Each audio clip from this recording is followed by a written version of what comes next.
Chapter 276, Going Touring. Hey, it's me, Lavan.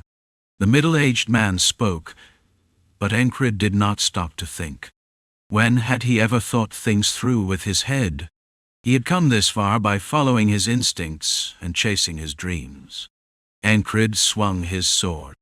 The blade rose, reflecting the light of the torch as it moved from below to above.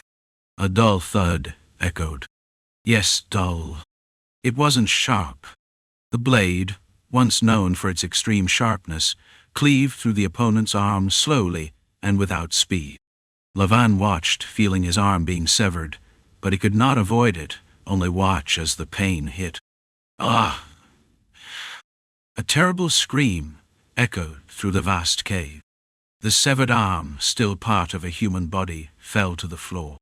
The arm, now detached, flailed about, splattering blood everywhere, as if to emphasize its claim to independence. The man, now missing an arm, screamed in opposition. Ah! Ah! The shrill cries mixed with the blood splattering in all directions. Much of it splashed on Encrid's armor and face, but he did not avoid it, simply watching indifferently. Blood dripped from his cheek and fell to the floor. Encrid, watching Lavan writhing in pain after losing his arm, casually spoke. "Can you stop the bleeding, Esther? It won't be hard." Esther's method of stopping the bleeding was rather aggressive. She extended her hand and flames ignited from her palm, pressing down on the wound. "Ah, stop. Please stop." Encrid thought for a moment about how many desperate screams this crazy middle-aged man had probably heard, but then he stopped thinking. Why? I was just doing what I was told. Lavan had already bled considerably by the time the cauterization began, and his voice was now weak from the agony. Encrid raised his sword. "Leg, deepen." With a neutral tone he ordered, and then cut off Lavan's leg. With a sickening thud, the severed leg flew to the side.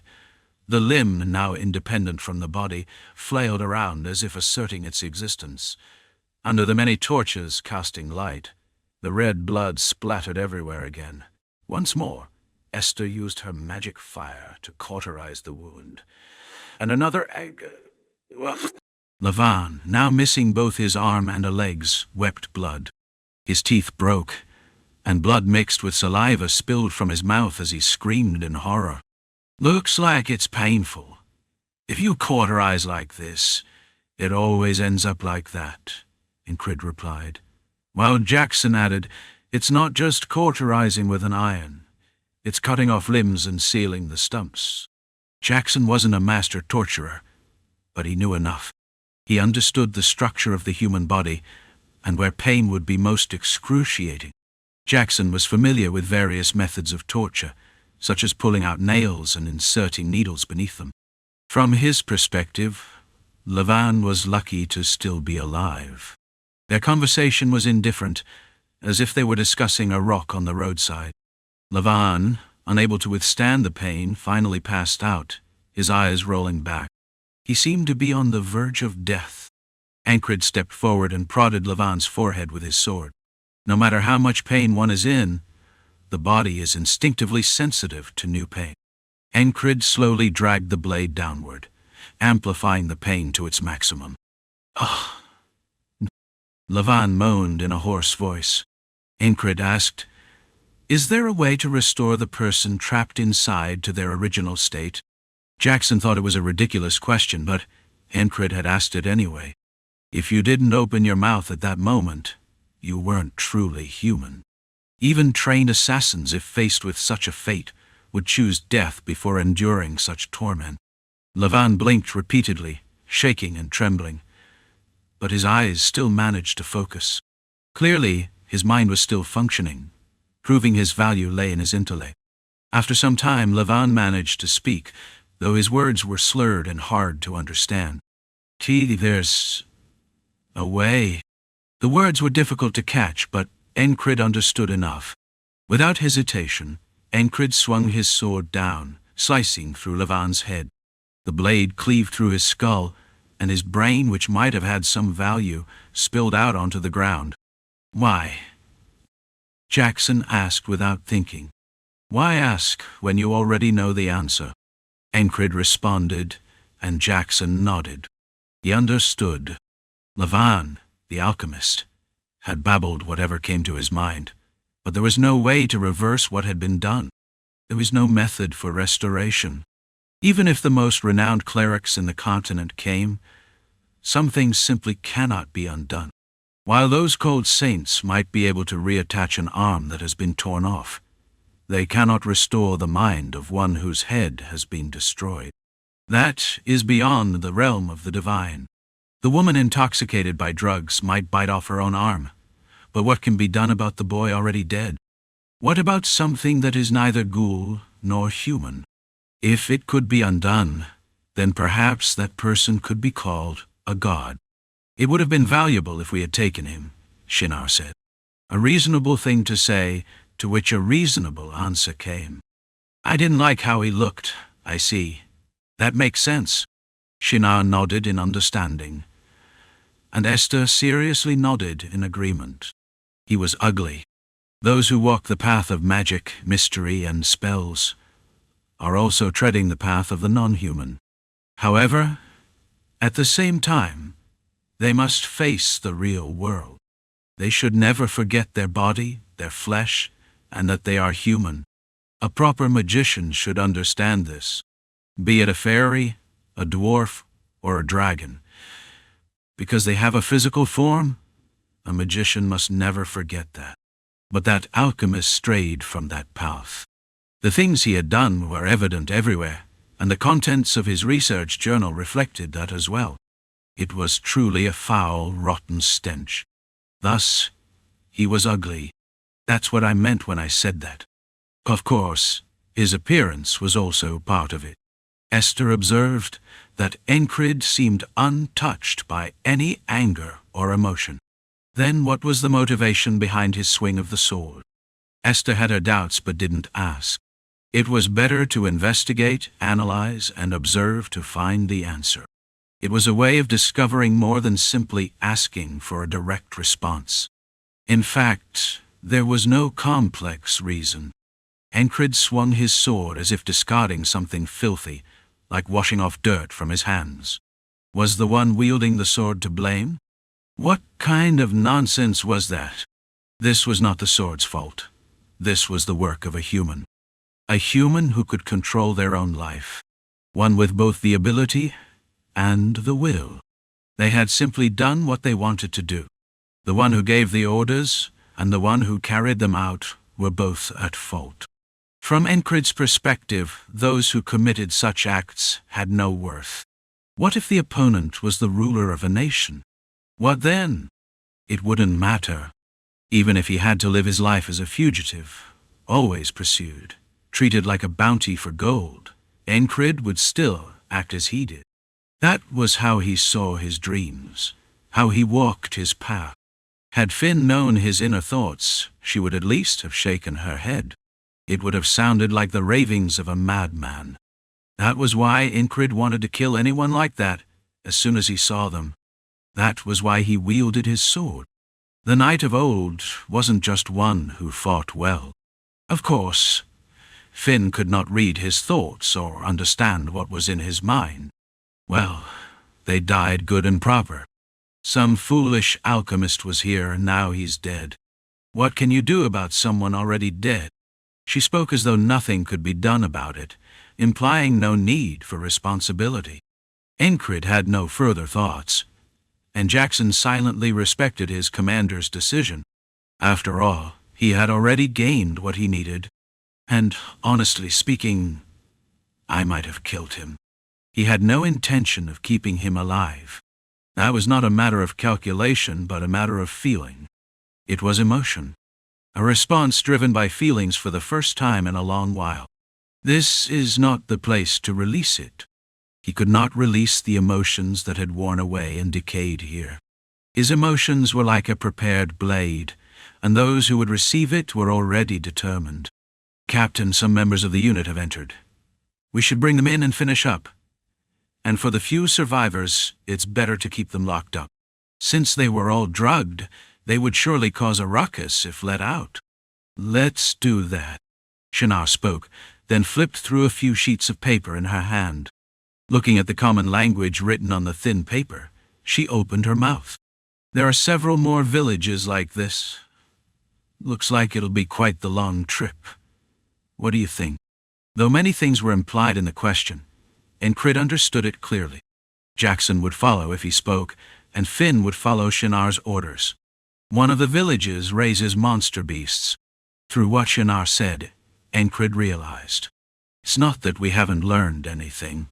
There was simply too many opponents. To learn everything, they would have to take time and effort. Encrid's mind quickly processed the current situation. If we don't move with a small elite force, everything, experiments, research data, will be lost and vanish. Then after the battle, we won't gain anything. The ones we need to kill will also get the chance to escape. They were enemies that needed to be tackled with a more focused elite force. Even in this village, there was a lightning-wielding witch. Therefore, preparations had to be made. The Black Blades, that band of thieves, were no small-time group. Encrid had misunderstood slightly. The Black Blades had prepared various traps. Among them, there were places where slaves were sold, and places where they tamed monster beasts with potions. The most important one was this village where the valuable magician was located. No matter how powerful the Black Blades were, magicians were rare and precious. The thought process was complete. It wasn't something worth overthinking. Let's go. Encrid gave his answer. If there were more like this, they would have to be cleared out. An elite, secretive group had gathered, and magicians were among them. Even if Esther didn't step forward, if she showed signs, he would let her speak. In many ways, this was a good opportunity.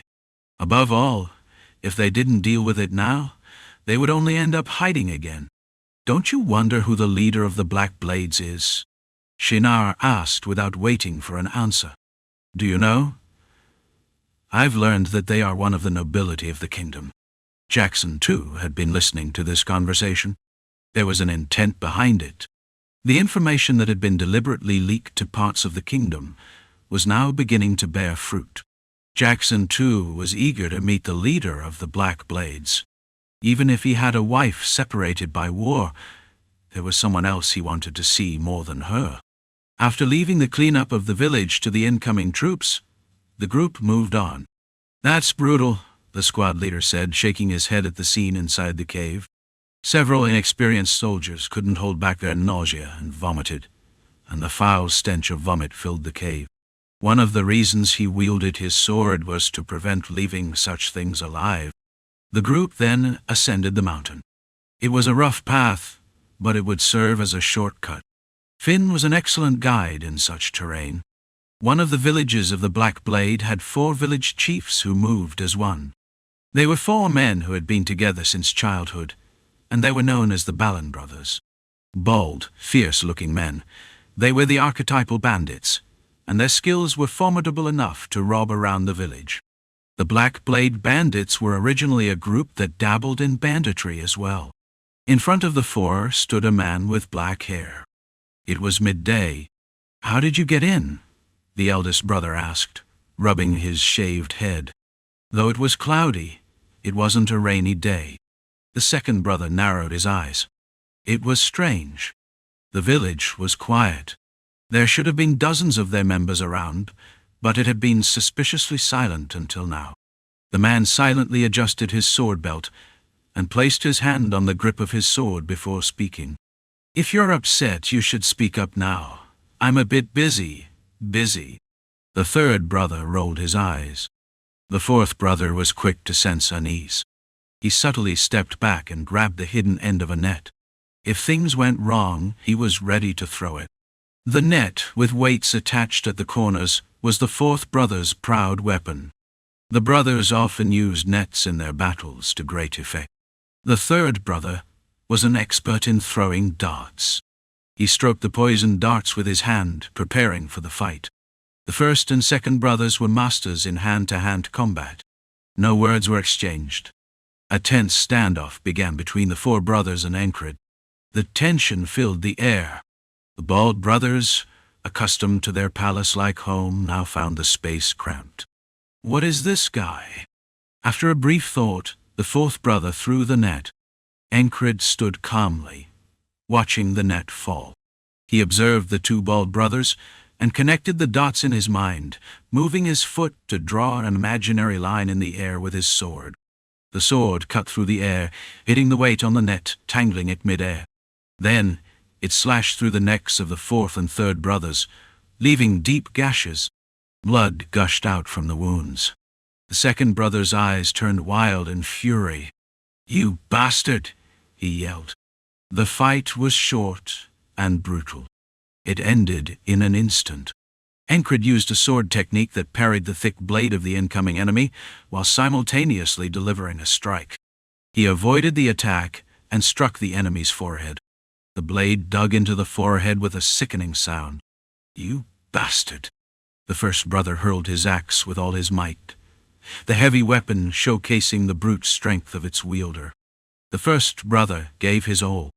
Encrid created a hole in the second brother's forehead and used his left foot as a pivot to collide with the first brother. The clash was followed by a resounding bang. And then, "Who are you?"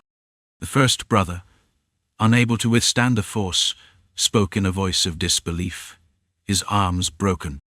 Encrid took a deep breath, relaxed his grip on his sword, and responded, "What does it matter to you?"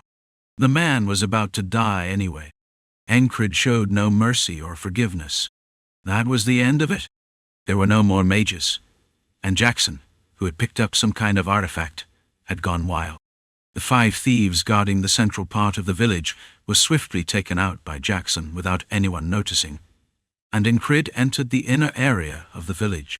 However, even after searching the village thoroughly, nothing of significance was found. What is this place? Just a gathering point for troops? While Encrid pondered this, Finn stepped forward. Chapter 277. Marcus. "This cowardly bastard, there's something hidden in the forest. As I followed the trail, it led me this way," Finn said. Finn had a knack for tracking people. Wherever humans traveled, traces were left behind. The scent was different, and footprints remained. Even a single broken branch on a body would leave a mark. Finn was able to detect these signs, and Encrid, having traveled across the continent and seen various types of people, guessed that Finn had once been a bounty hunter. Of course, the past didn't matter. He simply thought Finn's skills would be useful. Thus, they found the hidden cave near the village. It was a small village built near a forest, a little off to the north. In the distance, the Penhandle River could be seen. The bandits had dug a cave deep within the forest to hide their beasts. All of them were high on some kind of drug. There were traces of alchemy, the remains of a wolf-like beast, but with deer-like legs and the scars from previous alchemists who had amputated limbs, chopped off heads, and performed gruesome experiments. That bastard had his hands all over this place. The wolf beast, though, had legs like a deer's. Success in such hybridization would make the world call it a chimera, a monster made by humans, neither beast nor man. Who was there? 5 people, probably trainers or those who served as emergency food for the beasts, shouted. "If you attack, you'll die," Encrid said bluntly. They attacked immediately, and they died. The one who had been nervously watching from behind saw this and released the remaining beasts. The screech of a manticore with a serpent's tail echoed as it charged. It attempted to attack but lost its balance and tumbled to the ground. Encrid swiftly split the creature's head in half with a clean sword strike, blood and brain matter spilling out. Jackson and Shinar also fought, while Esther climbed a nearby tree to watch. The one who released the beasts tried to flee, but was killed by an arrow lodged in his head. It was Finn's handiwork. "Where do you think you're going?" The arrow was one that Encrid had taken from the Black Blade bandits earlier. "It's being used far better than it was by that bandit." Finn concealed the arrow launcher in her sleeve and waited until the target's attention shifted before shooting. aiming for the back of his head. Any decent marksman would have found it impossible to avoid the arrow's path to the skull. The beasts they released were brutal. The human-faced wolf with a snake's venom sacs sprayed poison all around. However, it was half-baked. There was no need to waste much time on them. They killed all the beasts, cleared the village, and finished up in just over half a day. "The next one is 4 days on foot," said the fairy commander. Encrid nodded. From then on, it was like a circus troupe on a tour.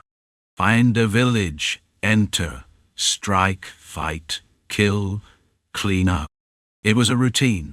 When the village bandits saw that the village chief and all the beasts were dead, most of them fled. That made things easier. If the higher-ups find out about this, will they let us off? Someone's going to think we've started a rebellion. Anyone who wants to live, follow me. The cunning bandit assessed the situation, fled, and tried to gather followers. In any organization, there would always be someone with ambition. Encrid didn't bother chasing them down one by one. It was a waste of time. "Something feels off. It's unsettling," a perceptive bandit muttered as he fled. Only a few remained. The village that Encrid attacked soon became quiet. The villagers, who had been exchanging information, tried to prepare, but it was meaningless. 5 of the guards who were stationed throughout the village were silently killed by a slash to the carotid artery, and the remaining bandits were filled with fear. Shit, did a ghost come out of nowhere? The leader, an elite assassin, was overwhelmed with fear. Impossible things were happening. 6 of his personal guards had vanished without a sound. But he didn't sense a thing. No, he had seen it. In the corner of his bedroom, hands emerged from the darkness, grasping his guards by the neck and twisting with a practiced motion, as if they had snapped hundreds or thousands of necks. What was most terrifying was that there was no sound as the necks were snapped. Even more terrifying was the fact that the guard who died didn't even realize he was about to die. The guard's expression didn't show any surprise. He remained alert, his lips tightly sealed, and his neck twisted and snapped without a sound. There. The assassin-turned-village chief quickly threw a poisoned dart. The dart, coated in a deadly toxin, disappeared into the darkness. Several of his guards stabbed at the spot where their comrades had disappeared with their spiked swords. As they flailed, a horrifying scene unfolded. A hole had been pierced through the ground behind their fallen comrade's body, and it was clear it had been made some time ago. When? That was the dying chief's final words. A blade streaked down from above, slicing through his neck. It was an alchemical assassination tool, a string knife. The razor-sharp blade, thinner than a pinky finger, severed the village chief's neck, leaving his head suspended in mid-air. Ooh-ah! Dealing with the remaining guards was a trivial task. In their panic, the guards ended up stabbing each other. Jackson, hanging upside down from the ceiling, watched for a moment before throwing 2 silent knives to finish the job. Well, what else could be done with such a situation? The villagers were all too busy running away. The place where a group had been staying had become deserted, as if a ghost might appear. A gust of wind swept through the village center. "If only a wraith would pop up, this would be a perfect scene," Finn said. Encrid agreed, but that didn't mean he was slowing down. Of course, this wasn't going to be left like this forever. After dealing with the village's combat personnel and taking the chief's head, Shinar extended her arm toward a tree, and a black bird flew over to land on her arm. The trained crow immediately flew off to the border guard to deliver the news. It meant that forces were on the move to seize the village abandoned by the thieves. Meanwhile, Encrid's group kept moving, heading toward the next village. They bought horses when needed and let them go when they didn't, crossing cliffs along the way. The path was steep, but the rough mountain roads didn't pose much of a challenge. Dust scattered beneath their feet as they made their way down. If someone were to fall, they would never be able to walk again, given the height of the cliffs. Yet, no one felt a sense of danger. Finn wedged a dagger into the crack of the cliff, and using her elbow protector, pushed the weapon in deeper, gripping it tightly as she climbed. With a confident air, she looked down and spoke. If someone falls and dies here, it might actually be funny. It was a statement that made sense. Starting with people, what about the leopard trailing them? Its claws seemed like they were tearing through the cliff like a deadly weapon, easily scaling the surface as though it were flat ground.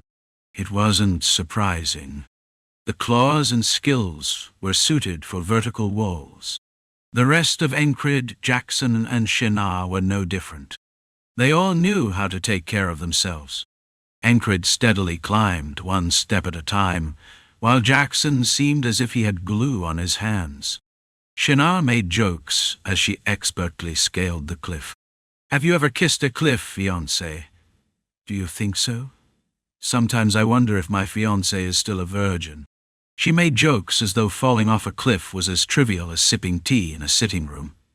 Encrid, however, found it fascinating that he was the one responding to such jokes. In any case, the likelihood of these people dying here was as slim as a crow being killed by an ant. Eventually, they reached the next village. In a place where many slaves were gathered, Shinar found 3 of her kin.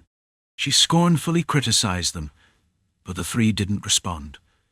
One of the male fairies, upon being freed, grabbed a dagger that had fallen to the ground and stabbed a smooth-faced thief in the belly. "Ga!" The thief, who had been begging for his life, wasn't prepared and received 6 holes in his stomach. A sense of vengeance was clear in the fairy's actions. An idiot who wouldn't even be eaten by a bug, like a peach. Encrid overheard the male fairy's muttering and pondered the meaning. He was accustomed to fairy expressions, thanks to the fairy commander. It wasn't fairy language, but the common tongue of the empire, so he understood. It referred to a fruit that, despite being untouched by bugs, was utterly useless and worthless. A metaphor for a person who was equally useless. Encrid wasn't surprised by where this vengeance came from. The 2 female fairies had likely met a similar fate. They had been targeted for their bodies. Even the male fairy had fallen victim. Seems like he doesn't discriminate between men and women, Encrid thought. The guy had very broad tastes. While such acts weren't rare across the continent, it wasn't a pretty sight. Could this all be fixed by cutting them down with a sword? When Encrid was young, he thought it was possible if he became a knight. After leaving the village, he realized it wasn't possible. It wasn't a matter of talent. It wasn't even a problem that a boy of only a few years had beaten him. Encrid had been young and naive. The concept of a village expanded into a fief, and a fief into the entire continent, changing his perspective. Then he realized. Even if he became a knight, a battlefield disaster capable of cutting down 1,000 people with a single sword, he couldn't solve this kind of issue. So, was he supposed to give up? Was he just supposed to remain a flashy swordsman, nothing more? When he dreamed of becoming a knight, was it because he desired to wear shining armor and radiate a halo? Was that all? That was not the case. Encrid had never thought that way. What he dreamed of being wasn't just a tool of slaughter, skilled with a sword. As these thoughts filled his mind, Jackson spoke up. "Do you want to wipe them all out? Burn it all down? I'll help you if you need." Jackson's eyes were burning red, and his words didn't seem like something he'd thought through. It seemed more like something he said out of the heat of the moment. That made Encrid wonder. Is he in pain? He did tend to say strange things from time to time. Encrid paused, gathering his thoughts, before replying, her eyes are burning. At his words, Jackson briefly closed his eyes. The flames he had seen earlier were gone. At least the destructive blaze Encrid had spoken of was no longer there. Let's go. Encrid refocused on the task at hand. Had the newly acquired sword skills or the knightly training triggered these other thoughts? That wasn't it. The ember in Encrid's chest had always been burning. It was just now becoming visible. Oh? A dwarf too? Was this some kind of race-collecting game? This was a village that had dug tunnels all over to hide slaves. Damn, what are these bastards? A few thieves, as soon as they resisted, had their throats slashed open, blood spurting from them. It was Jackson's work.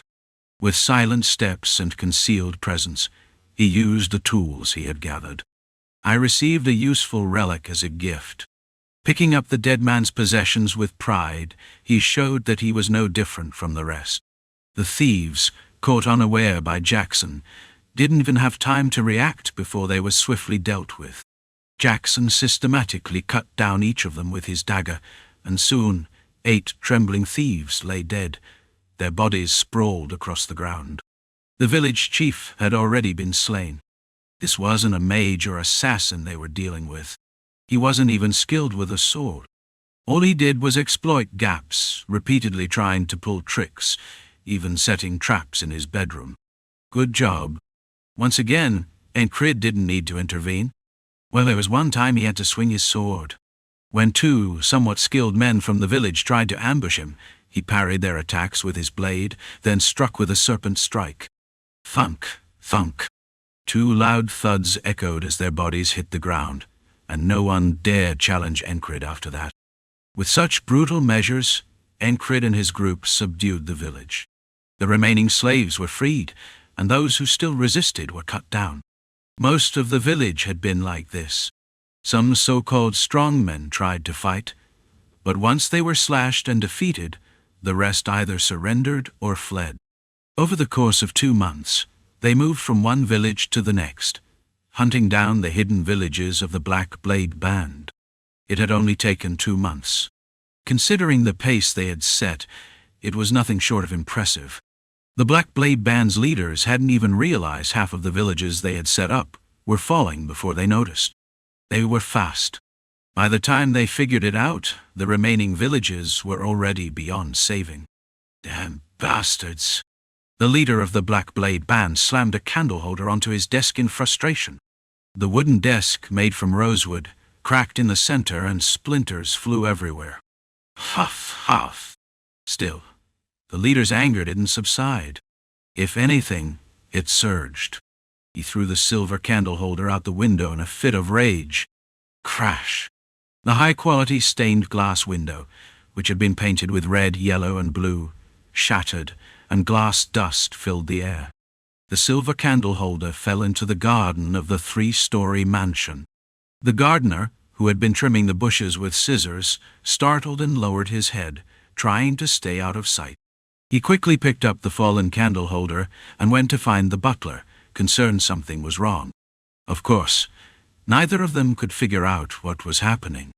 The leader of the Black Blade Band had kept his true identity hidden well. Most of the mansion staff just thought of him as a noble from the royal palace. A mere bureaucrat. The leader seethed in frustration but felt helpless. A new guild had risen in the royal capital, and they were uniting the back alleys at an alarming rate. What the hell is this language revival guild? The purpose the guild claimed to uphold seemed ridiculous.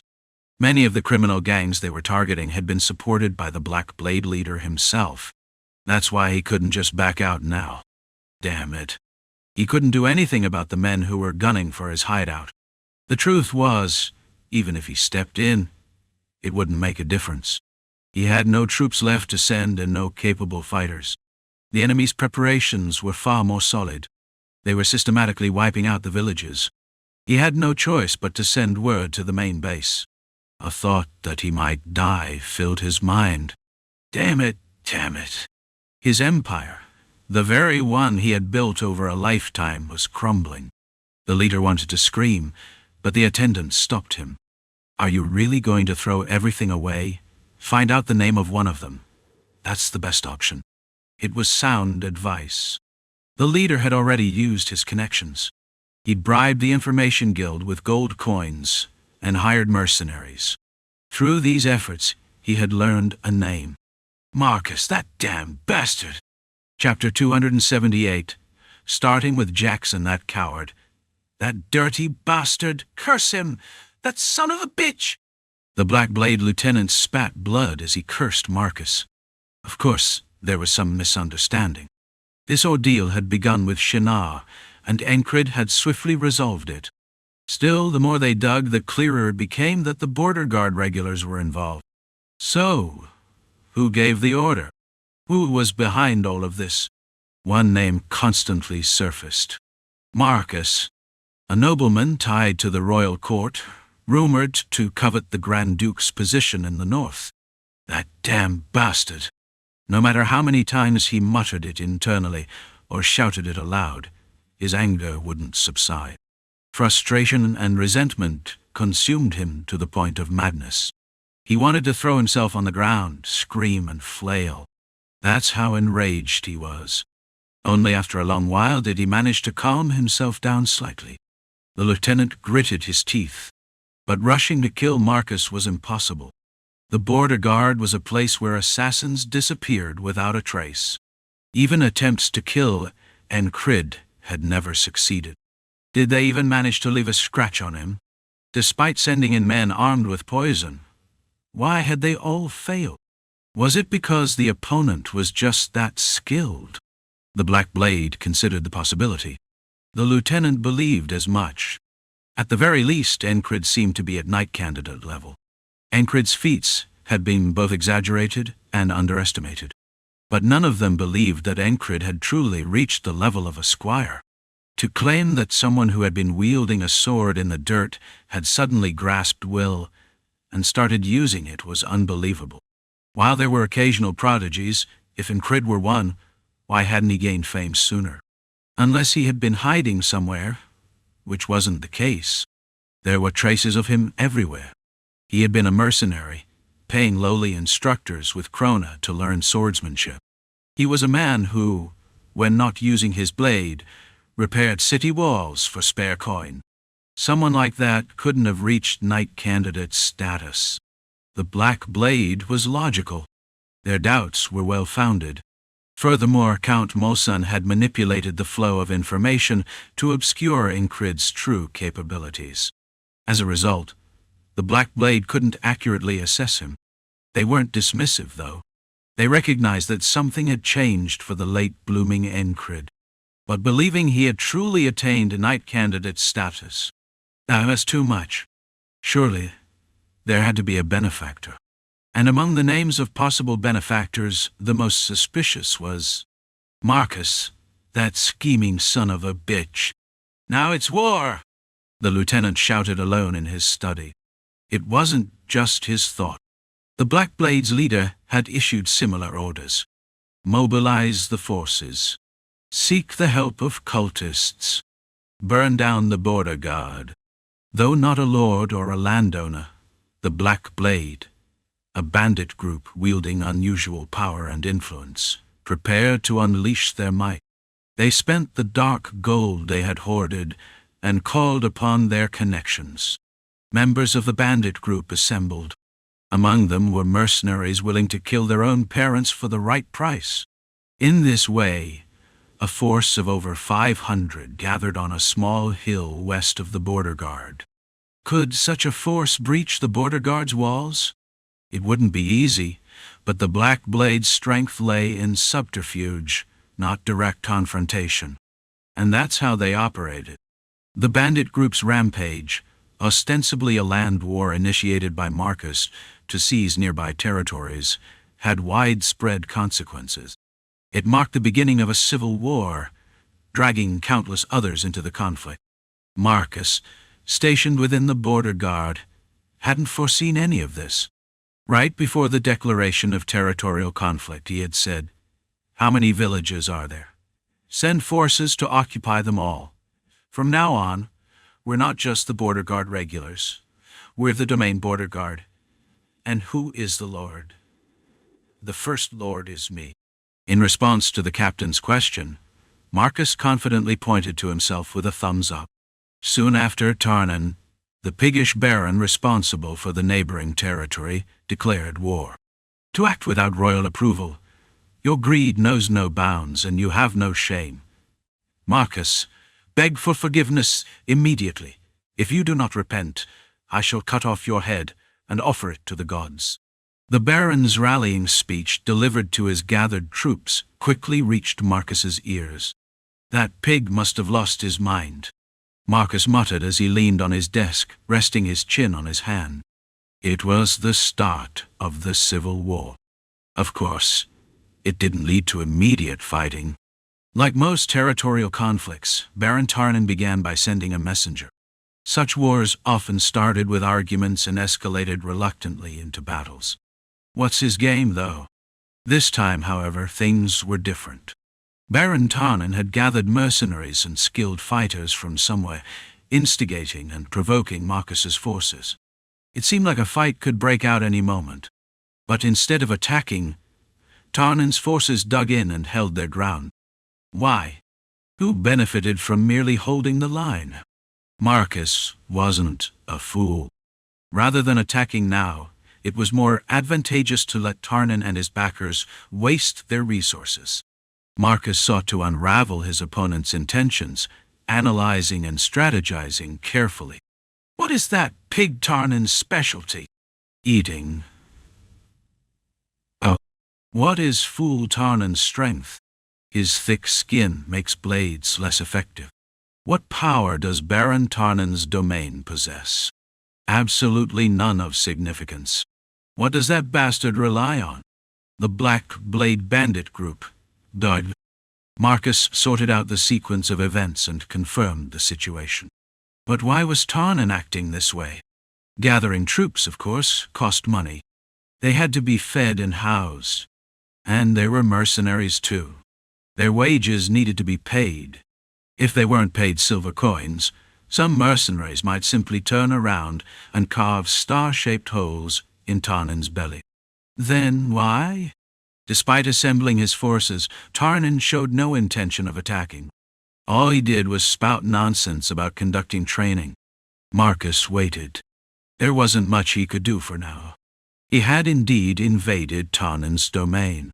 His plan was to quietly seize a few villages, establish a semblance of a territory, and then seek royal approval afterward. But it feels like there's someone behind that pig Tarnan.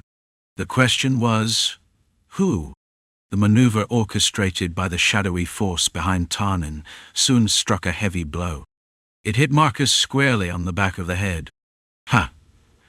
Due to the growing chaos in the north caused by territorial conflicts, Marcus, faithful friend of the royal palace and pillar of the Centerfold family, is hereby commanded to... So began the letter. Marcus was a gambler. He knew how to seize the moment in a game of chance. But the contents of the letter effectively tied his hands before the game had even started. It was a scheme to keep him out of the decisive moment, leaving him with no way to escape. Ha! A hollow laugh was all he could muster. He had been completely outmaneuvered. And you see, had your fun without me, huh? As soon as he returned, Rem greeted him. Encrid couldn't help but think that some things never changed with him. I was on a mission. Oh, you must have had a blast. And me? Stuck here babysitting some abandoned beast woman while teaching her. How delightful, huh? Rem's long-winded complaint boiled down to one thing. He wanted a sparring match, off to the side. Dunbakel stood with both her eyes swollen. It didn't look like she'd been spared much torment. Encrid felt a pang of pity. If he didn't step in, Rem would undoubtedly take it out on her again today. Besides, Encrid himself wasn't in. Encrid's joke made Rem grin widely. Let's settle the score. And with that absurd remark, the sparring began. Still the same, I see. Rem crossed his axes and swung, displaying an intimidating presence he claimed to have learned from the rapier-wielding swordsman. Encrid found it absurd. Could you truly mimic something just by watching? Of course, the execution was entirely different, though there was no way for Rem to know that. Encrid declined the intimidation tactic and responded with his blade instead. Clang! Clang! Clang! Their weapons clashed, golden sparks flying between them. Teresa, uncharacteristically quiet, sat cross-legged nearby, patiently awaiting her turn. It was a normal day. The next sparring match would be Teresa's. She had devised and honed several techniques while training with Audin, and she was eager to test them on Encrid. Her heart pounded with excitement. The days had felt dull in his absence. Even as she polished her skills and strengthened her body, a sense of emptiness loomed, like a landlord with nothing in the storehouse. "Why are you so down?" Noticing her slightly listless demeanor, Audin asked. Teresa reflected on her feelings for a moment before responding. Wondering, Teresa says this: "If our leader doesn't return, what will become of us?" Audin chuckled heartily. "He'll return." Audin, a man who always spoke in the name of the divine and valued deep contemplation over certainty, displayed an unusual clarity when it came to Encrid. He had no doubts. And the moment she saw Encrid return, Teresa's heart raced like never before. A challenger to test it against. Someone who could embrace her fighting spirit. The one who had pulled her away from the cult. The only person who could truly match her sword and shield. Others could spar with her, but it wasn't the same. Encrid was different. Teresa didn't try to pinpoint exactly what made him so. What mattered to her was the process of fighting him, the act of sparring with him, standing before him, sword and shield in hand. For that, she would burn her very life away if necessary. Blazing with that fire, she would cut through and kill any foe who dared to block his path. She would not leave enemies standing before him to hinder his way forward. She would make him turn back to face her. With this newfound resolve, Teresa knelt on one knee and prayed. It wasn't in the way of the cult, nor did she invoke the name of any god, but it was undoubtedly a prayer. "Are you asleep? Who's next?" Rem interrupted her. But soon the captain, freshly risen, called out. Teresa stood, raising the knee she had bent. She smiled, lifting her shield to guard the front. "Wandering Teresa is here. Should it be called an enjoyable sparring match? At least Encrid thought so. Rem enjoyed it, and Teresa charging at him was also fun. I know." Despite knowing, Dunbuckle stubbornly insisted on wielding two weapons. Encrid couldn't help but wonder why as he watched. "She's crazy." "Crazy. If you run into a high priest while wandering around, kidnap them or something. Everyone here needs treatment." That was Rem's assessment. Apparently, Dunbuckle had been deeply impressed by Encrid's fighting style, inspiring her to use two weapons. Encrid let it go. It wasn't his place to say otherwise. And so Encrid returned as he always had. "But why haven't you improved at all?" Rem's question carried a hint of dissatisfaction. Was his skill stagnant? That might have been true. Had nothing changed? No. During those 2 months, Encrid had plenty of time to think. Climbing cliffs, riding horses, walking, running, entering villages. The battles were brief, but the marches were long. Along the way, Shinar would crack fey jokes, Finn would chatter about trivial things, and Jackson would occasionally mutter, "Whatever you desire, pursue it. Suppressing it will only harm you." Encrid found that odd. "I've never suppressed anything." He meant it sincerely, though others might not see it that way. Despite his capabilities, Encrid wasn't tied to worldly rewards. Then, what did he desire? Jackson's question pointed directly at that. Encrid knew what he wanted, and was following the milestones toward it. Walking and walking over those 2 months had, in a way, cleared his mind. Encrid reevaluated his training methods. What he had, what needed growth, what could be honed further to yield results. Previously, he had been preoccupied with absorbing and adapting to his surroundings, but no longer.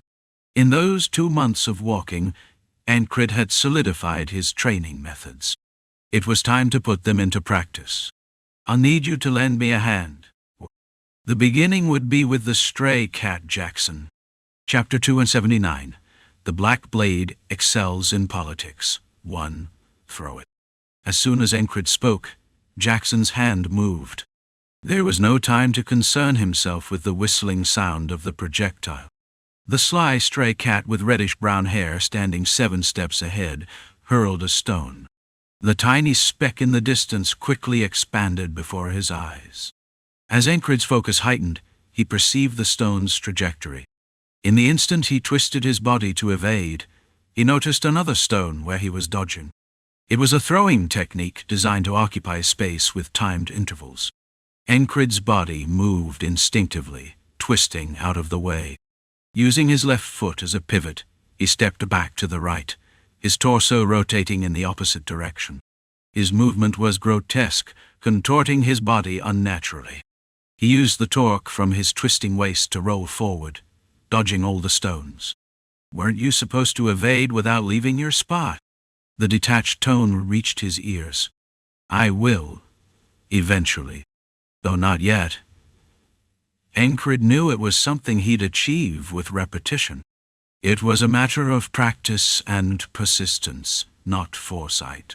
Steady walking leads to milestones, which in turn bring you to your destination.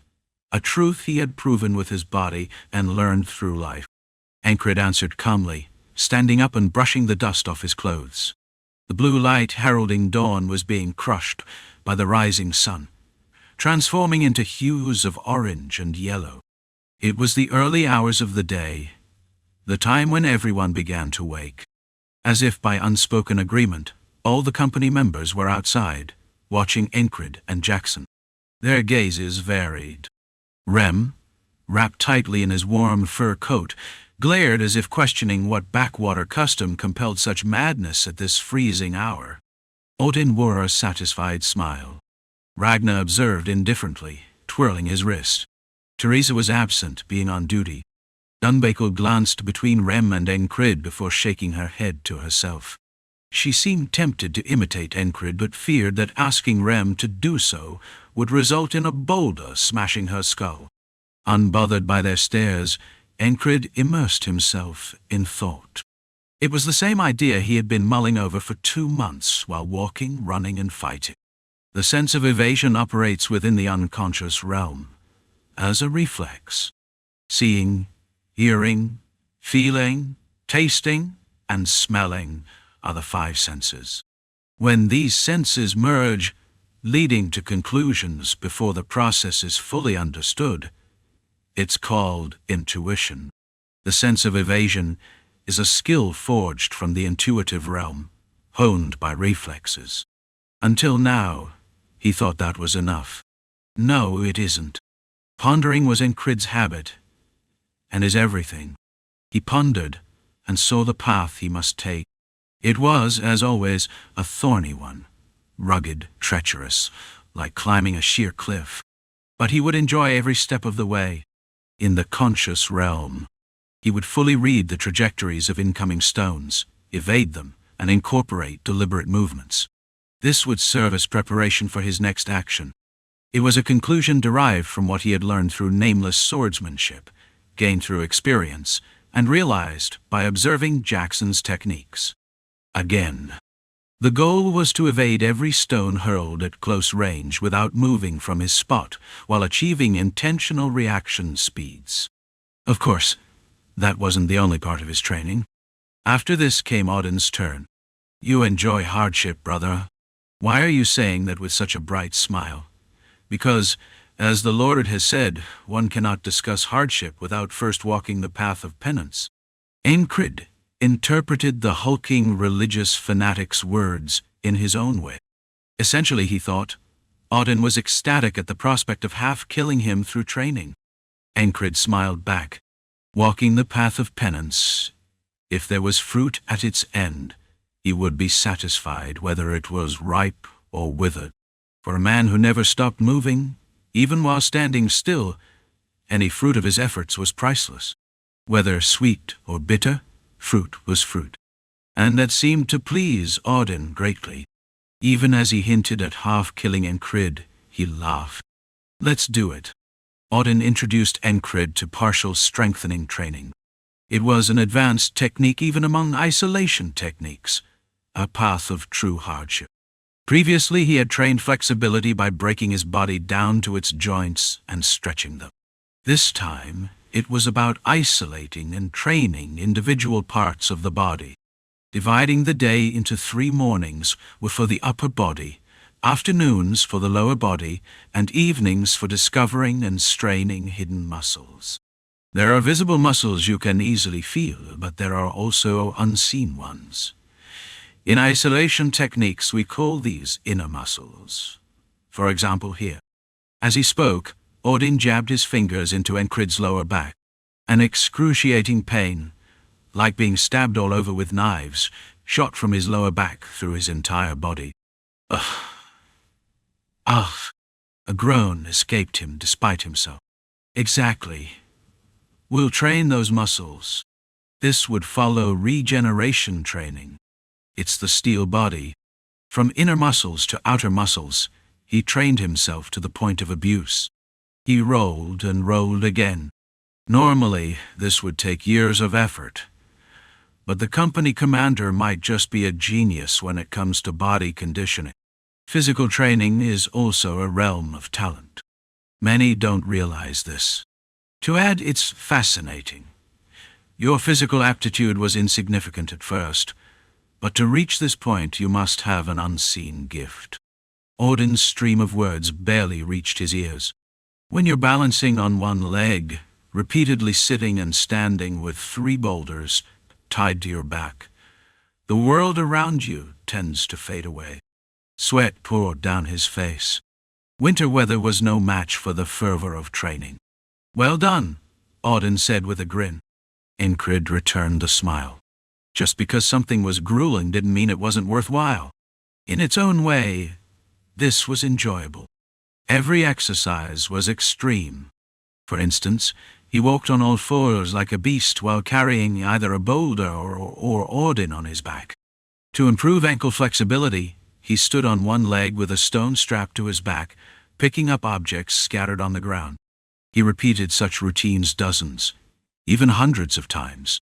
It was grueling, exhausting, and difficult. He couldn't afford a lapse in focus. Since these efforts didn't yield results overnight, monotony was inevitable. Yet, he continued. Without perseverance, what would be left of Encrid? For him, this wasn't monotonous at all. I'll do it too. Nearby, Dunbakel tried to join in, training her muscles with isolation techniques, crawling on all 4s and walking like a beast. However, after 50 round trips, her face turned pale. Still, even as sweat poured onto the ground, Dunbakel persisted. Her occasional glances at Encrid, filled with an odd intensity, were strange but ultimately unimportant. Encrid was too preoccupied refining and reinforcing his training methods. Breaking his body down and building it back up became routine. Naturally, he didn't neglect his swordsmanship amid this regimen. The first rule of his nameless swordsmanship: just because a strike is soft doesn't mean it isn't a blade. Ultimately, he honed a style he loosely named serpent swordsmanship. After that came nameless straight sword technique. He would then revisit the middle sword technique before contemplating speed and precision. He polished, sought, and refined his skills, repeating the process endlessly. Ran. He didn't forget to test what he'd learned on Rem. Damn it! Do you think I'm some sort of combat puppet, summoned whenever you call? You're treating me like a human golem. Encrid was taken aback. Internally, he did see Ram as something close to that. Does he read minds? If you don't want to, leave. Ragnar, who had been idly watching, spoke while sharpening his blade. Sheen? Ting. Watching him maintain his sword, unlike before, gave the impression of a maturing child. Get lost, you lazy weasel, before I crack your skull with an axe, Rem retorted immediately, glaring at Ragnar. Just another day. Sure, with my blade freshly sharpened, it wouldn't hurt to stain it with a savage's blood, Ragnar replied, standing as though ready to escalate matters. Both of you can come at me, Encrid taunted them. This shifted both their gazes back to him. Rem blinked, while Ragnar sat back down. Sheeing. He resumed sharpening his blade.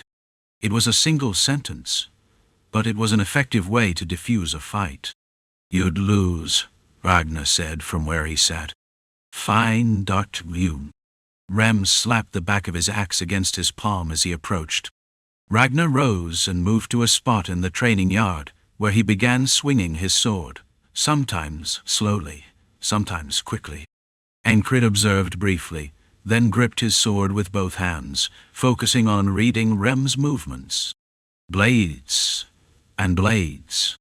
Steel met steel. The cold air sliced between them. Their first sparring session had been nothing more than Rem's whim, not even a proper pastime. Later, it was playful, full of antics with an axe. But now? I didn't. Even Rem couldn't take Encrid lightly anymore. A monster. A real monster. Rem thought to himself. If breaking through the limits of talent with effort made someone a monster, then no word suited Encrid better. And that made it all the more entertaining. At first, Rem only intended to watch until he faltered. But before he knew it, he had become this man's subordinate, truly a part of his company. The folks back home would be horrified. For a moment, Rem recalled the past, the home and people he had left behind. Then he dismissed the thought, casting it from his mind. What did it matter? He crossed his axes in both hands. The blades met with a soft clang, as if greeting one another. Thunk. Dee. At the sound of the crossed axes, Encrid moved. Bending his upper body forward, he kicked off the ground, charging in an instant. Rem's eyes caught everything. The boldness surged from deep within his chest, forcing him to face his opponent squarely. His dynamic vision was leagues beyond that of an ordinary person. Twisting his left foot, Rem swung his axe. Whoosh! Ordinarily, even if blocked, the sheer force of the blow would cut through sword, forearm and torso like a streak of light. With weight and speed combined, it was a devastating strike, yet Encrid deflected it with his sword. However, unable to advance even half a step further, he couldn't follow up with a counter despite redirecting the axe. The serpent sword was halted. Rem swung his second axe. A double strike. A technique Rem was confident in. Encrid blocked the second swing as well. At that moment, realizing this, Rem couldn't help but feel thrilled. Excellent! The heated fur draped over his shoulders flew off with a swoosh. Exposing his muscular arms, Rem bared his fangs in a wide grin. Encrid, having parried 2 strikes, raised his sword again to face him. Naturally, he smiled as well. From an outsider's perspective, they might look insane, laughing while fighting as though to kill each other. Regardless, this had become Encrid's daily routine of late. Since his return, he focused solely on training, sparring, and conditioning. He neglected even his duties as the training commander. Before he could offer the excuse of being busy, additional scout units had to be assembled, and the number of troops deployed to active duty doubled. The situation around them was too dire. It wasn't the time to venture outside for training runs or hunts against magical beasts. Naturally, commissions came to a halt. However, they couldn't stop merchants or large trade caravans from passing through. Their territory was becoming a hub of commerce, despite the tension. While all this could be swept away in one blaze, for now, it was the best they could manage. It was around this time that Marcus, dealing with the aftermath of an explosion, came to speak with Encrid. Neither the Black Sword nor Viscount Tarnan concerned Encrid. He had decided what to do and acted accordingly. When the time came to step forward, he would. But not now. Marcus would have found it absurd, but truthfully, there wasn't much Encrid could change by intervening. This was the right course of action. Thus, about a fortnight passed. You haven't changed, Marcus remarked. He sought out Encrid at the independent company barracks inside their private training ground. Snow was falling heavily, eliciting curses from the soldiers. Left unchecked, the snow would freeze over, creating an icy ground that would be harder to clear. They sighed deeply as they watched the flakes pile up. A makeshift roof and columns had been set up in part of the training yard. Leaning halfway against a central pillar, Marcus offered a bitter smile. "I've been had. What do you mean? I'm heading back." Puzzled, Encrid stared at him as Marcus exhaled deeply and continued. "To the capital, the central city." Out of the blue.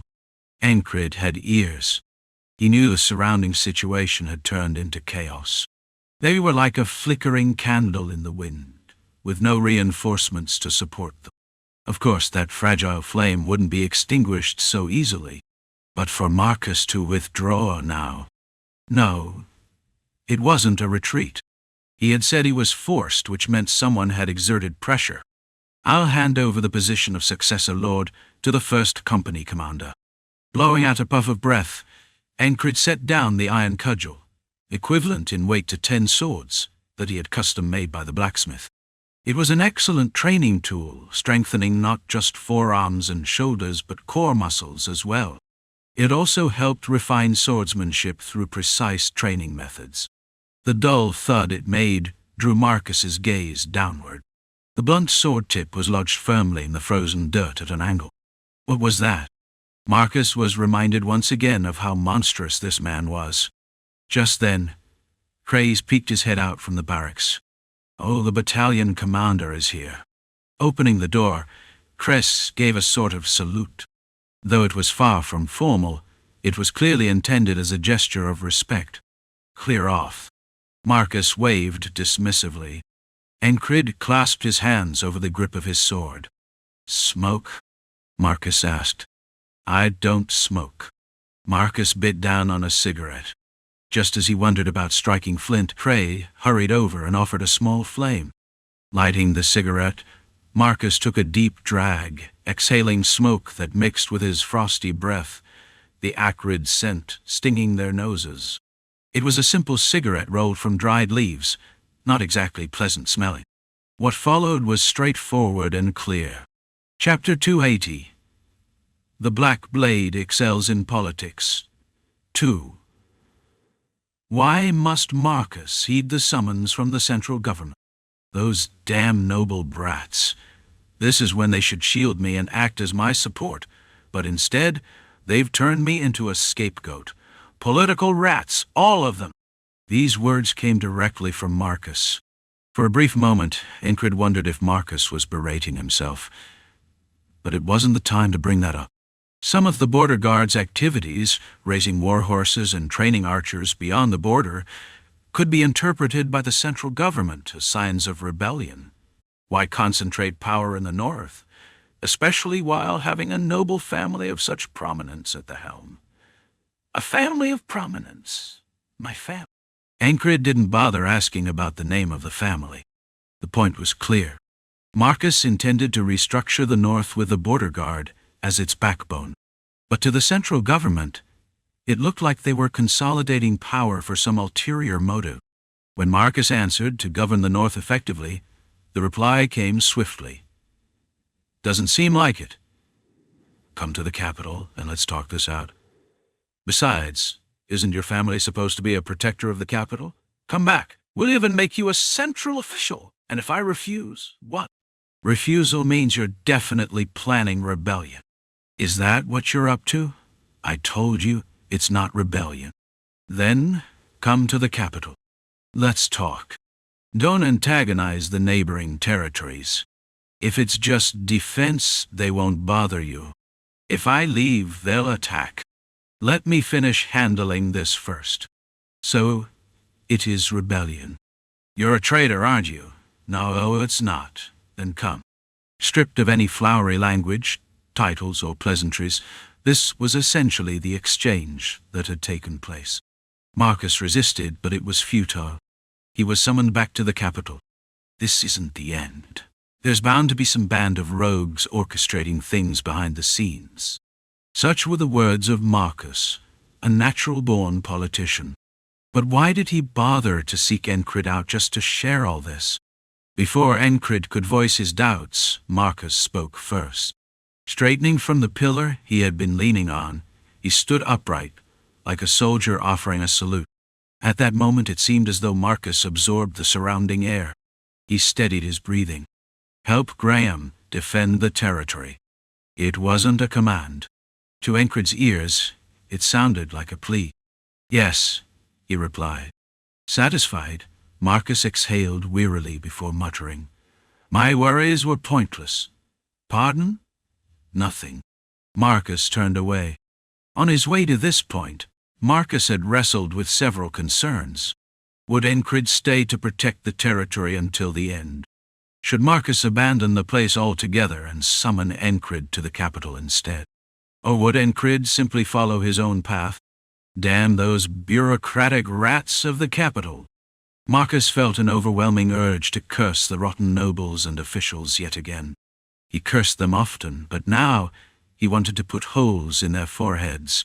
He even entertained the idea of hiring a legendary assassin, someone infamous enough to be mentioned in history books. A killer nicknamed Red Dot, known for leaving a single crimson mark on the foreheads of his targets. Or was it just Red Spot?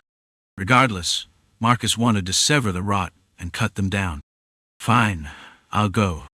But he wasn't planning to behave obediently.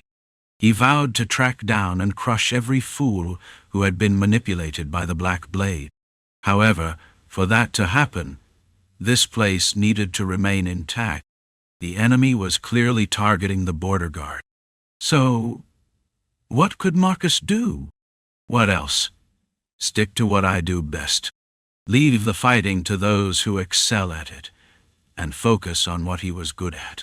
Before leaving, Marcus resolved to write a few more letters. He needed to prepare for every possible outcome. Amid these preparations, his thoughts turned to the biggest wild card, Encrid. Will he stay? Half out of doubt and half as a means of persuasion, Marcus had sought him out, but the answer came far too easily. Encrid agreed without hesitation. His response was neither deceitful nor overly patriotic, but Marcus knew Encrid would defend this place. That was simply the kind of man Encrid was. Though Marcus couldn't fathom the flames burning in Encrid's heart, they were undeniably there, burning quietly without revealing themselves. If Encrid had truly desired knighthood, he would have long since gone to the Central Kingdom or the royal court to join a knightly order. Even though he possessed will, why did he remain here? The question resurfaced in Marcus's mind. What kind of knight do you want to be? Next time he thought he would ask. For now, he felt reassured. The weight on his chest eased, as though he had untangled a stubborn knot. Though he couldn't predict everything or understand all the reasons behind it, they won't take us down easily. It was strange. No matter how hard Graham or the first company commander fought, none of it gave Marcus as much confidence as a single word from Encrid. Because of the difference in skill, now it was clear. Encrid had become a formidable swordsman, walking the path of knighthood. He had even awakened to will. Was that the reason? No, it wasn't. Marcus instinctively knew. When he returned to his office, he found Graham, the first company commander, waiting for him. "I'm sorry. A proper appointment ceremony won't be possible, and more importantly, I have no idea what the battalion commander at the Green Pearl Garrison is thinking. If even he has been swayed, things will become very difficult. Do not worry. I will not lose to the likes of the Black Blade." Graham was a remarkable soldier, a great man in his own right. Yet Marcus couldn't help but think, why does a sentence from him inspire less confidence than a mere word from Encrid? Suppressing his inner doubts, Marcus patted Graham on the shoulder. The situation was deteriorating rapidly, and Marcus had to leave. The thought stirred a peculiar sense of determination. He reaffirmed his resolve. He would see to it that every neck involved in this treachery was severed. Heretics have risen to power south of Martai. Such rumors spread among merchants and travelers passing through the territory. It was said that a bishop of the heretical sect had appeared in the south, leading hordes of monstrous beasts. The so-called Wolf Bishop, a prominent figure within the sect, was rumored to have mobilized his forces. Of course, it wasn't just a rumor. As winter approaches, I shall personally proclaim this place a holy sanctuary for those shivering in hunger and cold. The bishop's proclamation had been written on paper and distributed widely, eventually reaching the border guard. What the... Are they insane? Some of the soldiers clicked their tongues upon reading it. The proclamation declared Martai and the surrounding border guard area as sacred grounds of the heretics. The unspoken message: vacate the area or face total annihilation. This posed a significant problem. After Marcus departed, the first company commander, now acting lord and battalion commander, found himself drenched in cold sweat before the approaching wave of crises. Why had the heretics suddenly appeared? The situation was dire. The troops were already stretched thin, and now the Black Blade and heretics were attacking from different directions. Did Marcus flee in fear? Viscount Tarnan's rant was as fiery as ever, and he subtly pushed his troops forward. The scent of war began to waft through the air. We must send envoys to Count Mulsan for reinforcements. Graham immediately took action. A high-ranking noble from one of the most influential families in the region happened to be visiting his territory. Surely he would provide support. Subtly, Graham also mentioned that the Count's 2 sons were present in the area. The response came swiftly. Heretics are rising within the Count's lands as well, and the monsters are more numerous this winter. Handle it yourself. Bang! The first company commander struck the wall with his fist. The wall, made of solid bricks, didn't break, but the pain shot through his nerves from his fingertips. Damn it!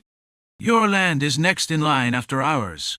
Surely, Count Mulsan couldn't remain indifferent to such a threat. The Black Blades hiding behind Tarnan were clearly involved. No. At this point, they weren't even trying to hide. Some mercenaries with unmistakable ties to the Black Blade had shown their faces openly. This was a declaration of intent. While the heretics advanced from the south to check Martai, the 2 groups seemed to have formed some kind of non-aggression pact, refraining from encroaching on each other's territories. It looked as though they were colluding. If it looked that way, it likely was. Would the 2 groups stop at occupying the border guard and call it a day? Would they pat their bellies in satisfaction and disband? Not a chance. If they succeeded, they would rampage even further. Graham sent messages to the capital via ravens and pigeons. No reply came. Instead, other news arrived. Battalion Commander Boatman. Marcus had apologized earlier, saying he regretted leaving such burdens to Graham. Though there had been no formal ceremony, Graham had intended to solidify his position as battalion commander through this crisis. But now, Marcus's parting words resurfaced in his mind. If things seem truly hopeless, retreat when the time is right. Was this that moment? The news that reached him drove the new commander further into despair. Graham's expression darkened. Aspen has made its move. There was a former reserve battalion commander stationed in the Green Pearl Plains. He had been training cavalry, opening new farmlands, and establishing villages. Prioritizing fortification, he built barracks and palisades, expanding from villages to territories, turning the garrison into fully Aspen-controlled land. Now, a messenger from Green Pearl arrived with grim news. Aspen had mobilized its forces, broken its promises, and crossed the border. It was an invasion. Aspen, once defeated, was not the sort to sit quietly on the sidelines. But why now? This was an issue that required central support to resolve. Border Guard alone could never handle it. Help would eventually come. Aspen's movement guaranteed that. However, of course, it only matters if we're alive by then. Having just been appointed battalion commander, Graham wanted nothing more than to flee. The Black Blade's schemes were cutting Border Guard to pieces. They had ousted Marcus, summoned the cultists, and provoked Aspen into action. The sky was dark. Heavy clouds blocked the sun even during the day. A figurative shadow loomed over the territory as well. So, what are you going to do about this? A Black Blade officer chuckled to himself, his laughter echoing in solitude. He took a swig of strong liquor, savoring the satisfaction. Dared to cross us? They had used their connections and poured out gold coins. And this was the result. Viscount Tarnan and the Black Blade army. To the south of Martai, the cultist forces. To the east, beyond the green pearl plains where the border guards stood their ground, Aspen's aggression. So, what will you do now? News of calamity closing in from all sides began to slowly cut off merchants' travel to the territory. They say war's coming. I heard cultists are invading. No, it's not that. Word is, the forces stationed at Green Pearl have turned against them. They're saying, why make someone else the leader of the border guard when they have their own? I heard the central governments turned their back on this place, abandoning it. Not just that. Even Count Molson seems to have washed his hands of it. How long until the border guard falls? For Encrid, such rumors were easy to dismiss. But for some, it was impossible to ignore. The newly appointed battalion commander, Graham, felt his throat tightening. It was as if someone had pressed a blade against his neck. Holding a military meeting to block Viscount Tarnan left their rear vulnerable. When they sent a messenger to the Green Pearl Battalion, the reply they received only worsened their predicament. The enemy forces are too many. If you don't want your soldiers wiped out, you must send reinforcements. Reinforcements? What reinforcements? They were short on manpower here, to the point of wanting to raise a makeshift army immediately. His scruffy beard and bloodshot eyes mirrored his despair. Marcus, you bastard. In the end, Graham cursed Marcus. What joy was there in becoming both battalion commander and lord of this mess? As the leader of the territory teetered on the edge of panic, someone in Encrid's unit began to display similar behavior. Commander, isn't it time we ran away? What nonsense was this? Did you swear loyalty to the Queen or anything? You didn't, did you? Then how are we supposed to stop the cultists, the Black Blade, and Aspen all at once? A departure from their usual self. Encrid studied Craze for a moment. His leg trembled, his nails scraped against his teeth before he spat in frustration and blinked repeatedly. Even now, Craze blinked 3 or 4 times as he looked at Encrid, his trembling pupils betraying his unease. Not in his right mind. Encrid didn't presume to know every detail of his unit members' pasts, or understand their personalities perfectly. But there were a few things he did know. Rem hated the cold, and Ragnar was a lazy navigator. Jackson had many secrets and could be chilling at times, but his intentions were unclear. And Craze had his quirks. This wide-eyed one hadn't had an easy life. Then again, who among them had lived peacefully? Those who had wouldn't have ended up here. This unit wasn't called a pack of troublemakers for nothing. Craze was one of those troublemakers. It's hopeless, Craze muttered, listing the events to come. Even if we manage to hold off the Black Blade forces storming the walls, what about the cultists attacking from below? That wolf bishop is quite famous. I even did some digging myself. His complexion was pale, devoid of any attempt at a bitter smile as he spoke. He leads hundreds of wolf beasts. He's even got a bounty on his head.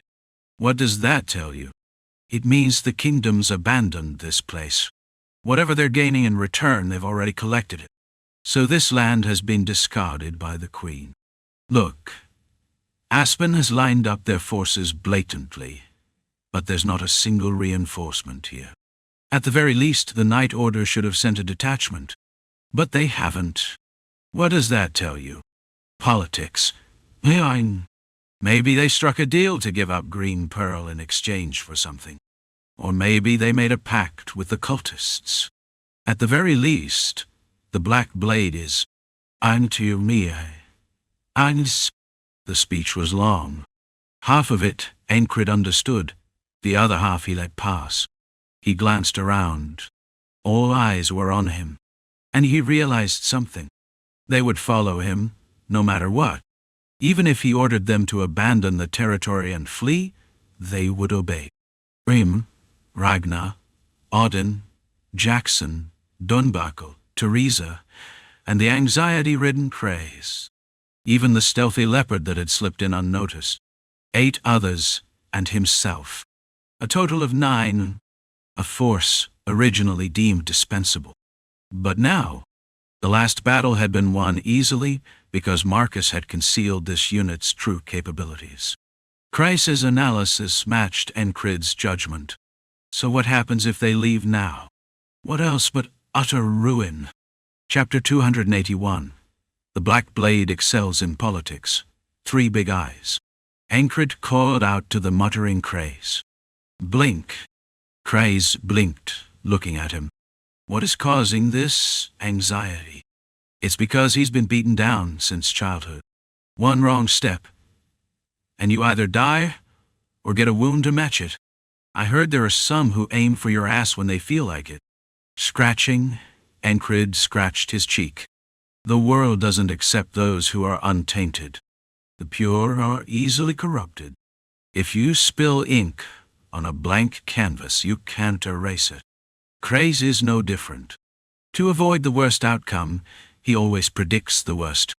When pushed into a corner, Craze's head stops. It doesn't function properly. He knew this from experience, especially from when he almost died standing cluelessly on the battlefield. Encrid knew this because he had seen it before. This guy's head is broken again. It's all just speculation, but it would be easy to convince him if it were true. Shut up. If you want to fight, fight. If you're going to die, die. Dunbuckle spoke up, her straightforward tone and an attitude cutting through the air. It probably bothered her. He spoke as though everyone was going to die immediately. Well, that could have been the case. Getting hit by a blind sword on the battlefield and dying. Isn't that too common? Encrid knew that too. You could die, but you could also survive. Not everything goes the way you want.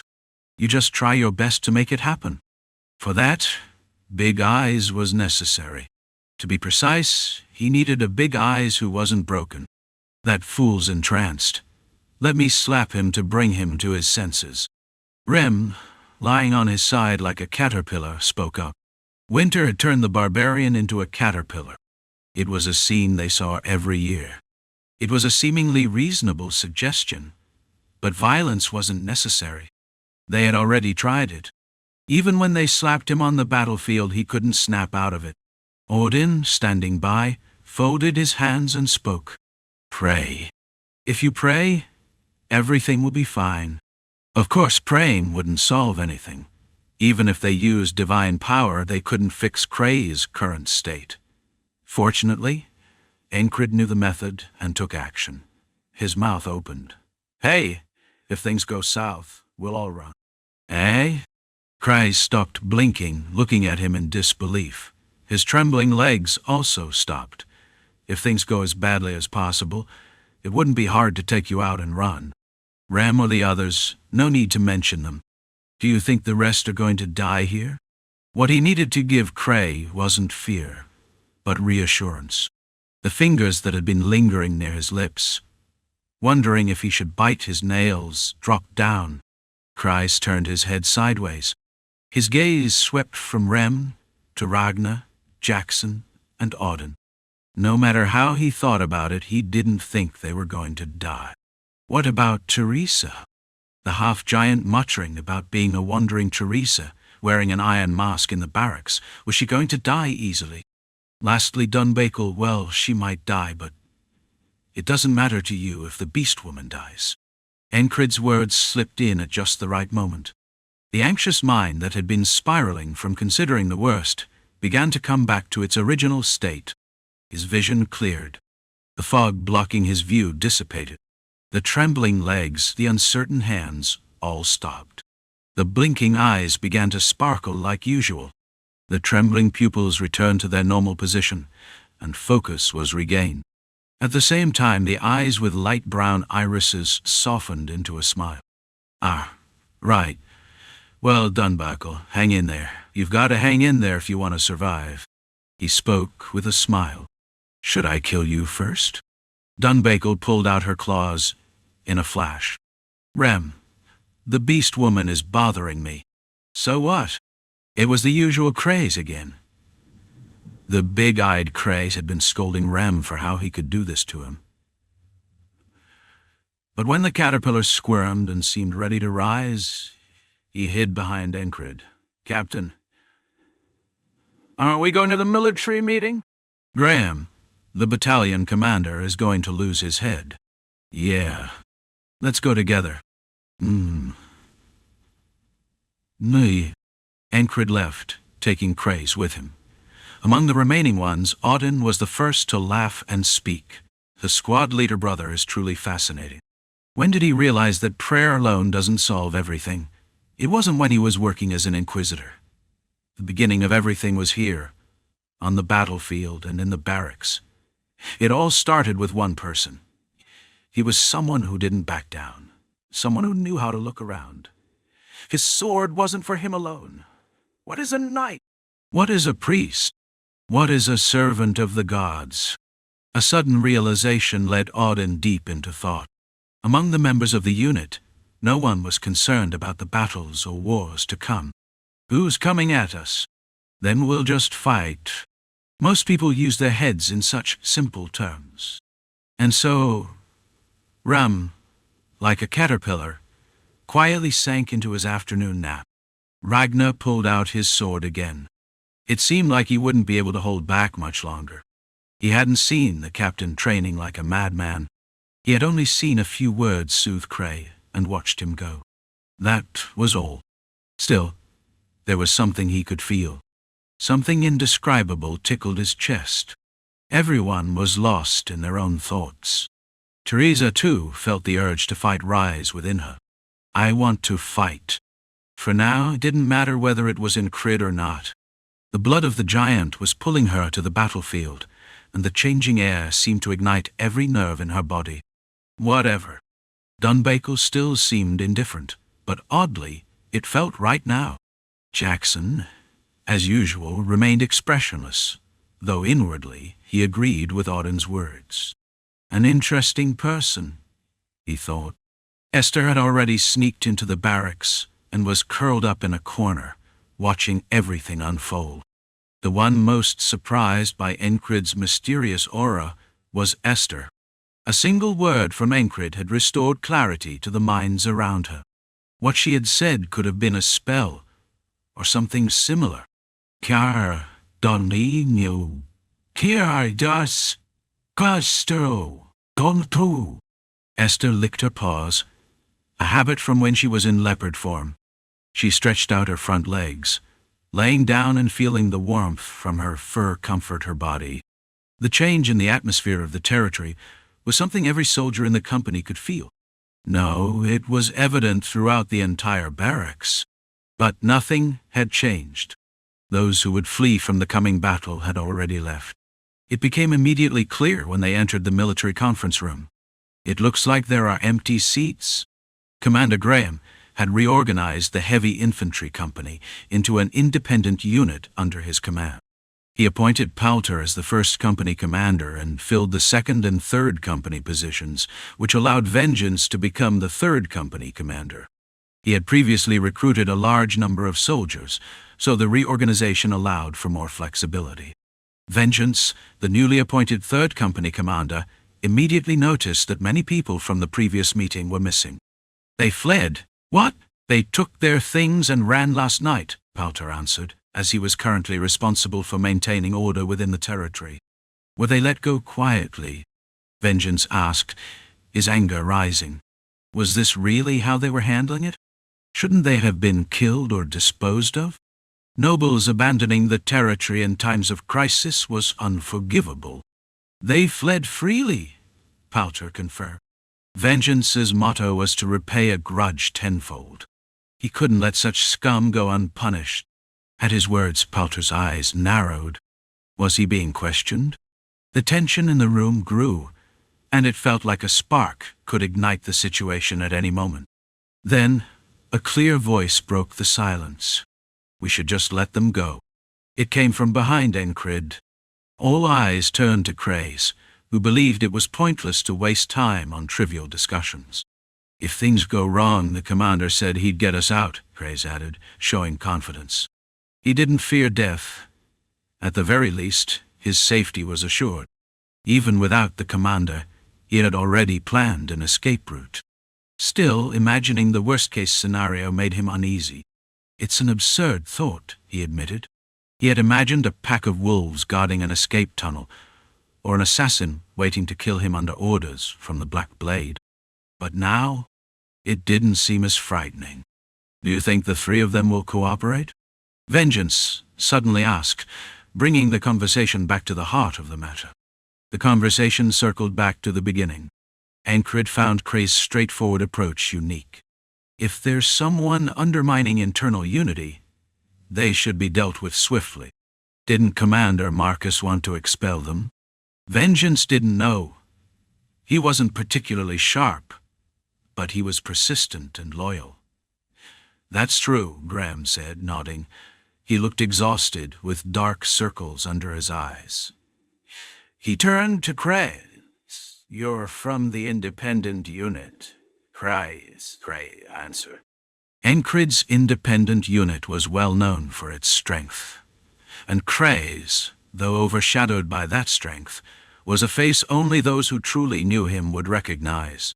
Graham knew him, but only by name.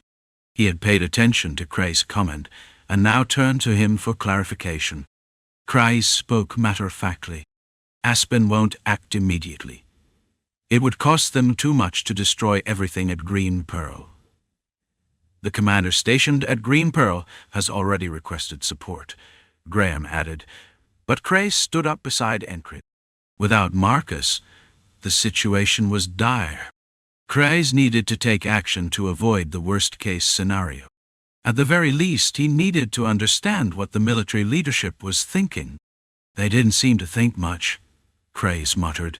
At the very least, they weren't using their heads. Graham had done his best.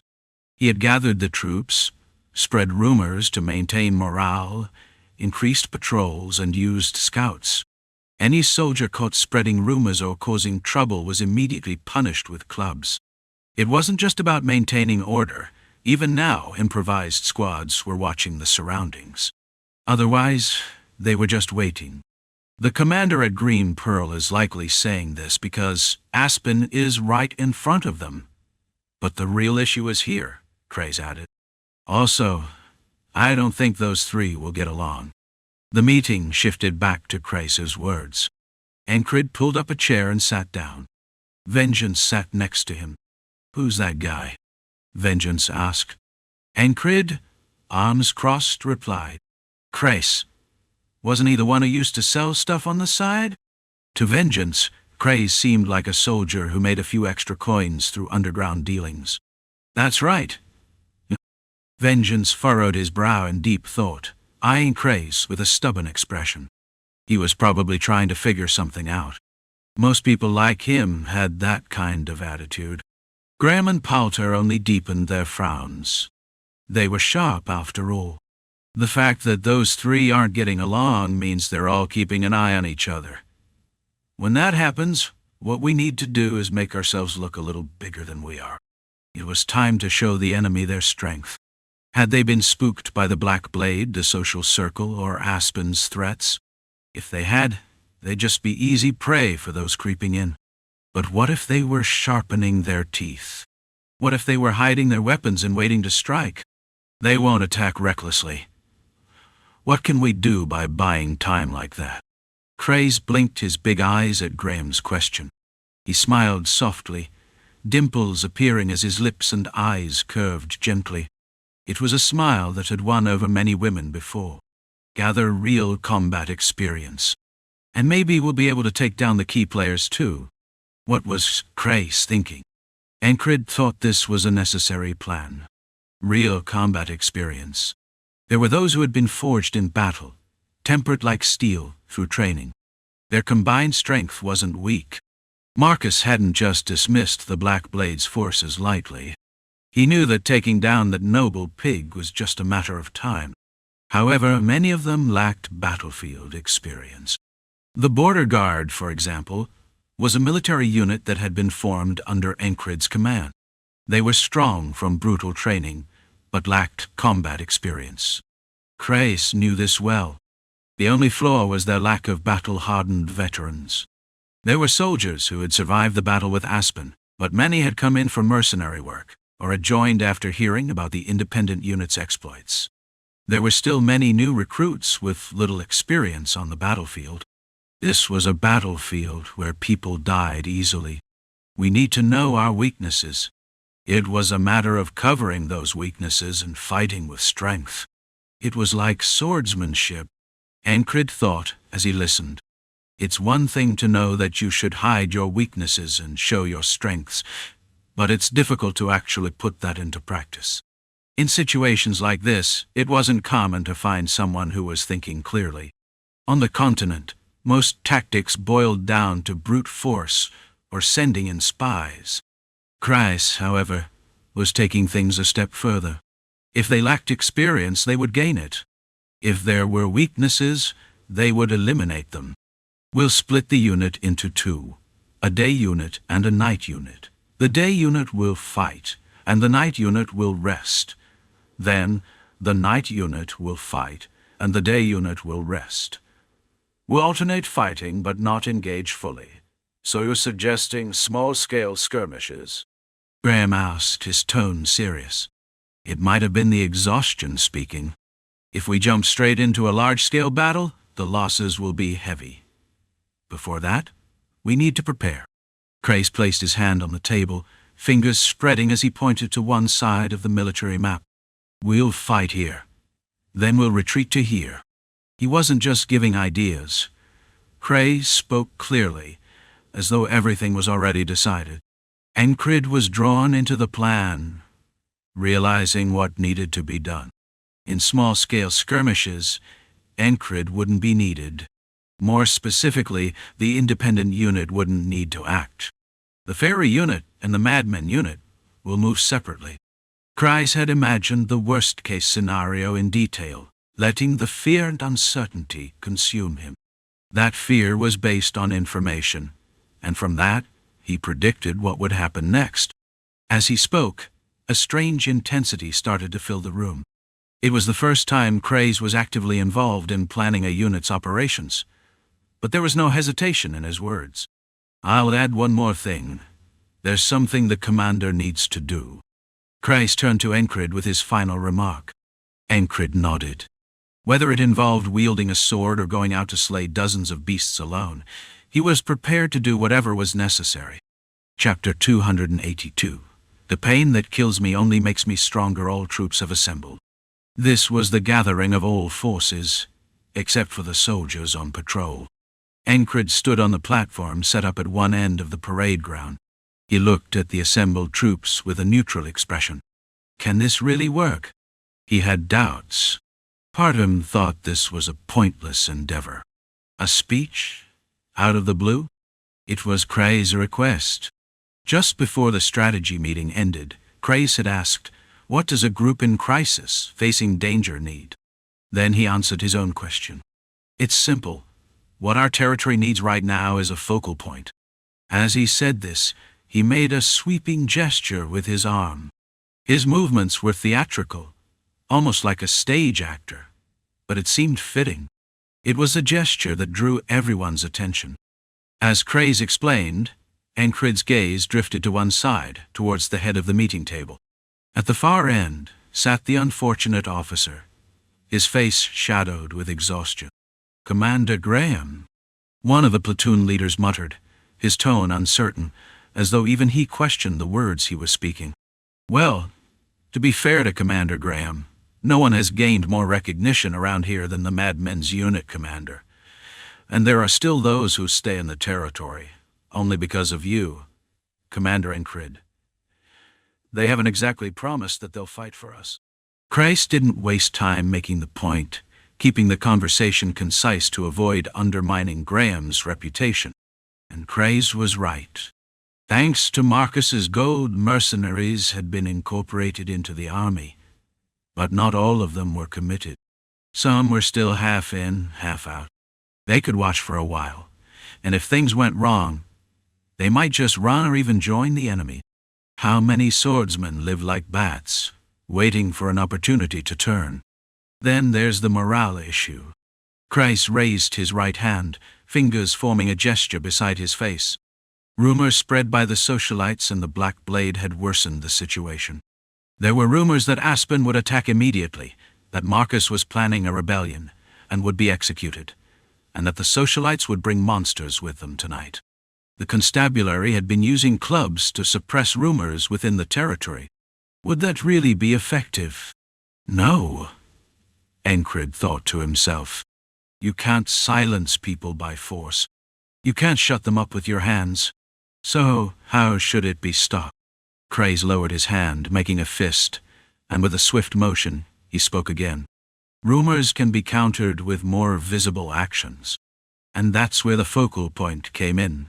To put it in a way that might sound embarrassing, like something out of an old myth or legend, it was a hero. In the last battle, and especially for those who fought alongside him, Encrid probably seemed like that hero. The man who was once stumbling beside them was now the commander of the independent unit, a symbol of power. It felt like a scene from a hero's tale. A few soldiers who knew how to compose music had even written a few songs. They weren't anything too impressive, though. I see. Vengeance, who had been listening, muttered without thinking, then quickly turned his eyes away. He was careful not to meet Graham's gaze. It wasn't something you said in front of the commander. But Graham seemed to acknowledge it too. Honestly, he had thought a few times that maybe it wouldn't be so bad if that guy became the commander instead. Did he lack ambition? No, that wasn't it. With this crazy guy, wasn't it exactly someone like him who was needed? And above all, Encrid was acceptable. If Encrid became the commander, he could even hand over the responsibility of the territory without hesitation. There was no great reason for it. It was just that Encrid's success seemed to matter to him more than anything else. If you asked if that meant he'd be willing to give up his position, he wasn't sure, but at least the Madman's commander wasn't someone who couldn't do the job. If you looked only at managing the territory, it wasn't a bad choice. It was just a stray thought. Proceed. Graham's tired face softened a bit. A sense of relief in his words. It was something that felt like it could ease the situation. Also, there were no nobles interrupting with irrelevant chatter, which helped keep his mind at ease. Are you sure about this? Powter hesitated for a moment, but it was just a formality. He too felt that something had to be done immediately. Whether it would work or not, who knew? And so, Encrid stood on the platform. Let's just fight as hard as we can. That's all I need to say. Just before stepping up, Craze had given his advice, and Encrid nodded in agreement. What we need now is to stop as many spies from entering as possible, and to show the outside world that we're still strong. Then we have to show our soldiers something they can believe in. Commander Graham, you should rest for now. After you've had a good rest,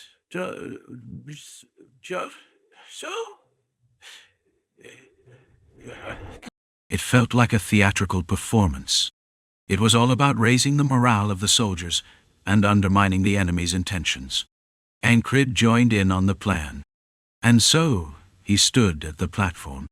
Amidst the murmurs of the soldiers, there were some seasoned veterans, familiar faces and strangers alike. It hadn't snowed yet, but the sky remained dark. For a brief moment, the clouds parted and sunlight broke through, and that was when Encrid spoke. Do you think we're going to lose? The soldiers didn't respond. They just stared blankly at Encrid. There were many soldiers gathered.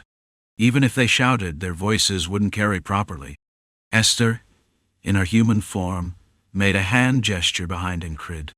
It was a spell to amplify the voice. Not just listening well, but something that bent the surroundings. Thump, pee.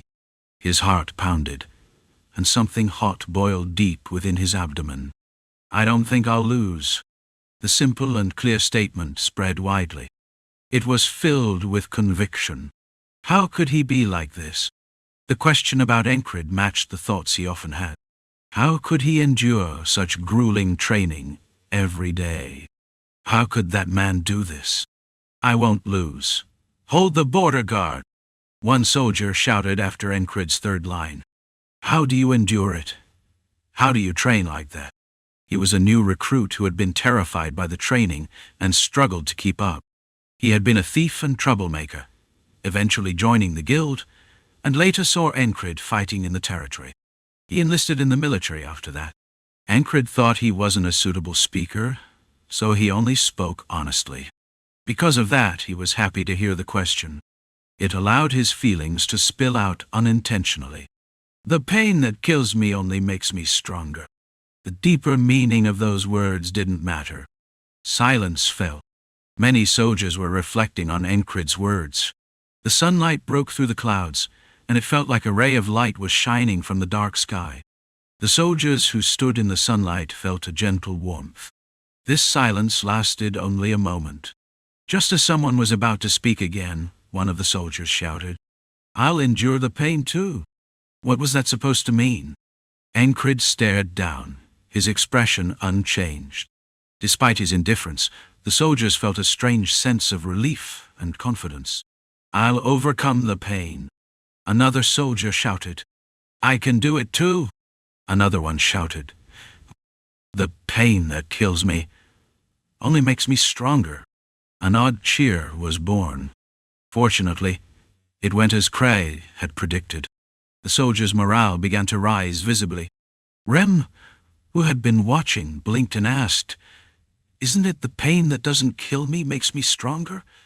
I feel like I've heard that somewhere." That's right. The words had come out wrong. It was because he knew that pain that could kill would make him stronger. As long as the desired result comes out, that's fine, Paltu muttered under his breath. The soldiers, who had once been on the verge of desertion, now cheered enthusiastically, fueled by Encrid's speech. Pain only makes them stronger.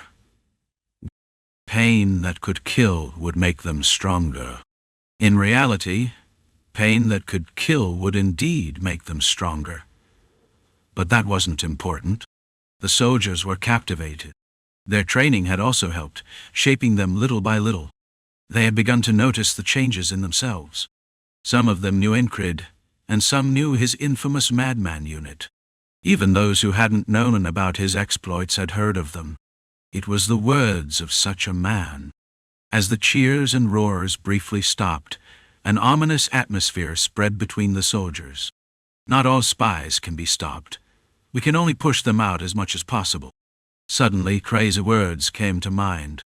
Even Encrid couldn't find every spy hidden among the troops. But maybe he could exert a strong influence over them, he thought. It was a moment of quick insight. In the midst of the cheers, Encrid's voice rang out, loud and clear.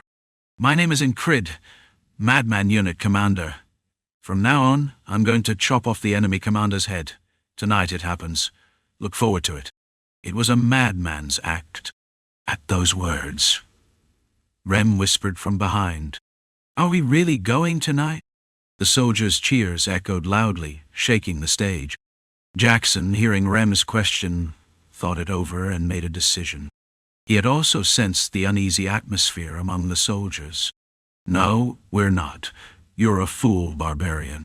Jackson quickly understood his commander's intentions. Rem, not even pretending to listen, replied, "Let's leave that bastard behind. He's useless, right?" Ignoring Rem, Encrid unsheathed his sword. Ching! A subtle blue light sliced through the sunlight, rising high. "All units, forward!" The cheers grew louder. "Pain! Give us pain! Pain!" The cheer grew even louder. Graham wondered if this was right, but in the end, the morale had already been lifted. It was more than expected. Cray sometimes thought that Encrid didn't understand his own position. But when he thought about it, it made sense. The Encrid they had seen at the border guard was twice as mad, and twice as monstrous compared to what they saw outside. And what would it be like to hear that this madman, this monster, was fighting alongside them as an ally? They'd probably go insane. Morale would rise. Everything had gone as expected. Graham didn't care about Cray's internal thoughts, but he did understand this now. The morale was up, and the madness was on display as the soldiers cheered. Now more than anything, passion was needed. The calmness would be left to the veteran soldiers who led the charge. Graham shouted, "All units, prepare for battle." The soldiers moved in formation without hesitation. It was the beginning of the day and night operations. Gilpin shot a brief glance at the frog's face, showing clear wariness. If things went wrong, it would be himself who would end up hit and dead. "It's fine. Gotta go be. Darwin worm, Shiros, as Emdikwa, Kadarkon. Aaron, the deal's done. You're a guild member now." Despite everything, Craze, the actual guildmaster, accepted the frog into the guild. Gilpin wondered, is this really the right move? This was the same frog who had caused havoc at the guild mansion twice.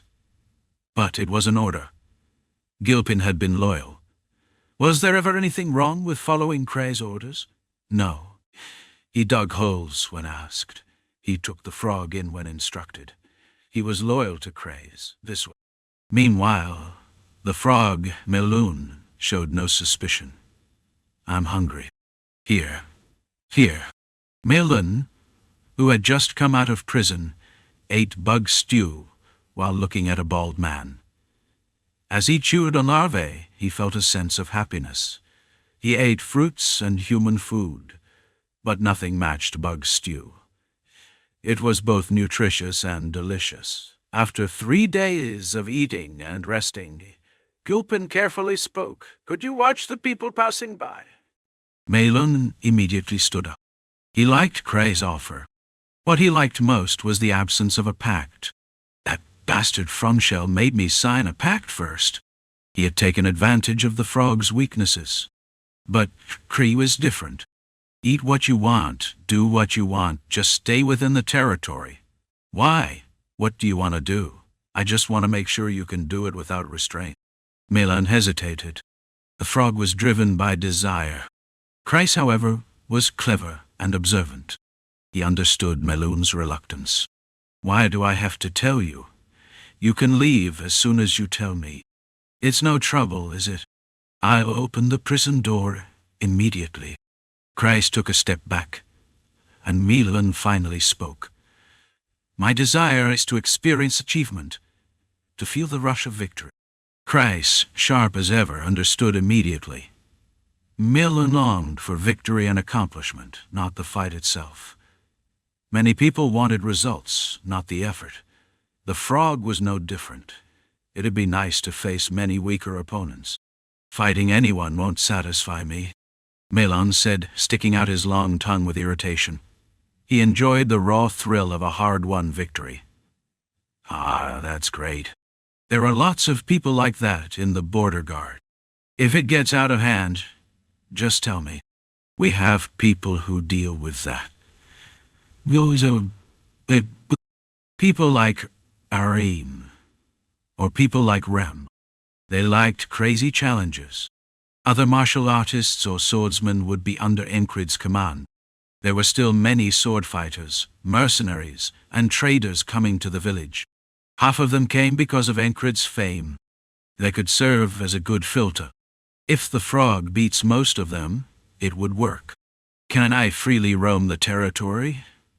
Wouldn't it be better if you find someone hiding their skills and defeat them? Right?" Raw combat was about the opponent, the ones who would truly challenge you. Defeating them would bring satisfaction. Meloon felt exhilarated just imagining it. His skin responded, slick with oil. "Without a pact?" "Without one." Cray smiled. "What did a pact have to do with anything. The frog had a pact to control his desires. If desires and urges came first, a pact wasn't needed. Melun was naive. And so Melun became part of the guild and roamed the territory. Gilpin noticed the movements in the back alley, suggesting they were being excluded. New faces appeared, claiming to form a new guild. Among them, a swordsman with thick scars on his face stood out. He wielded a heavy mace, and if hit, the pain would not be easily dismissed. This scarred man was no ordinary fighter. However, a knight-grade fighter wasn't that rare, and he was just so-so. At most, he seemed like a former frontier defense soldier, but he wasn't a match for the frog. "Oh, really? You're gonna fight?" Melun laughed. The opponent's skill seemed perfect for playing with him before winning. "Why is the frog here?" The opponent squinted. "Does it matter?" Melun responded while drawing his loop sword. The unexpected appearance of the frog took the man by surprise, and the result of the fight was clear. Failure? The wolf bishop leading the heretics paused while chewing his meat. A piece of half-chewed meat flew across the table. "Yes, the group sent to seize the back alley has lost contact. Send more." The bishop thought the situation was boring, but knew he couldn't just wait and let it finish. "Are they going to wait until it's over? The one who started the job should draw the sword first. Besides, he'd gotten word of an assassination squad targeting the commander tonight. Would he sit back and take it? How dare they target us? It would be amusing to cut off their heads and mount them on poles." The wolf bishop chuckled. But the expected attack never came that night. The following morning, the border guards' standing army marched out. Their direction was toward the camp of the Black Blade Corps. Chapter 283. Thankfully, they are stupid, that's good. Encrid stood on the podium and declared that he would kill the enemy commander. Of course, that wouldn't actually happen. To be precise, not right now. What was being sent now were the underlings. Craze understood this perfectly. That's why he took advantage of Encrid's words. What would happen if they suddenly killed the enemy commander? What if word of it reached the enemy? What would I do? It would be difficult to take the lead. They would increase the guards and raise the vigilance. If that happened, the need for a full-scale attack would be unnecessary. They'd just move more cautiously. They had even made it look like they were moving their troops at night. Subtle hints were dropped for the spies to report. Kreis fully utilized Encrid's words. Even better. The strategy was based on the premise that neither side would act rashly due to mutual caution. It would have worked well anyway, but Encrid's comment made it work even better. As expected, his mind works well. Although he seemed to dislike thinking, the leader was quite perceptive. His judgment was sharp. Even now, things were going smoothly. The ones who had only been watching cautiously didn't take action but thoroughly reinforced their defenses. The number of torches lighting the night increased. The scouts running in all directions worked tirelessly, with horses and riders moving swiftly. Yet Kreis still couldn't shake his unease. So what should he do?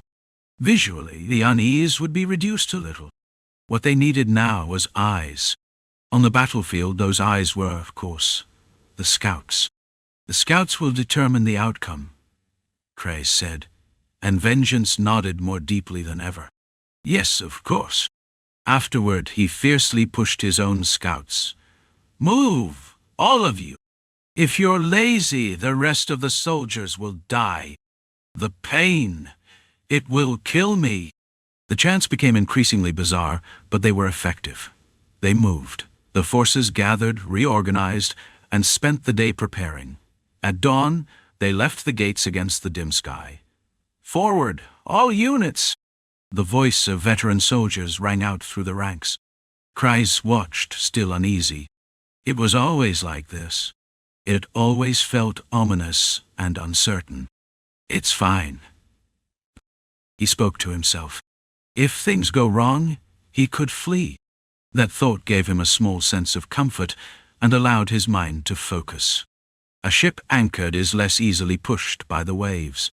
To the west of the border guard, the troops moved over barren land unsuitable for farming. A little to the south, Cray stood on a small hill, surrounded by 2 squads of guards watching the battlefield. What would happen? Would it go as expected?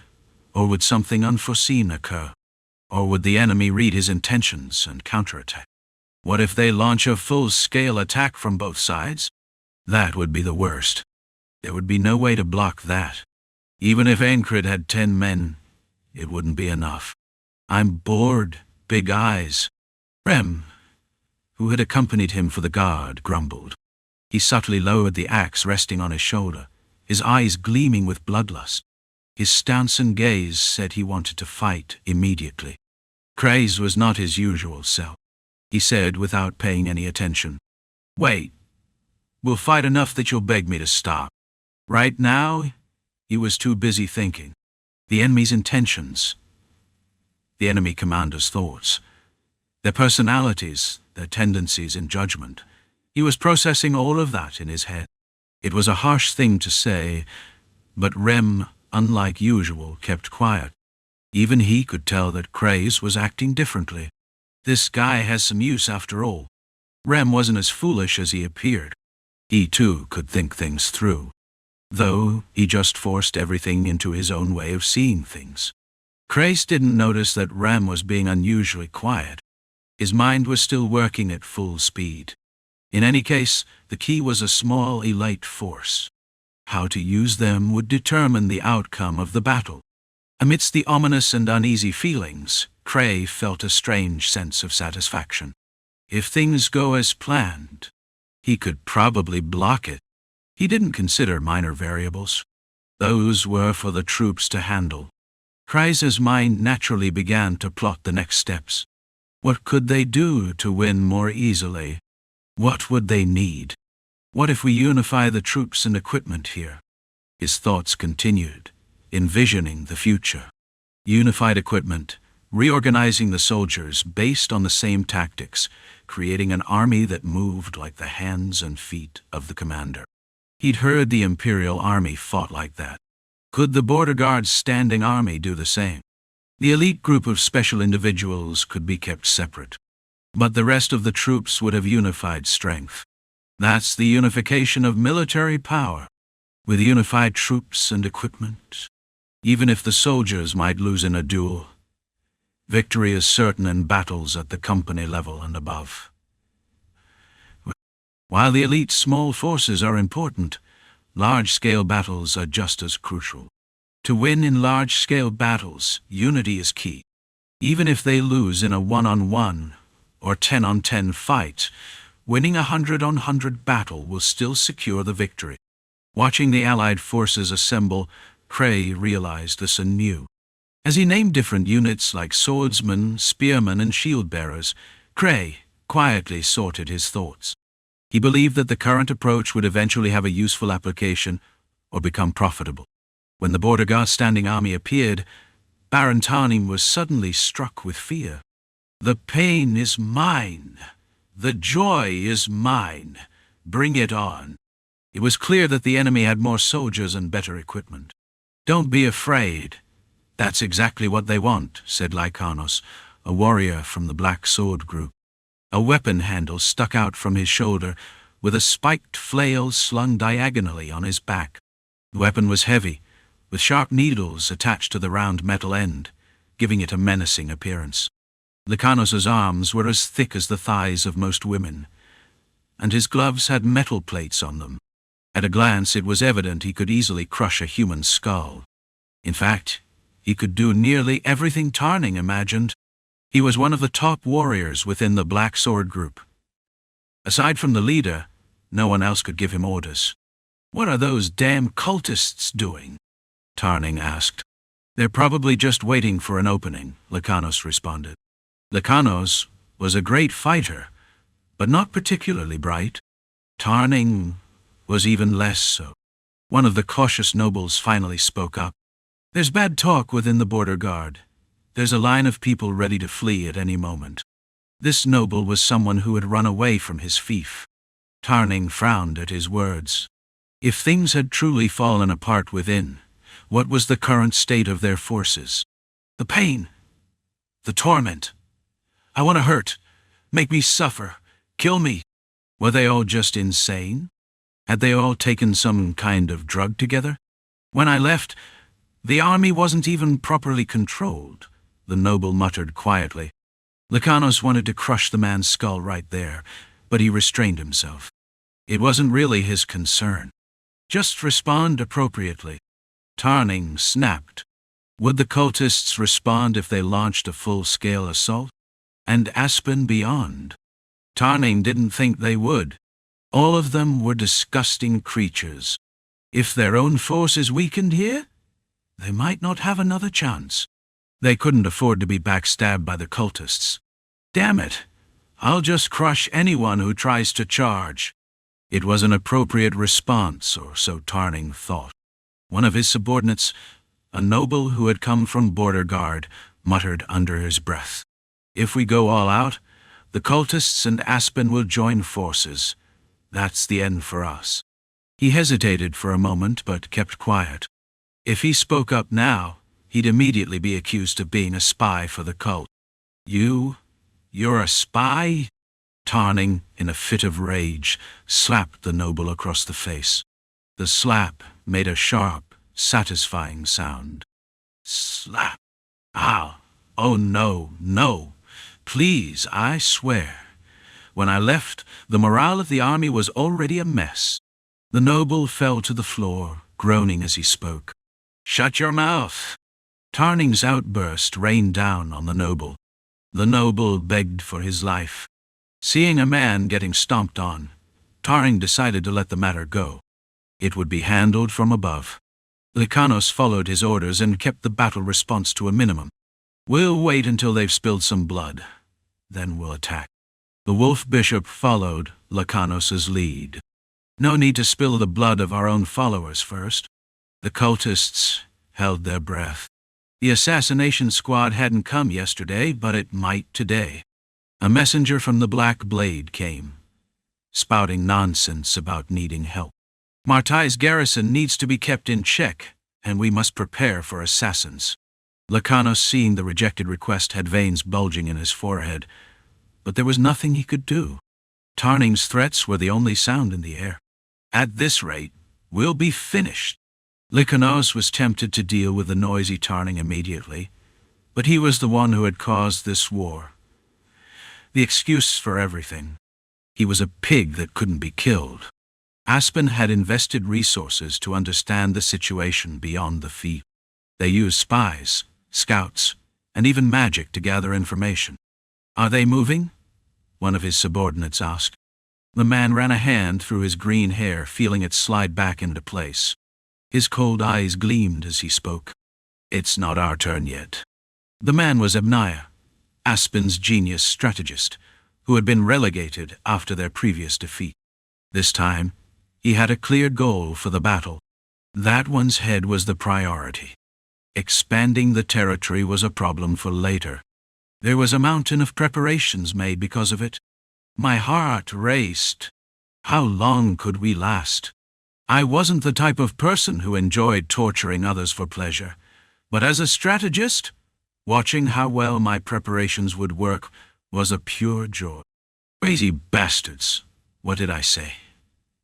My words are the words of a god, I said light. What? Huh? Charge! Hear me! At the squad leader's shout, the squad members shouted in unison. Ah! They were all overcome with rage. It was understandable. They had learned to obey orders unconditionally in a very short time. The newer recruits were treated even harsher. It wasn't out of malice. Veteran squad leaders and platoon leaders were called. They would just do as they were told.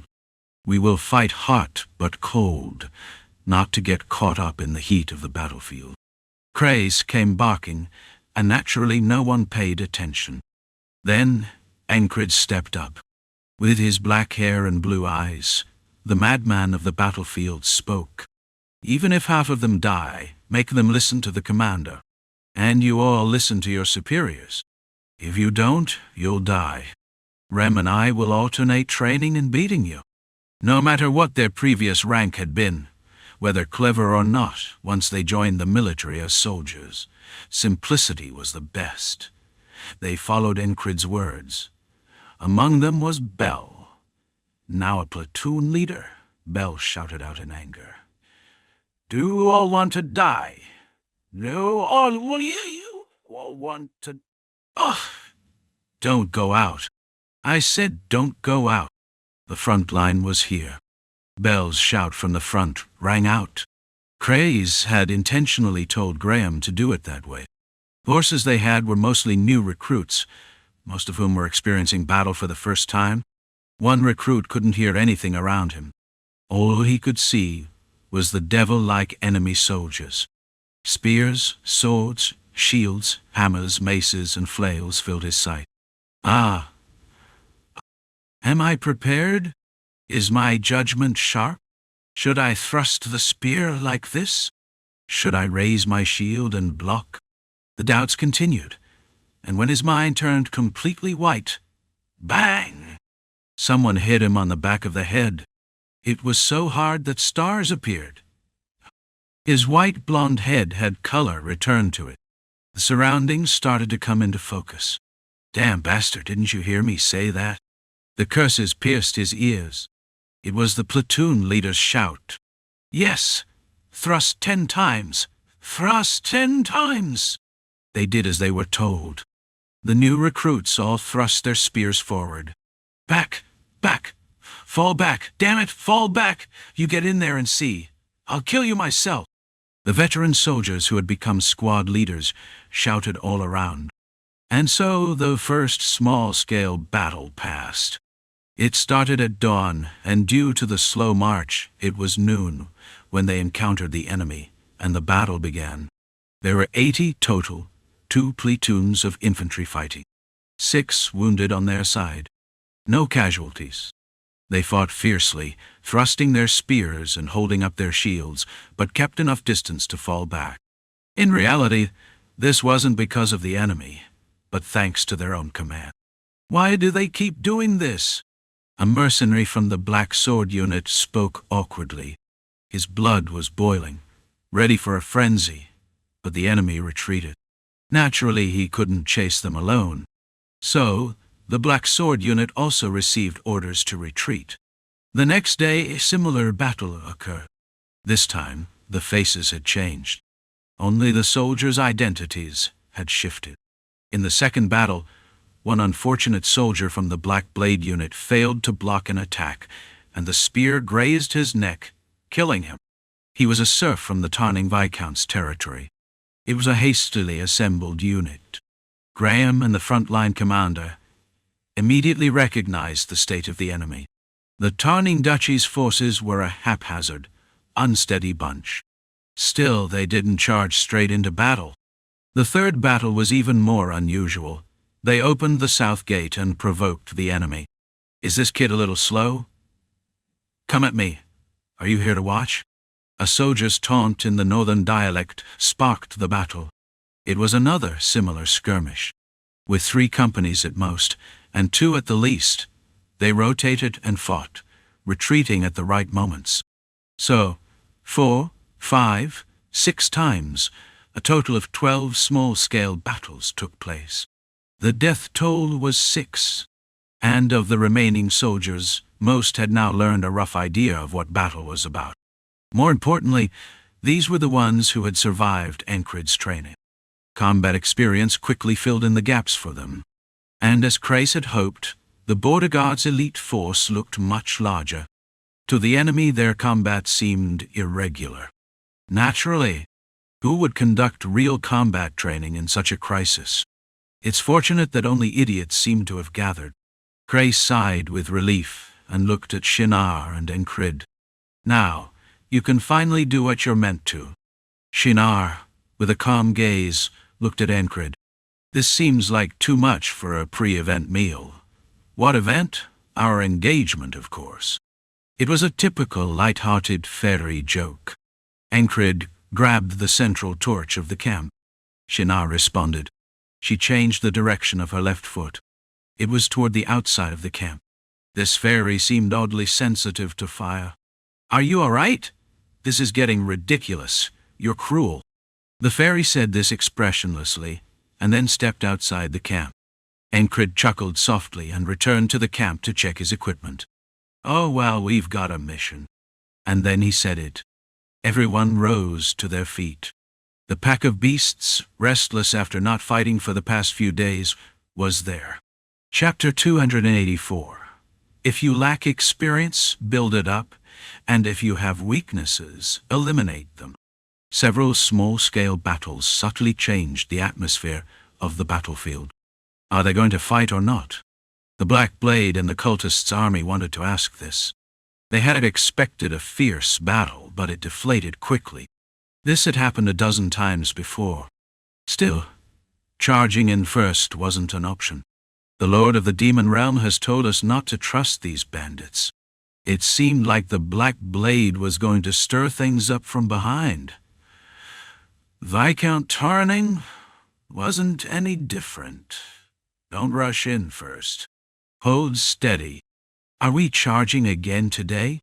Aren't they tired of this by now? At Raikanos's words, Tarning stuffed a piece of jerky between two slices of bread. He never stopped eating. There was no longer the same tension as before. The border guard's standing army had been doing strange things, and so the tension had naturally eased. Of course, Lycanos was different. What's going on? He couldn't say exactly, but his instincts honed over years of battle told him something wasn't right. The opponent's tricks weren't ordinary. It felt ominous. Very ominous. Nearby, Viscount Pig was muttering something. He seemed to be talking nonsense about charging in and eliminating the enemy, claiming they had superior numbers. Shut up. Lycanos wasn't one to ignore his instincts. Viscount Pig squawked something in response, but Lycanos ignored it. Take up defensive positions. Lycanos had to stick to the same strategy. There was no choice.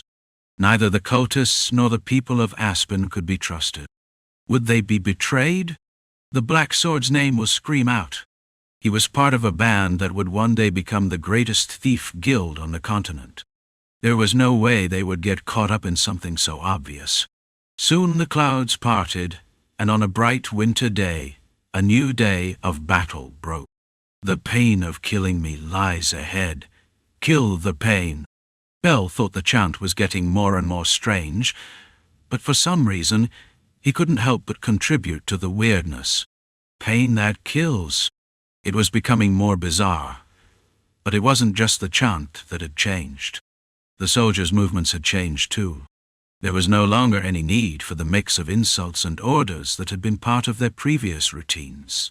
It was only natural. These were already trained soldiers. Soldiers who had been tormented and beaten by the crazy squad leader.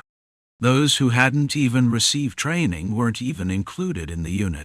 This was also Cray's idea. "We're already short on manpower." Bell thought it was just nonsense. He wanted to argue that the battlefield wasn't like that. Of course, in the end, he didn't say a word. Do it. Encrid stood behind him, and Graham had given his approval. The point is this. If you lack experience, build it up. And if you have weaknesses, eliminate them. That's what we're doing here. If untrained soldiers are mixed in, the overall strength of the unit weakens. They would focus only on those who were well-trained and strike them with the hammer of real combat, like steel being tempered.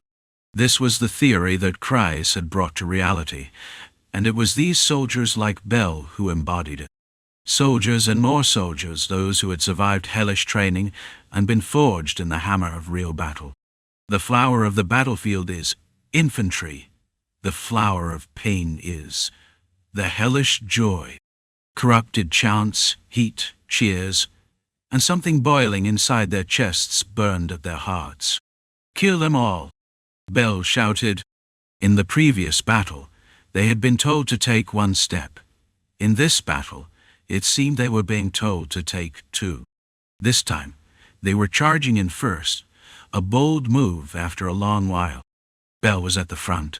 He could see the eyes of the Black Blade mercenaries coming closer. Through the tightly pulled-down iron helmet, the killing intent in their eyes shot through at him. The mercenary swung his large sword overhead. With all his weight and power behind it, the strike came down toward Bell's head. He didn't react. If it hit, he'd be dead. Instead of blocking, Bell slammed his left foot into the ground, twisted his waist, and put strength into his arms. His muscles swelled with a crack. He concentrated, adding more force. He thrust forward with his spear.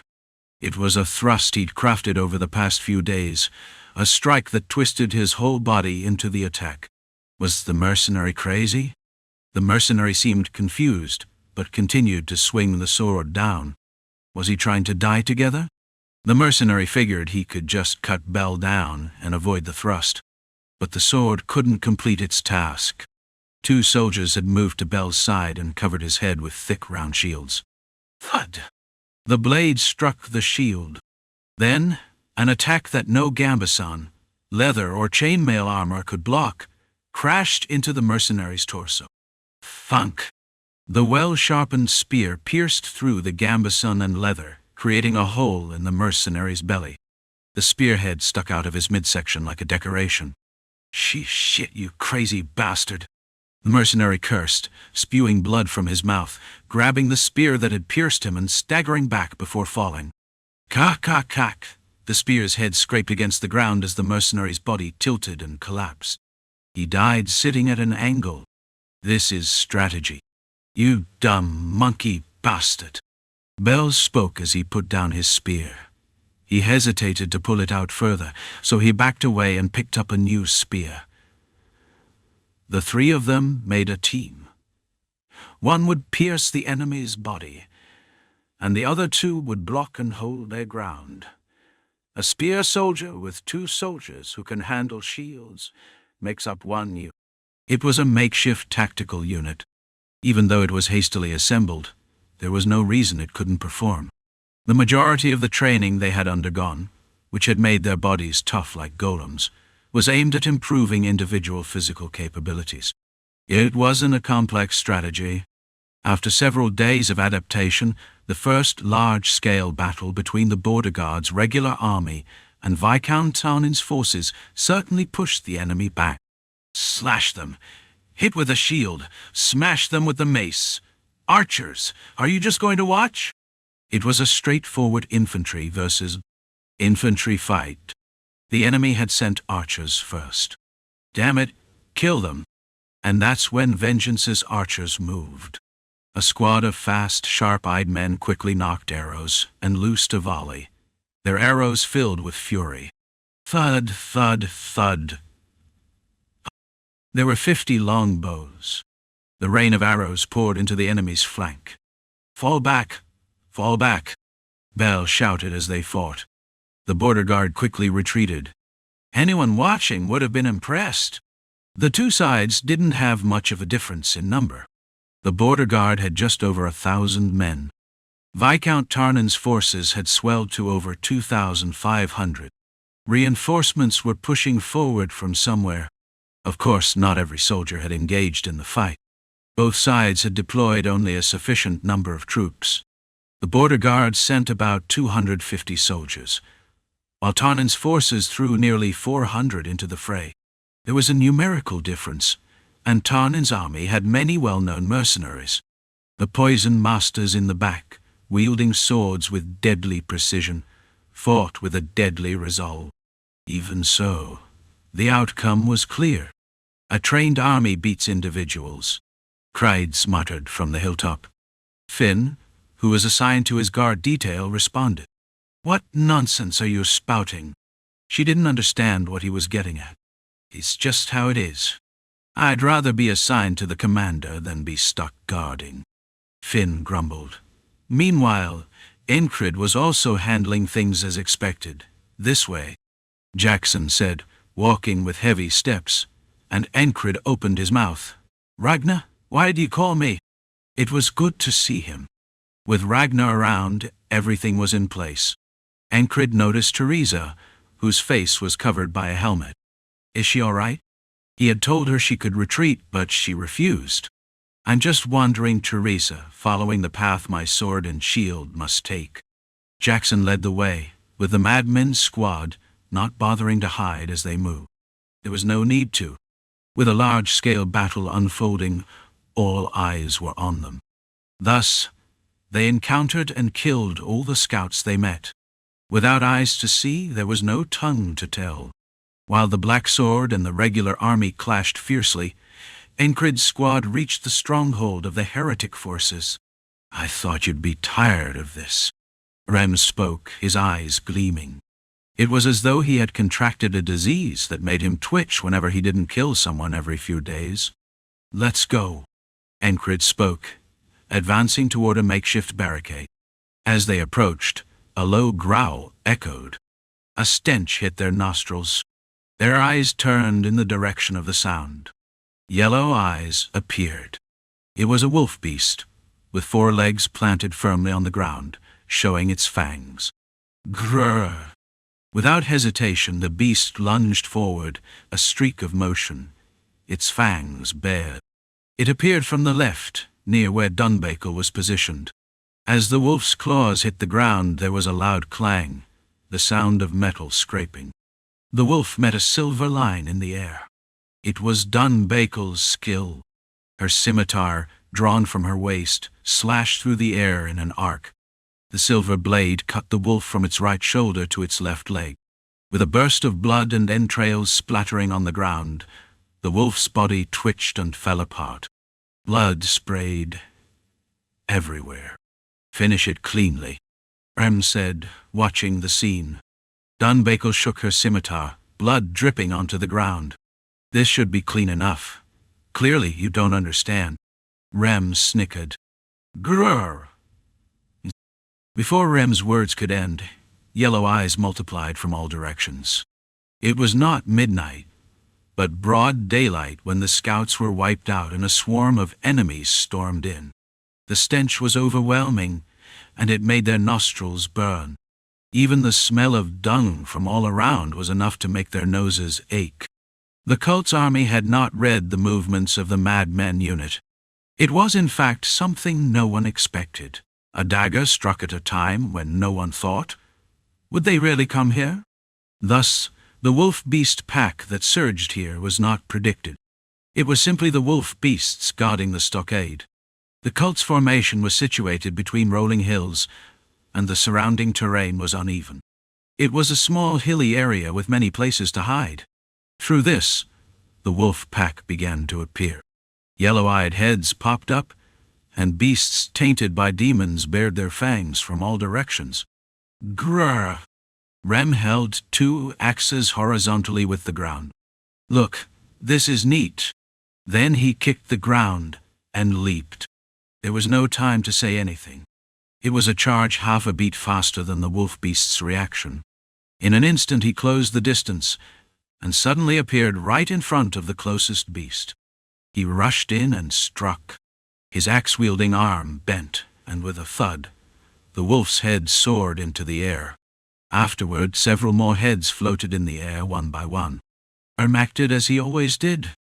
In other words, he hacked, slashed, and chopped at whatever came in his way. "How is that neat?" Dunbakel commented upon seeing this.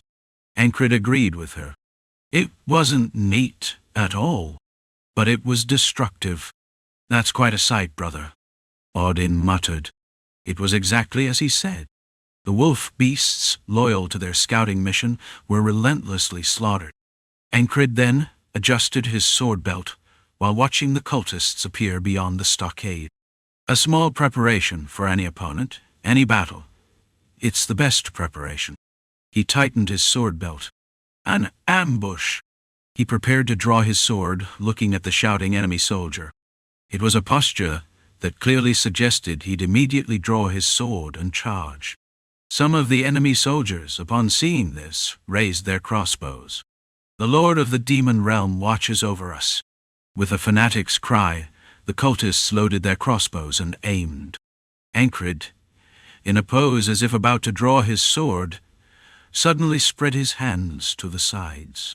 It looked like an odd move, but the result was far from it. Peeing!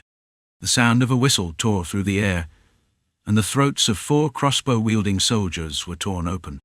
It was the whistle dagger. Crack! One soldier clutched his neck and fell. The newly torn throat, large enough to be visible from the outside, spilled blood instead of air. All 4 of the cultist crossbowmen had their heads hit the ground. Quite the deception, Jackson muttered from behind. It was unclear whether he was impressed or mocking. Encrid paid no attention. Pretending to draw his sword, he launched the whistle dagger. It was a brilliant tactic. The repositioning of his sword belt and the setup were all for this single move. The posture itself was part of the preparation. Deceiving the opponent was also part of the preparation. Howl! A chilling wolf's howl echoed from inside the cult's camp. It was a howl infused with magic that caused the body to stiffen in an instant. Let's keep that damned dog from barking. Rem, covered in the black blood of beasts, spoke. He grinned, showing teeth that looked oddly white, and the combination of the axe, blood, and his grin made him look like a symbol of fear. No one here was stiffened by such a howl. Even Dunbakel just grumbled. Chopping heads doesn't make it clean. My god of the demon realm. One of the fanatics trembled upon seeing this. Eh? What? I can't hear the words of idiots who worship a shitty god. Rem spoke, cupping his hand near his ear while holding his axe. Then he started going wild, even more so than before. From the enemy's point of view, it seemed like he was going insane. Encrid and his party did their part. Jackson set fire to the barracks and supplies, while Ragnar cut down enemies charging behind Encrid. Teresa and Dunbakel also ran left and right, breaking heads, human or beast, indiscriminately. There was no need to cause a commotion for a long time. Once Encrid saw the rising black smoke, he signaled. He threw his whistle dagger into the sky.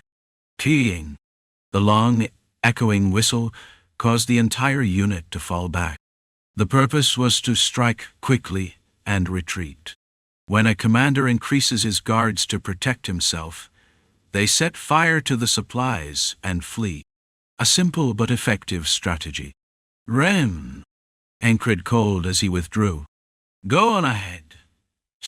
Rem didn't follow, so Encrid called again, and the answer came back. Was it because he was too excited? That was half the reason, and the other half was the need to block the rear. Before they knew it, 4 other wolves, twice the size, were charging at them. Someone needed to either cut them all down or block and retreat. I hope they die here, Jackson said, unfeeling. Otherwise, I'll be the one to stay and end them. Ragnar said something unacceptable. If he stayed behind, it would be hard to come back before the winter ended. Incrid wasn't worried about Rem. Of all people, it was Rem. Getting himself out of a situation was nothing. I'll go first, Encrid said. Chapter 285. The Language of the West.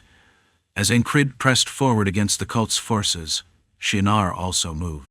She took 20 of her fastest and most dexterous subordinates and circled the outer edges of the battlefield. Their role was that of snipers. The 20 soldiers did not participate in the front-line battle. Instead, they observed the flow of the battle and analyzed the enemy's composition as they moved. Meanwhile, Shinar, with the keen sensitivity acquired through countless experiences in battle, began to read the flow of the fight. Whoa! She distinguished and identified the sounds she heard, honing in on her target. Thus, the first target was confirmed. Let's go. The selected subordinates followed her. Shinar's group swiftly circled the battlefield's outer edge and struck from one side. Shit! They're crazy. The enemy soldiers responded fiercely. The 20 managed to hold them off and endure. Their combat abilities were exceptional, though not extraordinary. They were elite, but not on the level of frontier defense soldiers. However, Shinar was different. While the enemy's focus was distracted by her 20 soldiers, she leapt up and crushed the head of one of the enemy soldiers. She pushed off the ground, soaring upward with ease, as if someone were pulling her from above. It felt as though she had wings. She crushed the enemy's head beneath her foot, and with the tips of her toes, she struck at their throat. Thunk! With the blade hidden beneath her boots, she pierced the soldier's neck, then pulled out her knives. The shining leaf-shaped blade reflected the light as it was drawn. She casually stabbed downward a few times. Clang, thud, whack. The unlucky soldier whose helmet was struck wobbled and fell to the side. The second soldier, on bad terms with the goddess of fortune, had his forehead torn, blood spilling from his face as he collapsed. All of this happened just before the soldier she had stepped on died. Shinar yanked her knives and struck at the spear that flew toward her. The spear's shaft was split by her knives. The spearhead was lost, and the short staff remained. The soldier, now holding the staff instead of the spear, raised his shield.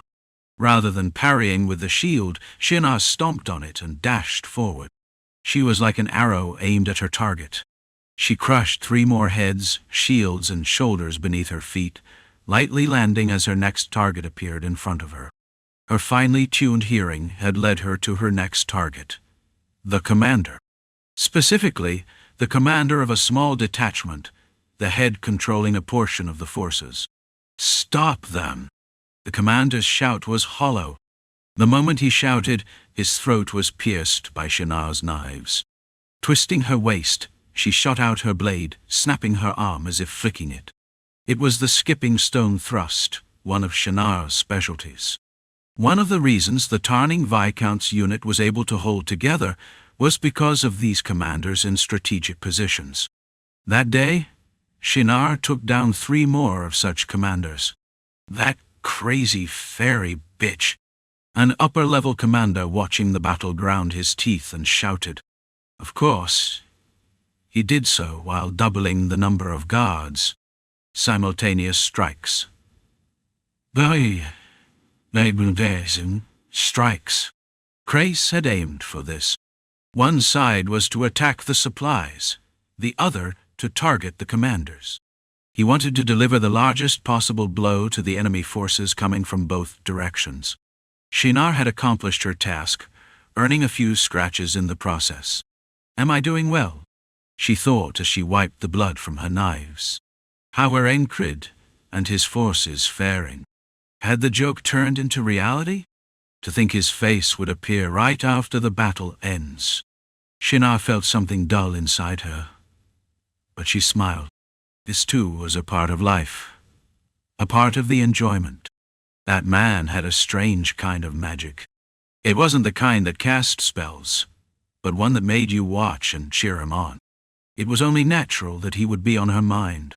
Retreat? Wow. As she finished her task and began the return, under the noonday sun, the fairy thought of the human. It wasn't merely a feeling between rational beings. It was more of an expectation of what one human could achieve. How far will he go? The fairy silently wondered. Naturally, there was no answer. If it remains in a constant state of tension, the body will stiffen. Just as mindless training is important, rest is equally so. Only after resting will your strength and stamina improve. These were Audin's words. Encrid reflected on these words. Through the battle, he gained another small insight and pondered it. It was the balance of tension and relaxation. What if, even during battle, there were moments to loosen the body? He had noticed this when watching Ragnar and Jackson. Jackson seemed to put no strain on his body unless swinging his sword, while Ragnar seemed to strike without exerting force, even as he constantly wielded his blade. Audin was the same. Don Bakel and Teresa had similar habits as well. The elasticity and rhythm that result from controlling tension and relaxation. Resting improves stamina. Resting also enhances strength. Could swordsmanship be similar? Rest is important. Audin had said this countless times, but it had never fully resonated with him. That small phrase had only now sunk into his skin, and taken root in his innermost being. As soon as he thought about it, he was able to put it into practice. This battle had become his learning ground. What if I relax even more? Self-reflection and accurate understanding were crucial, and for Encrid, it was as natural as breathing. Thus, through this self-reflection, he discovered the beginning of relaxation. It was the first ability he had gained through repetition of the day. The heart of the beast. Boldness was needed when blades clashed, and even when quarrels targeted the head, he learned to appropriately rest his muscles and control his breathing. It was also the way to fight long battles. If one were to face many with a small force, managing stamina was essential. Of course, Encrid's stamina was monstrous. Compared to ordinary soldiers, he possessed an endurance that was beyond comprehension. But even he wasn't invincible. From that perspective, Rem will be fine. This thought came naturally. Who had taught him the heart of the beast? Who was the one that often spouted nonsense during the battle? He was a master of relaxation. That's not a master of relaxation. He's just clueless. Encrid spoke his thoughts aloud, and Jackson responded from the side. He's just an idiot. Ragnar also commented. When he's about to strike, it seems like his muscles are all tensed. Dunbakel added her criticism, while Teresa said nothing. Then Audin spoke. Are you worried about the barbarian brother? Worry about Rem? The monster with gray hair? The one who would chop up any demon he encountered with his axe and return? Me? Encrid briefly searched for the right words before asking with a serious tone. Did he look like someone who would worry? Audin smiled softly. If there is bitterness in your heart, your eyes become cloudy. If there is worry, your thoughts will follow that path. Focus solely on the Lord. Erase the bitterness and praise your Lord. Thus you will find peace in your heart. Audin recited a prayer. Teresa beside him muttered, Find peace, repeating Audin's last words. Though her face was hidden behind a mask, she seemed to be deep in thought. It seemed awkward to face the cult again. Wasn't her original allegiance with this side? She had mentioned she was born and raised there. Her heart might have been uneasy. Encrid glanced at Teresa and reflected on whether he was really concerned. Impossible. Why would he worry about that insane Rem? But something bothered him. There was a subtle discomfort. Why? He was withdrawing.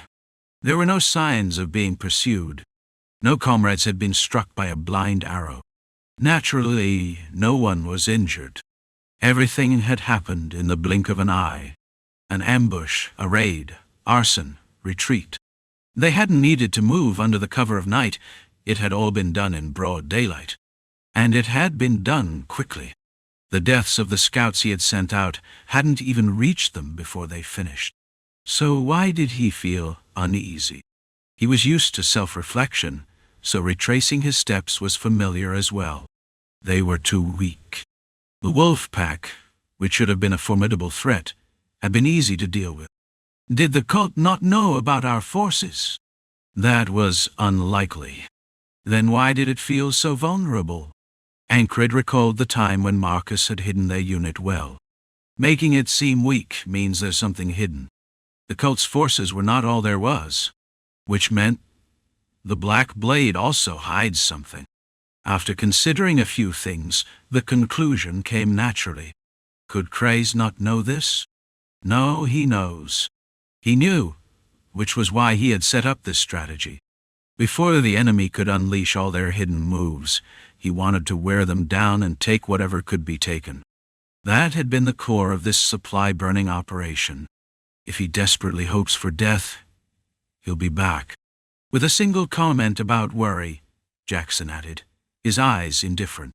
Looking into those red eyes, Encrid nodded. I know. There was no need for worry. Who was he even worrying about? Behind him remained the insane barbarian. Rem admitted that he had become excited. Everything begins with recognition. Only after acknowledging and recognizing something can there be change. If you have a tendency to get excited easily, you must recognize that in order to remain calm. Are all beasts the same? No. But the beasts that survive all share the same characteristics. This was something he had been told when he first learned about hunting. It's not about having longer fangs or sharper claws. Whether it's a lion running across the plains or a tiger ruling the mountains, the reason they survive is because they know something. And if you want to know something, the starting point is always yourself. You recognize your own claws, leg strength, and endurance. That's where it begins. In that sense, the boss is really unique. He is someone who knows what he is capable of and what level he is at, but his body couldn't keep up. Or it didn't used to. But now it's different. His skills had grown to a level where they became threatening. Watching that had sometimes felt like a stroke of luck.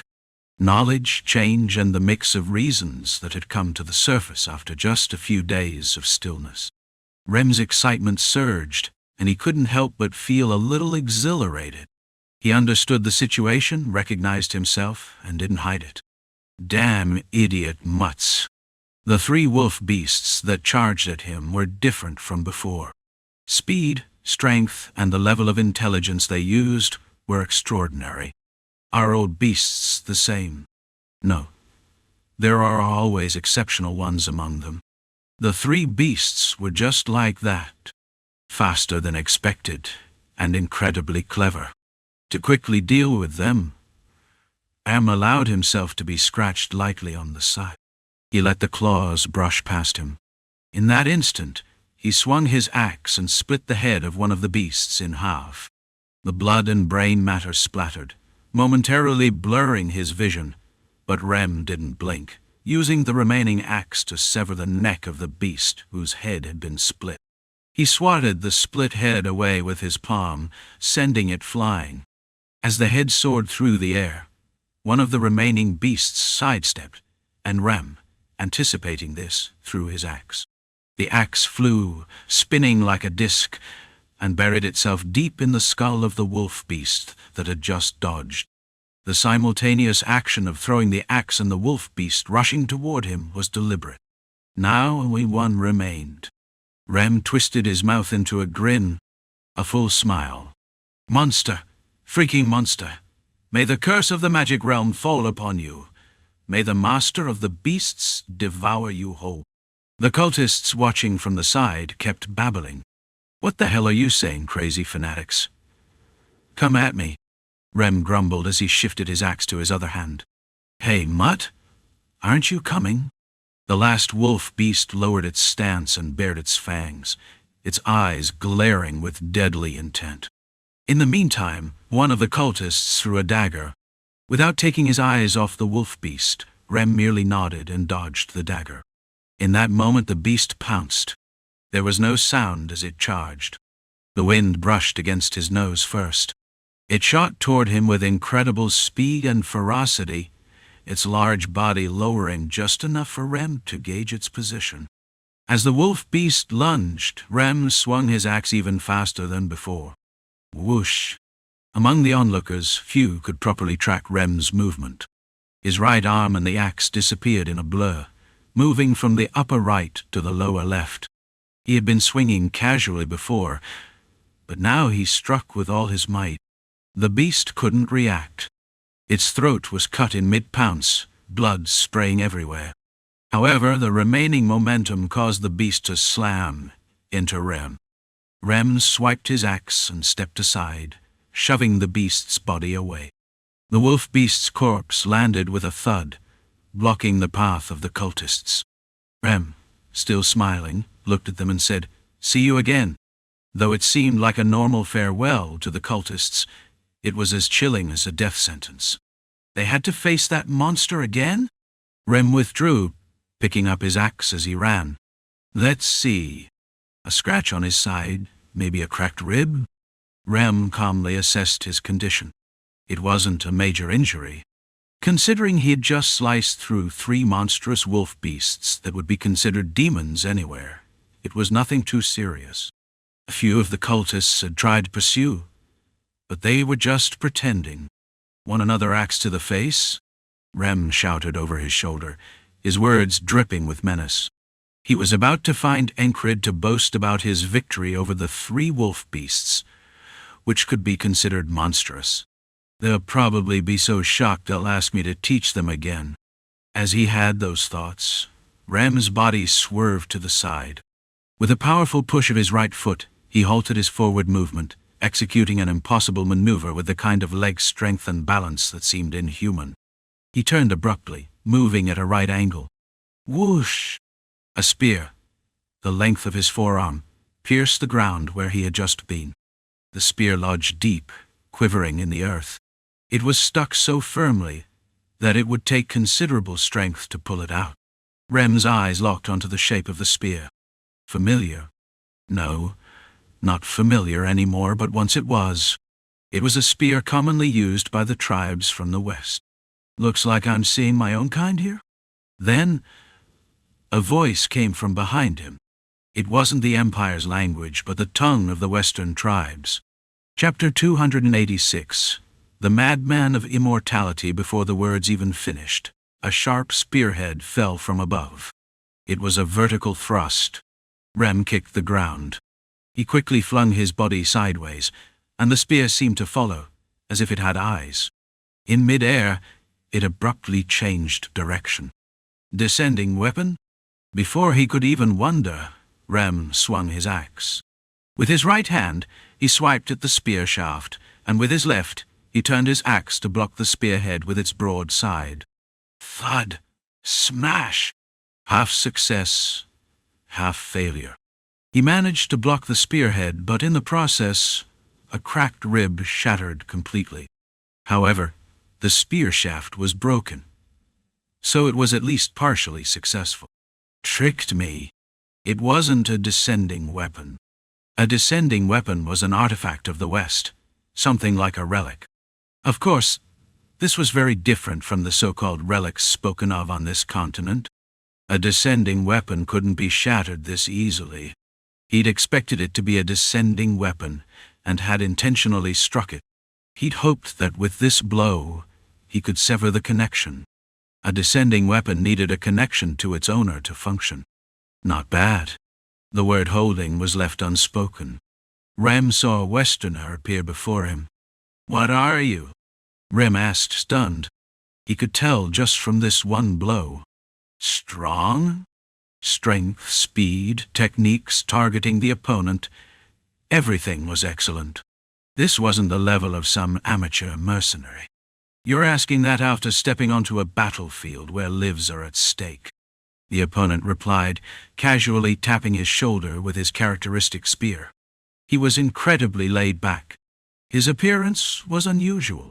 A leather breastplate covering his chest, leather guards on his legs from shin to thigh, and similar protective gear from his palms to shoulders.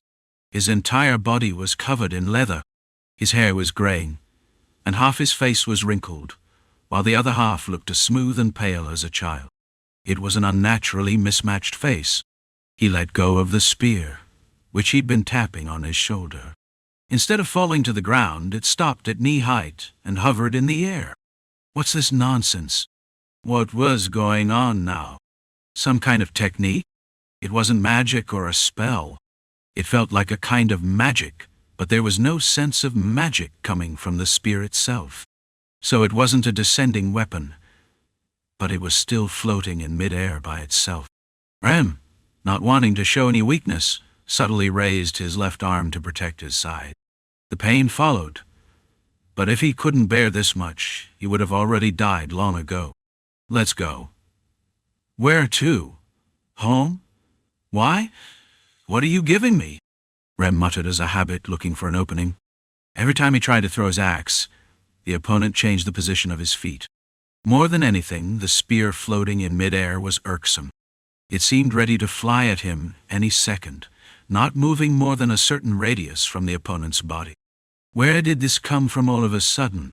Just moments ago, 3 wolf beasts had damaged his ribcage. It had seemed like an easy victory, but it was a deadly battle.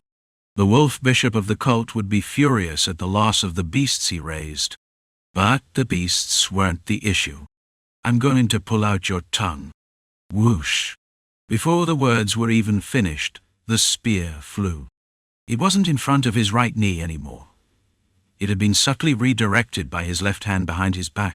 He visualized the path of the spear in his mind. Rem swung his axe. It was an axe swing that Encrid often described as resembling a beam of light. Bang! A loud crash as one of the spears bounced away. Rem felt a slight tremor in his hand. Immediately after, the spear that had been floating in the air also came flying. Not a descending weapon, yet it's being used this way? For now, there was no time to figure it out. Rem kept swinging his axe. Clang! Clang! Clang! The spearhead and axe clashed, creating red sparks in mid-air. The sparks flew and the heat started to build up. He had completely forgotten about the cold, as sweat began to pour down his body. The warmth from the heating stone tucked in his shirt became bothersome. Clang!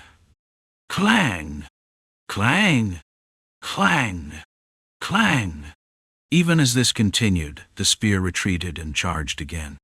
Even after dozens of blows, the spear returned and attacked. After blocking the spear about 80 times, Rem stomped with his left foot, smashing a stone buried in the ground. Boom! The broken rock shards shot forward. One of the thick stones blocked the space between them. Wham! The spear pierced through the rock and halted. For a brief moment, the spear's movement was restricted, and Rem swung his right-hand axe to knock the remaining spearhead off course. Finally, Rem threw the axe in his left hand. The axe in his left hand reached the enemy's head in an instant. It seemed as though it would split the head open, but the axe stopped mid-air. The axe blade and shaft trembled violently. "I was wondering what you were using," Rem muttered, finally catching on. The enemy tilted his head slightly and replied, "Was it a half-baked one?" With white hair and skin that didn't match his age, Rem knew who this was. In fact, he had realized it earlier. A madman chasing immortality, an ageless lunatic, right? Knowing that won't save you. The words came with a gentle smile, one that naturally carried an eerie quality. With an appearance like his, it made sense. Rem recalled stories he had heard during his time with the tribe, but quickly pushed them aside. "You never fully learned, did you? That half-baked technique? How many ribs did that left one take out? 2? 3? The enemy asked. 2 of Rem's ribs had broken due to the pressure from the earlier attack. It was only thanks to the strength of his muscles that he was able to hold on. If things had gone wrong, the broken bones could have pierced his lungs or organs, sending him to an early grave.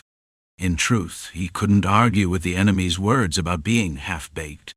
It was true.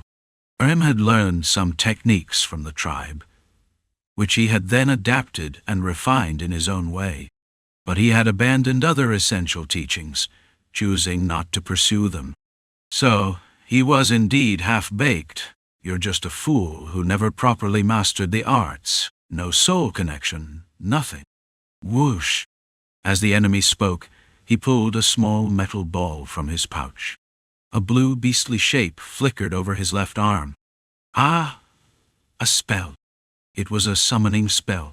The strength of a beast had likely fused with his natural power through his left arm. The simple stone in his hand felt like an overwhelming threat. Rem hesitated for a moment. Whether it was a summoning or a spell, his ribs were broken, and his left ankle was strained from blocking 2 spearheads. But he pushed the discomfort aside. Is he planning to kill me? If it came down to a fight for life, he could face him head-on. But did it really need to go that far? Though he appeared to be a brute warrior who didn't know how to retreat, Rem was, at his core, someone who lived life his own way. So, he spoke up. "Hey, the ageless lunatic, the one who had slaughtered an entire tribe in the West and stolen all their visions," responded. "What? See you again. What? Rem pulled out 2 marble-sized orbs wrapped in paper from his pouch. Boom! As soon as the enemy saw it, he threw his spear. The thrown spear, however, was a mere distraction. The orbs Rem had taken out exploded. Grey smoke quickly billowed up, clouding the vision. Whoosh! The spear pierced through the smoke, but only hit a tree with a crash, leaving behind the sound of splintering wood. What's this? The ageless lunatic listened intently. Despite the smoke, he was a skilled hunter. A good hunter knew how to both chase and hide, but retreating wasn't something he would do easily. The lunatic closed his eyes and then opened them again. Soon his eyes glowed blue. It was magic. The spell had activated, and the lunatic's eyes pierced through the obstacles before him. Try running away. The lunatic moved. He was following the trail his eyes had found. His steps were no slower than Rem's. Is he off playing somewhere? The question was almost rhetorical. Encrid's comment was met with nods of agreement from the entire unit. He'll come back when the time is right. Probably. Encrid didn't seem worried about Rem at all. It wasn't because there wasn't time for concern. It was just that this was Rem, the mad barbarian who had earned the nickname the lunatic of the unit. He may have gone back to his homeland. Jackson said something unnecessary. It sounded more like wishful thinking. The two of them shared a close camaraderie. Now that he was gone, they were concerned, but still joking about it. Right. There's no need to worry. Encrid replied, casually sharpening his sword. May? Worry? Jackson shot him a glance, a hint of menace in his eyes. One wrong word here, and it seemed like Encrid would be in trouble. Huh? Looks like our barbarian brother is just going to take a nap and come back. Audin half-heartedly tried to defuse the situation. Worry? There was none of that. Encrid thought about Rem and believed that he would come back on his own. Eventually, he'll show up. It was just the way Rem was. He would have fun, and then come back when he felt like it. When they finally heard word, it turned out Crace's plan had been a great success. Shinar had beheaded 4 of the enemy commanders, and the cultists had lost a portion of their supplies. Rem? He'll show up soon enough, I guess. Crace commented on the absence of the gray-haired lunatic. Despite his usual talk of bad omens and uncertainty, he was calm now. Encrid, too, just thought that it was business as usual. He focused on what needed to be done. Looking ahead, he analyzed the upcoming situation. What about the enemy? As expected, back at Graham's tent. In the end, who would win if the 2 armies clashed head-on? Who else but Aspen? The one who had just been watching would sweep the area clean. So, the troops sent to Green Pearl couldn't be pulled back. Instead, they were now requesting reinforcements. The fact that Aspen's garrison was located at such an aggressive point meant it was a place where trouble could start at any moment. If things went wrong, they would strike without hesitation. That was the only option available. Craze knew he had to break up the Black Blade and the cult's forces with minimal losses. There's no need to kill them all. He just had to break their morale and make them retreat. He needed to buy time while keeping as much of his forces intact as possible. This was the best strategy. Before they could both charge, he would strike. Then, he would inevitably force them into a full-scale battle. One battle. He would make them retreat and crumble with that single fight. He needed to make them collapse on their own. That was the goal. First, break the blade that the enemy prepared. This is something the commander needs to handle. Craze had spent several days thinking about how to approach this if he were in charge of the Black Sword or the cult. The answer he had come to was this. They were wary of the Madman unit. Although he wasn't sure of their exact abilities, they must have prepared some trump card. He couldn't risk facing them unprepared. We'll draw them into a full-scale battle. The 2 armies would unite after losing some supplies and their commanders. They would know this wasn't a battle that could drag on for long. And with Encrid's presence, we can draw them out and still manage. Second, Lord Tarney must die. Cut off the justification, Third, as soon as the battle ends, we move towards Green Pearl. This meant they had to finish before Aspen could act. If things go wrong, we'll all end up buried here. Graham spoke. Crace himself had no intention of dying, but he nodded vaguely. After all, many people would have to fight, risking their lives. As Crace intended, the cult, having lost some supplies, decided to join up with the main force of the Black Sword. The combined forces of the Black Sword and the cult began advancing toward the wide plains. The border guard's standing army had to move forward, away from the walls. If they stayed in defense, it would be the same as inviting an attack on their exposed back. They had to move out. A biting wind blew, carrying dust between the two armies. The dark sky and frozen, barren land set the stage for the confrontation. We must win. The Madman unit gathered around the center of the battlefield. Crace also came out. He had to stay close to Encrid in case they needed to flee after the battle. Encrid understood Crace's thoughts, but didn't interfere. He thought it was a reasonable approach. We have to win, Encrid thought, mulling over Crace's words. But he didn't believe that winning required him to be the one to deliver the final blow. Ultimately, the battle could be won as long as it was won. A few thoughts flashed through his mind, but he didn't speak up to Crace.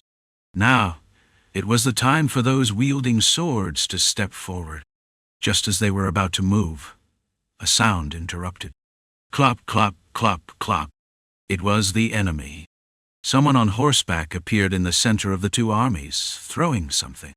It landed just outside the range of the arrows. What's that? Vengeance furrowed his brow and muttered to himself. Go fetch it. He gave the order. One of the scouts quickly rode out and retrieved the object. It was soon in Encrid's hands. The weapon looked familiar. As he looked at the axe that had been retrieved, Ragnar spoke up. It's the barbarian's weapon. I'll make a grave and bury it. Let's bury it together when the time comes. Ragnar and Jackson both muttered something, and it seemed like they were on the same wavelength for once. Several soldiers recognized the axe, and some even noticed that Rem was absent. Some of the soldiers murmured, Wait, did Captain Rem die? No. I heard he set fire to the cult's camp a few days ago. He didn't return after that. Maybe he's on another mission. How urgent could it be, though? Encrid paid little attention to the murmurs around him as he examined the axe. The blade was dull, with deep gouges and signs of fierce combat. It looked like it had been used in a brutal fight. He's probably just off having fun, Encrid muttered. Just assume he's dead. This time, Dunbakel murmured. It was hard to tell if they were being sincere, but they certainly sounded like they were. Encrid ignored the gossip around him, keeping his focus on the enemy. On one side, the wolfish claws were gathering, and on the other, a full human army of the Black Sword and the cult stood. Among them, Lord Tarning, dressed in an ill-fitting chainmail, stepped forward and shouted, I will personally decapitate the rebel scum and offer their heads to the king. Whoever dares conspire against us, strike them down. He raised his sword high.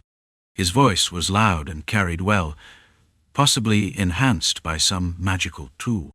However, no one moved. That fool? Crace muttered, cursing the pig who had no value outside of his role as a figurehead. Chapter 287. The challenge as Encrid moved to the front of the unit. A keen-eyed scout spoke up. Someone's coming. As they said, a figure appeared from the direction of the noble's army. The faint sunlight, hidden behind clouds, flowed over the figure's head. Big build? It was large, as big as Audin. Encrid stared intently at the figure from a distance, noting the way they walked without a horse. The person wasn't moving fast or slow, but there was a distinct confidence in their stride. To walk alone to the heart of the battlefield, it was nothing but confidence. Shall we shoot? One of the archers asked. No, Encrid replied. Despite his answer, some of the archers nervously raised their bows before lowering them again. In war, the beginning of a battle often starts with the archer's arrows. It was the foundation of the conflict. Kang! Kang! Kar! A few wolves barked behind the man. It was loud, but the man simply scratched his ear before shouting, "My name is Lanos, the best fighter. Step forward." With that he stomped his foot, and the ground shook with a loud thud. What kind of strength does he have? The morale of the soldiers froze. Rem had been taken down, and the incoming opponent was menacing. Even Encrid, the legendary warrior, seemed to be evenly matched. One of the most effective strategies before a battle is to break the enemy's morale and crush them. A duel. If the trump card is a flower, it should be used wisely. The black sword had prepared its own trump card. Ragnar stepped forward, and Audin responded in kind. Encrid drew his sword and stepped forward lightly. It wasn't fast, but the blade, shimmering with a bluish hue, blocked their path. "This one's mine. You two take care of the rest." Encrid's gaze remained fixed on Lanos. But as he stood there, Encrid also considered the strategies for the battle and the broader plan. How many more skirmishes would there be? And what could be gained today? The board had been set by Teresa, and now it was Encrid's turn to take what was his. When did I become this confident? Confidence surged within him, pushing him toward the battle. Encrid didn't mind it. The place he had always wanted, the place where he belonged, was waiting for him.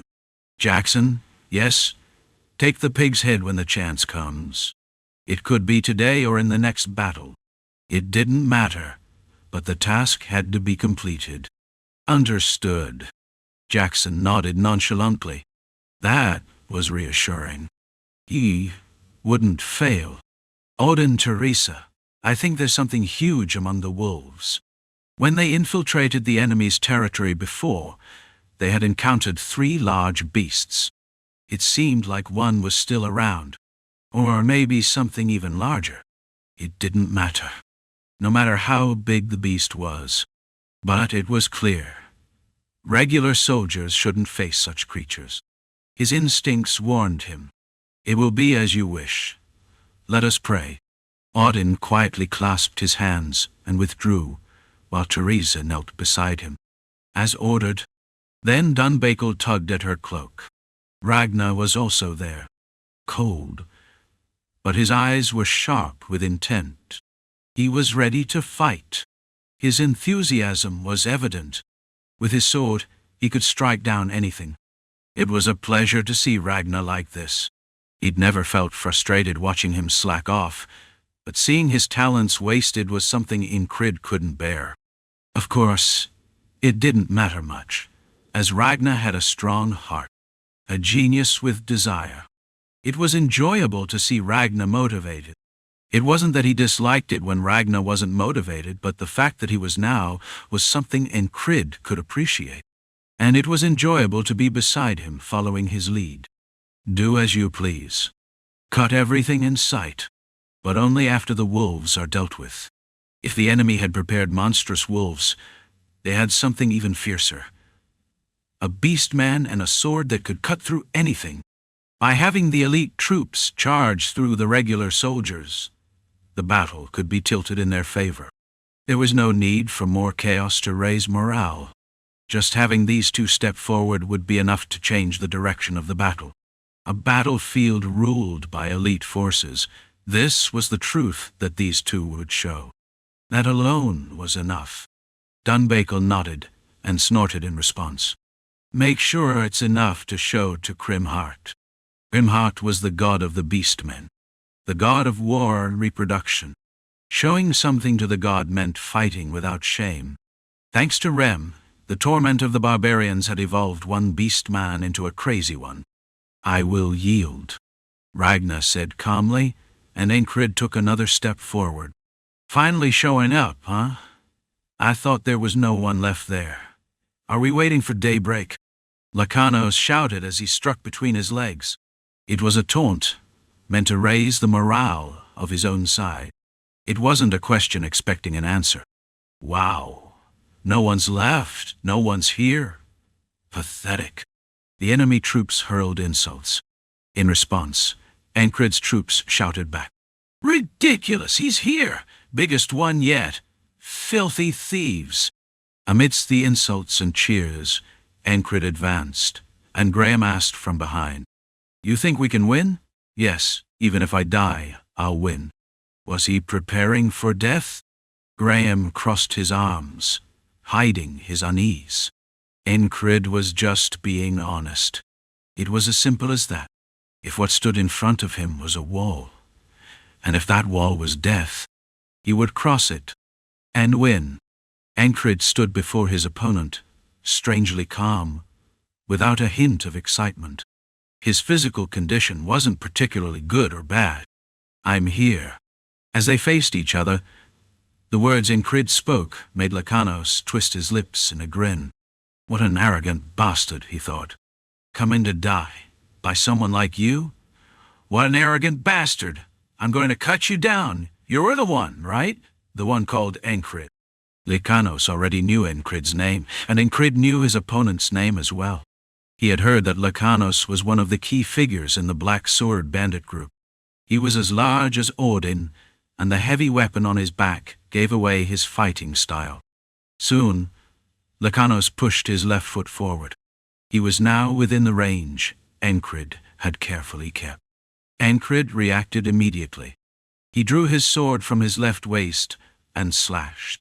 Lanos, despite his size, quickly stepped back, avoiding the strike by 2 steps. Hooon! The blade sliced through the air. As Lanos raised his own weapon, Encrid readied himself to dodge. Boom! A shadow of the blade came flying from Lanos's back, aiming at Encrid's head. Seeing the weapon fall vertically, Encrid stepped back swiftly. Swish! He changed position, stepping to the side and circling around to Lanos's flank. The flail that had aimed at him slammed the ground where he had just stood. Bang!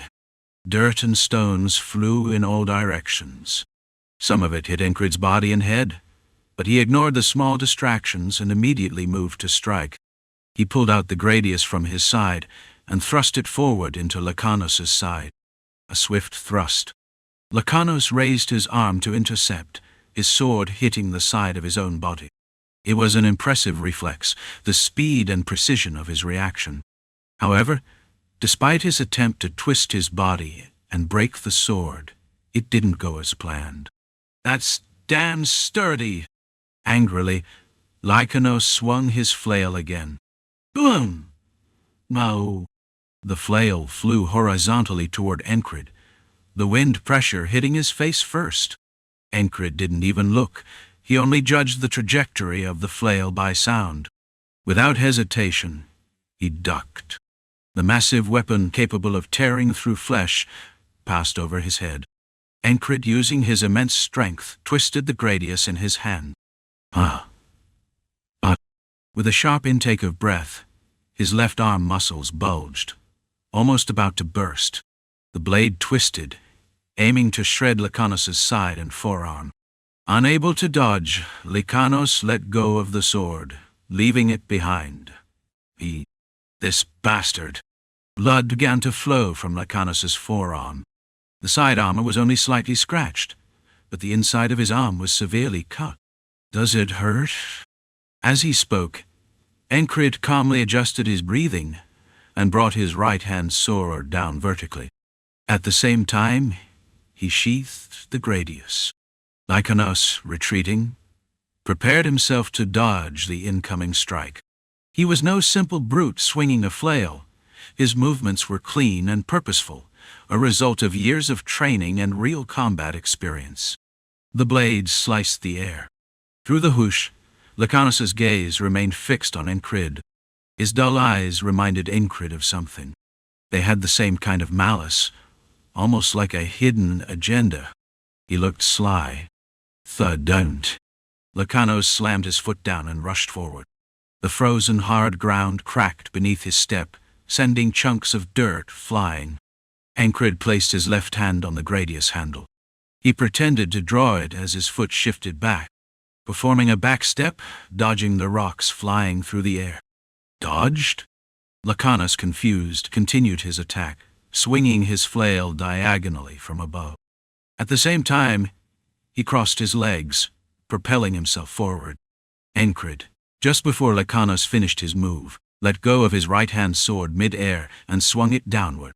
To anyone watching, it might seem as if Encrid was swinging at the air, but in his hand, a whistle dagger was now gripped.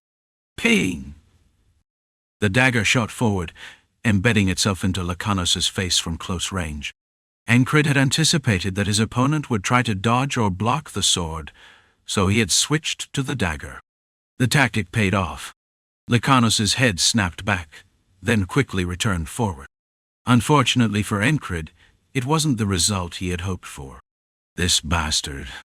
The blade was stuck in Lanos' front teeth, causing a crack in his upper teeth, but he had blocked the blow. Spit it out. That's not for eating. Encrid mocked, his taunt always well-timed. Lanos spat out the dagger, his eyes filled with fury. I'll kill you. Before I do, I'll crush that too. Think you're shit. I'll flatten you so bad you won't even see it coming. His words were laced with anger, but Encrid didn't give him the satisfaction of a smile, achieving a psychological victory instead. Whew! The hammer came again. This time Lanos gripped it with both hands and swung it. It was a serpent-like swing, aimed to strike. So reckless. Even though Encrid activated the heart of the beast, his opponent's strength was still superior.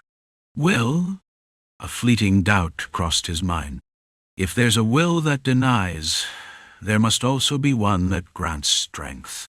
Unable to make a clean swing, the hammer and sword collided, locking in place.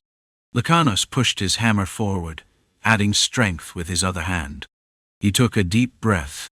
He intended to press down with sheer power. Encrid pulled his left foot back. His knee bent slightly with the force.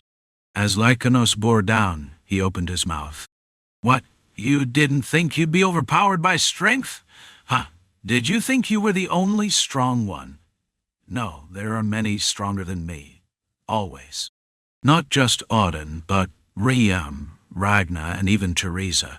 He didn't feel confident in his strength against them. Your front teeth are broken. Thanks to the force, Encrid noticed that Lanos' front teeth, which had blocked the dagger earlier, were now cracked. I don't think girls would like that. Encrid's well-timed remark was enough to provoke Lanos' fury. Ayah! The beast roared. Encrid gathered his own strength to release a battle cry of his own. Was his opponent easily enraged?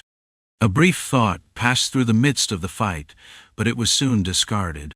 There was no time for doubts. His opponent was strong.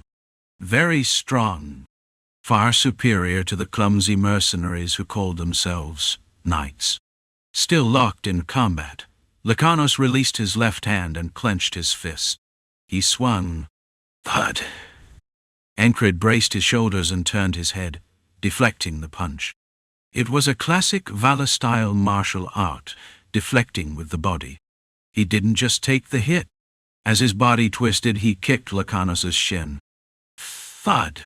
A heavy sound echoed against the armor. That hurts, you bastard, Lanos growled, releasing his weapon. Then he attempted to grab Encrid by the collar with his right hand. Encrid responded quickly, drawing his second sword, the gladius, to slice through his fingers. Lanos seemed to anticipate it, pulling his outstretched hand back. A series of blows and kicks followed. Encrid mixed in sword strikes as they continued close-quarters combat. But none of the strikes were lethal. Both exchanged fierce, deadly blows, but neither could land a killing blow.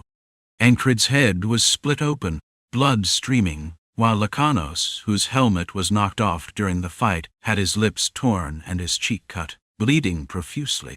Encrid took a blow to the abdomen, causing his breath to hitch, and his movements slowed for a moment. In that brief moment, he spun, kicking Lanos' chin with the tip of his boot, and executed a spinning martial arts move that sent Lacanos's head reeling. When they finally separated, both were far from unscathed. Been a while since I've faced someone like you. I see them all the time. This is the first time I've met someone who doesn't back down with a single word. Oh, that's familiar. Winning is familiar. Lacanos ground his teeth. His front teeth were broken, and his face was disfigured, but the killing intent remained. You're a lucky bastard. After those words, Lacanos swung his hammer again. But Encrid found something strange. Something was different, but he couldn't quite place it. Not that there was time to figure it out. There was no room to create distance for a proper dodge. He had to block. Encrid raised his sword, not to hold it firm like before, but to deflect it sideways with the serpent-like blade. Clang! The sword and hammer collided, but in that instant, something shifted. Lacanos moved faster than before. Encrid's focus reached its peak. The hammer, that was just a shell. Slowed down in time, Lacanos pulled out his weapon. It wasn't the hammer. It was a three-pronged spear, a wicked, pointed weapon. Before Encrid could even react, Lacanos thrust it toward him. It was faster than any sword Encrid had ever seen. As the weapon clashed with his sword, a light like arrow seemed to shoot out. Before Encrid could register it with his eyes, it had already struck his body. The spear was about to impale his torso. In that split second, Encrid's sense of evasion kicked in. Driven by an overwhelming focus, he twisted his body instinctively, and the spear grazed his side, sinking into his upper arm instead. Everything seemed to slow, like a fleeting dream or a passing image.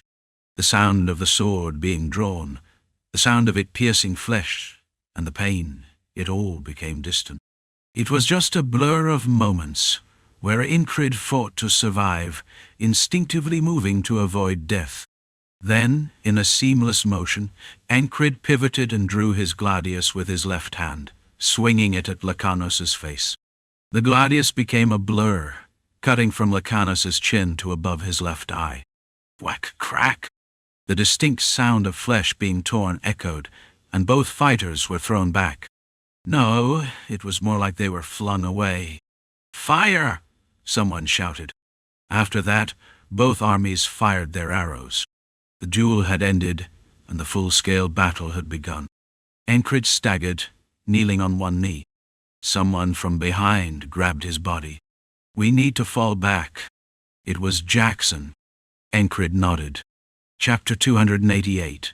Escape the moment Jackson grabbed Encrid. His unsettling instincts kicked in. Crazy bastards. As soon as Lacanos, the thief bastard who didn't even know his own mother, retreated, others rushed to fill the gap and attack. It was a trained movement. A promised strike to deal with such a situation. The sound of blades cutting through the air reached his ears first. Whoosh! From when they had been waiting, figures dressed in black lunged forward with spears resembling blades. Each one of them was a reckless charge, risking their lives in their swift attacks. They were all aiming for a single point. Heavy and quick strikes, attacks that burned their lives for a single slash. Jackson pulled Encrid closer with his left hand and swung his sword with his right. At the same time, a calm judgment flooded his mind. I can't block all of them. Jackson's sword danced as if it were alive, reminiscent of the flutter of butterfly wings. The tip of the blade rose, weaving through the incoming strikes like a butterfly among them. The wings of the butterfly collided with the long blades, causing unpredictable movements. The butterfly weaved, bouncing, shifting the trajectory of most of the incoming strikes. Clang! Clang! Clang! He couldn't deflect all of them. He missed 2 of the attacks. One grazed Encrid's left shin. To be more precise, Encrid twisted his waist to dodge it. The fabric and leather of his armor ripped and fluttered. The last strike grazed Encrid's waist. With a thud, the blade made no penetration, instead bouncing off. Armor. It was the strength of the armor he had gained before. He had seen the captain wrap his body in bandages, like a shield. Jackson gritted his teeth and added more power to his left arm. He was ready to throw Encrid behind him and slice through the remaining enemies. But as soon as he threw Encrid back, the enemies scattered. Damn. Fighting to protect someone wasn't Jackson's strength.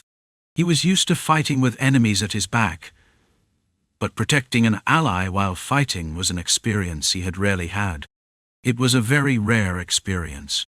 That was why. I've made a mistake. He should have suffered a little damage, positioned Encrid behind him, or retreated to a place where the enemies couldn't reach him. But he had missed the timing. The men in black clothes leaped from above, attacked from below, and charged from both sides. The blind, relentless assault was terrifying, as he let his attention shift to the back. "It's fine," he heard Encrid's voice. His right arm was injured, and he was exhausted, but it wasn't to the point of death. But the problem was, these crazy bastards, the men in black, charging forward without regard for their lives. They wore thin, elastic leather instead of armor, but their attacks couldn't be ignored. Whatever their training, their thrusts, aiming for a single point, were exceptionally precise. Jackson swung his sword without stopping, shifting his feet. Slash, thud, clang. The blade severed half an arm and left a hole in his thigh. Jackson's sword remained cold and mechanical, striking without emotion, but the men, as long as they weren't dead, twisted their bodies and launched new attacks. They were a mad, emotionless group, relying only on quick sword strikes to pierce their target. He dodged with his feet, and a sword flew to the spot where Jackson had just been standing. Thanks to his instinct, he managed to avoid it just in time. The blade stabbed into the cold earth. Thud. The man who had stuck the sword into the ground looked up, his eyes wide as if he had seen a ghost. Of course, none of this mattered to Jackson, who simply stabbed a knife into the failed attacker's forehead. The simple knife flew through the air like a reaper, taking the life of one man. Jackson wasn't someone who liked to reveal himself in battle, but he methodically cut down the opponents one by one. Encrid watched Jackson's battle and took note of the men charging toward him. Not good. His right arm was injured by Lanos, and moments ago a strike had grazed his shin. It wasn't just a scratch. The leather of his armor had been cleanly cut, and there were clear traces on his skin and muscles. The blow aimed at his torso was blocked by the armor, but the impact remained. His insides were trembling.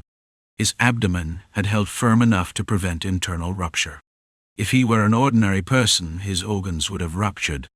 On top of that, Lacanos's final strike had rendered his right arm nearly useless.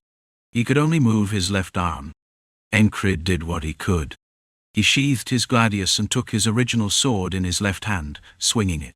Minimizing the movement of his legs, he gripped the sword smoothly. It was a style of swordsmanship. He deflected blow after blow. His breathing was steady. Physically, he was a monster, not lacking in stamina compared to anyone.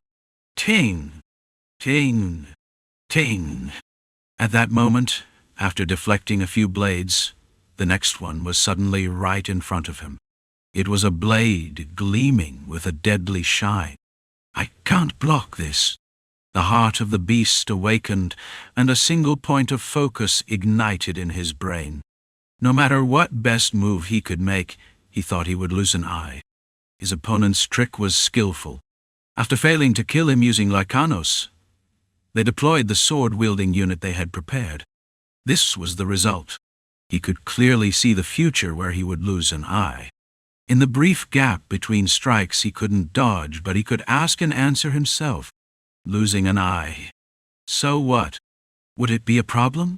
Losing one eye wouldn't change anything. Encrid turned his head. He twisted it and tried to dodge. There was no option in his mind about dying here and starting again. If someone would throw their life away for something like this and start over, they would have stopped at the repeating day and been left behind. The blade loomed larger, like a club with a thickened point. Whack!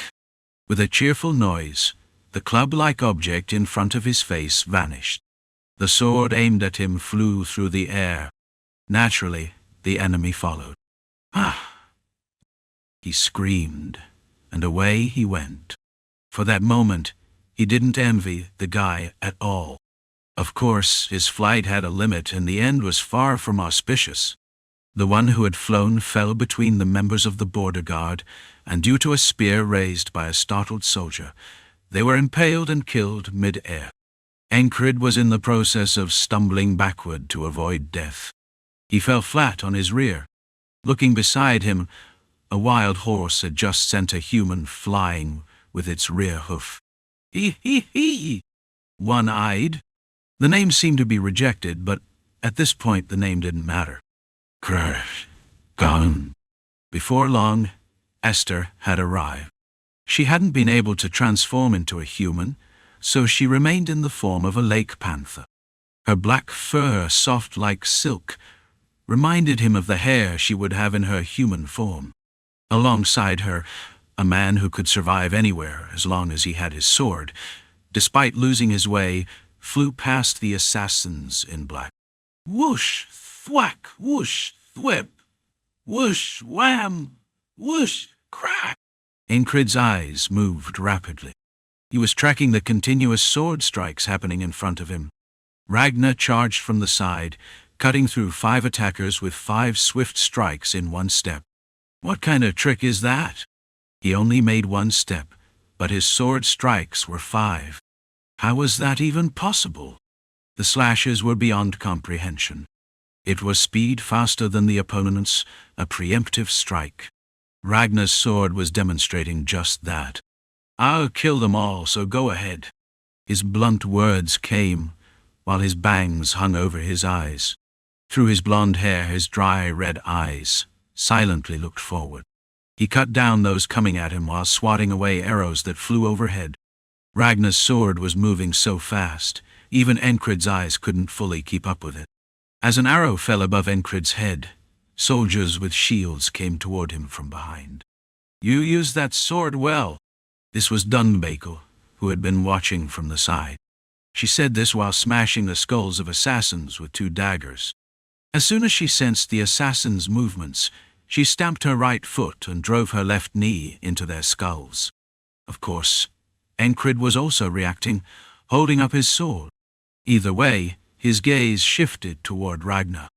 Encrid saw arrows raining down from above, the horse dashing to save him, and Esther and Dunbakel joining in. Behind them, their allies with large round shields surrounded him, making it seem unlikely he would die. His gaze automatically turned forward. Lanos. Even though Encrid's sword was fast, at the final moment, Lycanos's sword had been faster. And now, the swords of those charging at him were similar. The attackers, having been sliced by Ragnar, retreated. In the meantime, Ragnar was grazed on the thigh. His armor was slashed and blood-stained at a glance. There seemed to be more than 50 of them left. Considering the number of dead, and accounting for the hidden assassins' attacks that had been fended off, it wasn't hard to guess the magnitude of the danger. This is going to be a headache, Encrid thought to himself, a sentiment shared by Craze. The battle had been short. Audin didn't step in because the so-called Wolf Bishop didn't move, and Ragnar didn't push forward any further either. Jackson returned soon after. The 2 army commanders didn't seem interested in ending the fight today. Before the situation could settle, Graham, pale-faced, rushed to Encrid's side, quickly bandaging his wounds. Craze, watching, spoke up. I knew from the beginning that 1 attempt wouldn't be enough. We'll finish it in 3.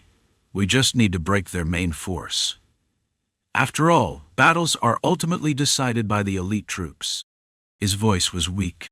It couldn't be helped. Craze had put his faith in Encrid's strength. Even though it wasn't possible to end it with a single strike, he believed they would eventually win. But no, the first battle had been nearly as bad as a defeat. Relocating to the stronghold would be the worst option, so they had to end it here. and they had to do so in the shortest time possible. In that limited time, 3 attempts were needed. If we hold on, we lose. Behind the border guards, Aspen still hadn't drawn their swords. Damn it! Crais tried to maintain his calm exterior. But in his mind, he was already considering an escape route. He needed to find a way to run away now. Maybe through the hole. He had made some preparations just in case. Looks like the heretics are just watching. A few wolf beasts have charged, but that's it. Graham surveyed the battlefield and delayed the deployment of the heavy infantry. If the enemy was conserving their strength, they had to do the same. If they recklessly deployed more forces and were pushed back, it would lead to total annihilation. If the battle was close, the remaining soldiers would have to bear the brunt of it, especially the heavy infantry. That's true. I'm not sure if they'll just watch tomorrow. Crais nodded, glancing at Encrid. The leader always remained calm, his face expressionless. Damn, this is tough. He couldn't just run away. Crais, though a merchant and once a thief, had never turned his back on someone who had saved his life. It was a matter of character, not just occupation. Besides, it wasn't as if it was impossible to save himself. He had no reason to throw his life away. You'll just have to cut him down next time. He was faster, Ragnar replied, and Encrid responded in his usual calm tone. If that's all, just cut him down. At Ragnar's firm words, Encrid paused for a moment. He had been fast indeed. His right arm was still unusable, and his left shin was also causing discomfort. Though his armor had protected him, his sides still ached. His internal organs weren't damaged, but they throbbed.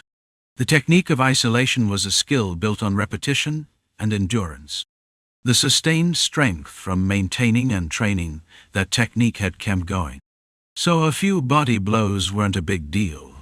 With some good rest and food, he'd recover. But his right arm was a different story. For now we rest. We'll get through tonight. Watch out for night raids, and the scouts should keep moving. Graham shouted. The heavy infantry would take over the night watch. Although the battle had been short, casualties were the highest yet. The number of dead had surpassed 10. Encrid was deep in thought.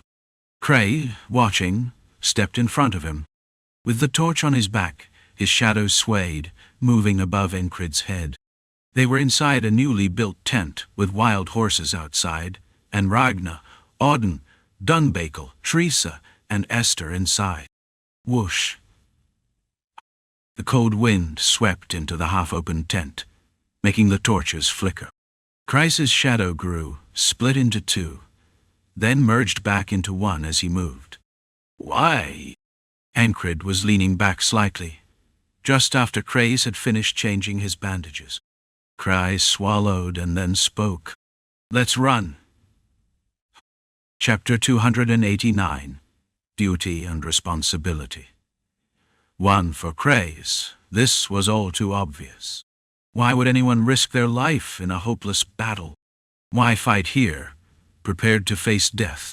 If only reinforcements would show up, maybe things would be different. But when you weigh the circumstances, the possibility seems slim.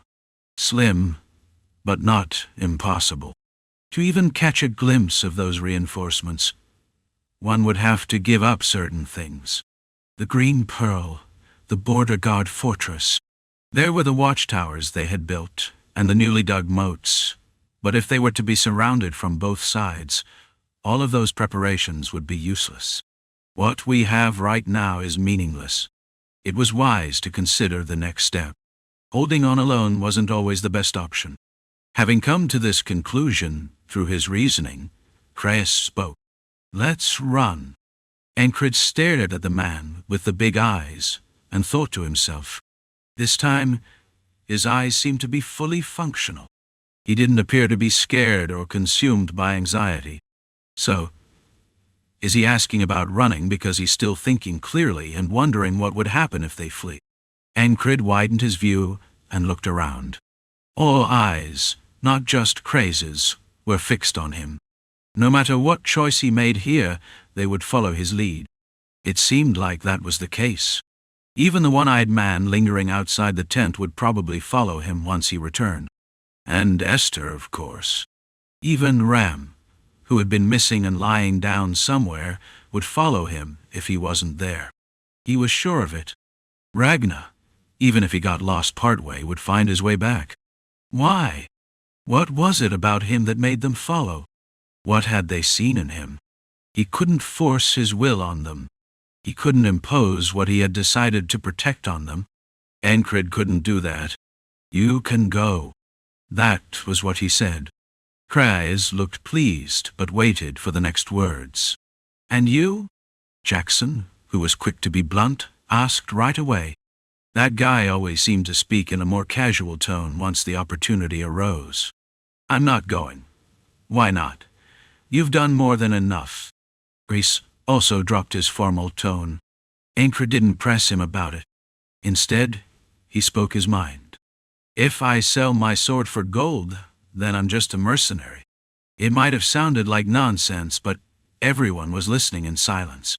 The way they all waited for the next words made Encrid realize that just as he had learned from them, they too had learned something from him.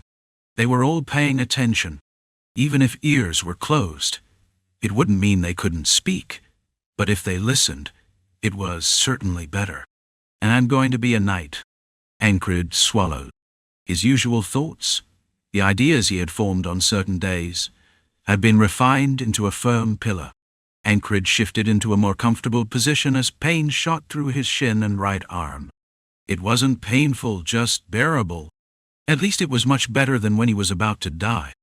Constant pain reminded him that he was alive, that he hadn't spent the day in vain. I hear that a lot, Jackson commented, almost like an interjection. Encrid pulled his legs up and adjusted his posture to a more comfortable position. If you don't plan to sell your sword for gold, then you must sell it for duty and responsibility. And that is my duty and responsibility now. What is a knight? A knight is someone who protects. What should they protect? The knights of legend and myth, those who shone like the sun in the past, said, protect the weak, defend justice, keep your vows. Which of these is most important? Encrid reached a conclusion by himself. A knight is fire. Is it noble to sacrifice your life for a lady?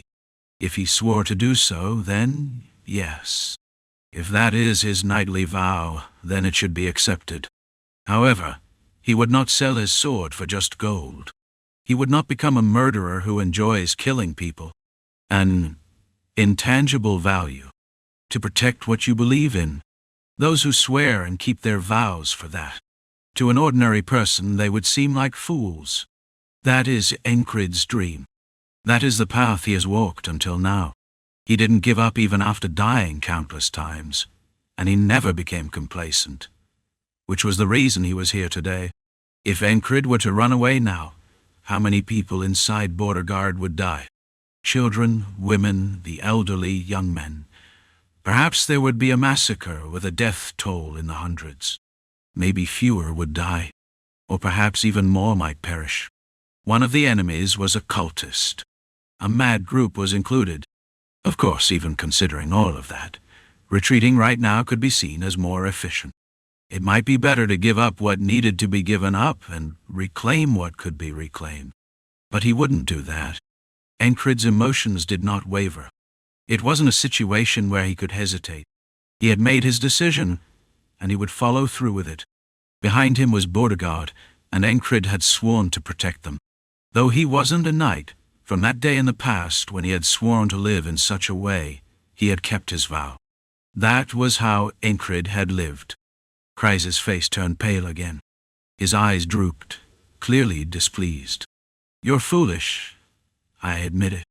Encrid responded to Kreis's words, recalling a certain day from the past. The rain poured heavily. It's really pouring like crazy. The mercenary captain didn't mind the rain too much, but as they passed through the sticky swamps for a mission, his irritation grew. At least they weren't going through the swamp's heart, but rather a small forest beside it. However, that didn't make it pleasant. The swamp bordered small forest, often gifted long worms between armor plates, and mosquitoes. Bold enough, bit the backs of mercenaries' hands. Damn it. Whack! One mercenary slapped his hand, irritated. With the rain pouring down, where were all these mosquitoes coming from? Are we there yet? The mercenary, his eyes fierce, shouted. The guide pushed his damp, long black hair aside and replied, "Almost there. I thought you said that earlier." The captain, a large, intimidating figure, came closer. His appearance alone was enough to impose a sense of authority. Despite looking directly at him, the guide's blue eyes remained calm. The rain slowed us down. "Right, let's go. Go." Whack! The captain lightly slapped the guide's back of the head and shook his head. Then he turned to calm his men. "Goddamn idiots. Shut your mouths before I throw you into the swamps." The captain spoke roughly as he sliced through a thick vine with a large sword. With a sharp thwack, the vine was severed and the path cleared. Though the captain's words were rough, they quelled the discontent. The guide, Encrid, thought to himself that this mercenary group was actually pretty decent. At least the captain, despite his appearance, took care of his subordinates, and the mercenaries were the type to protect what mattered. They weren't the kind of people who would stab their comrades, friends, or clients in the back during a mission. If the guy didn't have that kind of sense, he would have been nothing more than food for the bugs or nutrients for the trees, dying on the roadside. If you didn't want to die on the roadside, you had to pick your people carefully. It seemed like he had picked well this time. But why are we using that guy instead of a proper pathfinder? Did he ask because he knew they could hear him? Or was he just saying it on purpose? One of the mercenaries, walking behind the captain, asked. The heavy rain was coming down, but their conversation could still be clearly heard. The trees above shielded them somewhat from the rain. "Cheap." "Pardon?" "Cheap, that guy. His pathfinding skills aren't great, but on the other hand, he can fight. It was a case of using him as both a combatant and a pathfinder. So, while they were only paying for a guide, they were getting an additional fighter for the same price." The mercenary captain explained that Encrid's rate was low. Of course, one dumb mercenary muttered, "It's not that cheap." He boasted that he knew other guides who were cheaper. "Are any of them good at finding the way?" One of his comrades mocked from the back. "Want me to kill you? Stop talking nonsense." From there, the usual exchange of meaningless jokes continued. Kill him, save him, those kinds of jokes. The rough conversations of mercenaries were a common sight. The mission was to stay in a small village nestled in a forest and take care of some tasks. There were few monsters or beasts around, making it a relatively safe village. Although surrounded by swamps, it was thought that there might be a lizard colony here, but about a dozen years ago, a wandering swordsman had come and slaughtered all of them. Since then, whenever the lizard beasts began to gather, the village hired mercenaries. For just a few gold coins a year, they were free from threats. Splash. The rain poured. The blurred view line to tactics. Not a dollar, the crow Master blurred view. The sticky wet clothes and armor. At this point, the gambeson he wore was practically disposable. It was a lucky day to wear cheap gear. However, when the rain eased up a bit, the bugs started swarming, and it got hotter.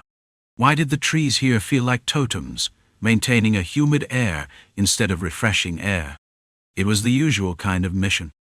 Lizard extermination and repairs around the village. Encrid, who had been surviving in this nearby village for over 6 months, had been working as a guide to make a living. We've arrived. It was a village he had guided them to, albeit clumsily, along a familiar path. Welcome.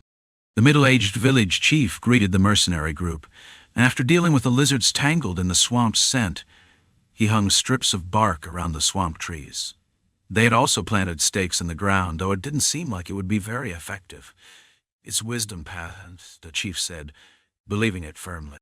There were many tasks that required mercenaries' help in the village.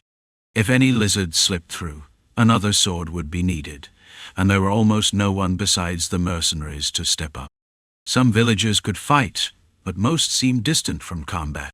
Following the guide, Encrid had once again found himself swinging his sword in a village corner. "Hey, mister." A little child approached. She had gentle eyes and pale skin, no older than 12. Encrid, having once been taken down by someone of her age, didn't underestimate her, but she didn't seem like she could wield a sword. "Why are you working so hard?" It was the usual chatter. A little child coming over and asking a familiar, silly question. That's how Encrid became friends with one of the village children. "I'm leaving the village in 3 years." To say that dying outside was your dream, it was bold for such a young one. What could someone her age want to do alone? "No, it's not like that. Did you see the herbs that drive away the lizards? Do you think they only grow here? The herbs from this swamp are different." Encrid had heard that the village's main source of income was herbs. "So your dream is to be a guest house owner?" "Ugh, really? So, what did she plan to do?" "I'm going to find amazing herbs, and I won't go alone. I'll join a mercenary group when the time comes and travel with them." She dreamed of finding rare herbs and selling them. Encrid didn't mock other people's dreams. He just felt a bit worried. "So your dream is to die while looking for herbs?" "Ah, really?" It wasn't that their relationship was particularly deep, just a friendly connection, a way to pass the time, a way to rest his weary body from training. That's how he spent his time. Perhaps the little girl thought similarly. Among the mercenaries, others were fierce-looking, but Encrid seemed to be the only one who would quietly practice his sword in the corner. She probably didn't mind talking to someone like him. It was a simple enough friendship. The mercenary group's mission lasted over a month, and during that time, they had these trivial conversations. "Is being a guide your dream?" "No, a knight." "A knight? The nightmare of the battlefield?" "Yeah. I think it would be nice to gather herbs together. You can come with us when you're older. Let's not talk about that." "No, I respect you, really. I mean it. Look me in the eye when you speak." Why was she looking at the distant mountains while speaking? "What? What did you say?" "Stop pretending you didn't hear me." Such a ridiculous little girl. And then the crisis came, as always, without warning. "Hey, what will be left if we fight here?" "I'll say it bluntly. If you've taken what you came for, leave. This isn't even your mission." Encrid thought that the mercenary captain was a decent person. For a mercenary captain, he was quite genuine. Then came 50 bandits suddenly appearing. They had heard rumors about some hidden treasure in the swamp village. The mercenary captain had to make a choice. The villagers would be left alone to face despair. Chapter 290. Duty and Responsibility. 2. The rain had stopped, but the damp air remained. The sticky, oppressive sweat made it uncomfortable to wake up each morning. By midday, that discomfort only worsened. As the sun climbed higher, the humidity intensified, and a subtle heat began to add to the misery. Under the humid midday sun, the discomfort, sweat, and heavy air pressed on as the village chief urgently shouted, "I'll give you whatever you want." The bandit leader, clearly the one in charge, sneered and laughed. It was as if he were daring them to attack. When the mercenary captain didn't respond, the chief's face twisted in distress, and it seemed as though tears might come. "Please." A few villagers, nervous, looked at the mercenaries with pleading eyes. Still no answer came. The captain swallowed a short, frustrated sound. "Are they not going to accept the request?" Encrid's gaze shifted to the captain. The original task had been completed earlier that morning, and the mercenary group was only supposed to leave. Then, a sharp-eyed mercenary spotted something, and a scout from the bandits was captured. Without needing to interrogate him, the bandit revealed the location and numbers of his group.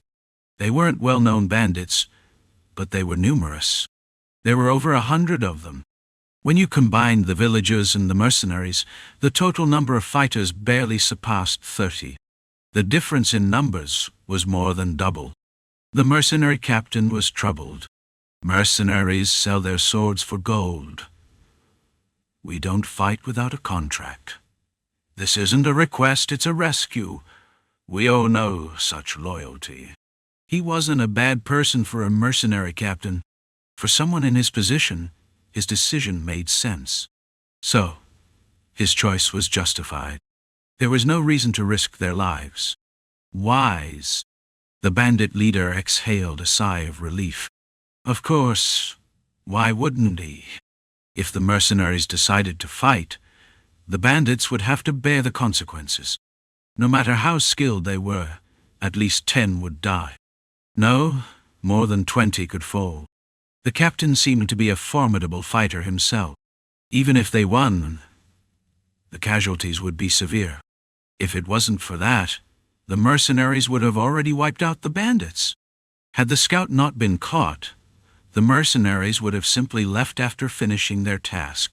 Let him go. At the captain's order, the mercenary released the captured bandit. Where is the justice in this? We'll all be killed. Please. Why? We'll give you everything we have. We have jewels. One of the villagers shouted. Another tried to grab the bandit's pant leg, but was swiftly brushed aside. Wham! Approach, and I'll cut you down. One of the mercenaries spoke harshly. He seemed ready to strike without hesitation. In truth, just by not siding with the bandits and sharing the village's wealth, the mercenaries had already shown loyalty. The captain was wise. Stop! If you come any closer, we'll draw our weapons. Everyone step back. The captain quickly took control of the situation. He signaled for the mercenaries to step back, and the bandits stood by, watching. Encrid found himself caught in the middle. As part of the mercenary group, he could have simply stepped aside, but his indifferent gaze caught sight of the reckless little girl who had entered. The same wild child who had once told him she planned to leave the village in 3 years and become an herb gatherer. Uncle, let's go. How reckless could she be? Even as the villagers begged for their lives, her eyes were scanning the surroundings, and in the midst of it all, she even waved at Encrid, using the back of her hand. Her expression wasn't one of giving up. She was likely considering making a run for it. Encrid had dealt with many bandits in his time, and he knew how this would end. They would all die. His contribution wouldn't change the outcome. Should he stay out of it? Should he turn his back and walk away? Was he really willing to abandon everything he had sworn to protect? What am I hoping for? What if I turn my back now? What if I ignore it? I can do nothing. How many times have I just watched, unable to act because I wasn't strong enough? Should I do the same again this time? I don't know. Until now, I've ignored things, even when I knew better. But why does this feel so heavy in my chest? Hey, let's go. A mercenary from behind tapped my shoulder. His face was unpleasant, but he was a good-natured guy. He had been helping the villagers with their chores too. But when it came time to leave, there was no hesitation. That's the basic mentality of swordsmen in this world. It's rare for someone to seek death. A fool who stands their ground knowing they're going to die would be incredibly foolish. And if they did it to protect the weak, with some misguided sense of romantic idealism, they'd be even more foolish. I feel like people would call me crazy for this. I knew that even without him saying it. Yet, I couldn't turn my back. If I take one step back now and turn my back on even this, I'll never be able to move forward again. That's how it felt. Hey, have I survived so far just because the goddess of luck felt sorry for me? But I don't think I've even received a kiss yet. If luck were to help me, it would come in full force, right? What a ridiculous thought. The sound of raindrops started to fall again. Enki, you bastard. The mercenary captain was angry. The words he said stuck with me for a long time. They won't die. Even if we leave, they won't die. Why would they kill a group this big? What are you going to gain by killing people? Are you a pervert? They're not going to kill anyone. If we leave, they'll probably be sold to a slave trader. Honestly, being a slave might even be better for them. Life in the swamp village wasn't exactly prosperous, but at least they were alive. But I couldn't say that being a slave would be better. We were going to hire you, you fool. The captain pulled his foot back. It couldn't be helped. They weren't in a position to force him to come with them, and it wasn't their place to get involved to that degree.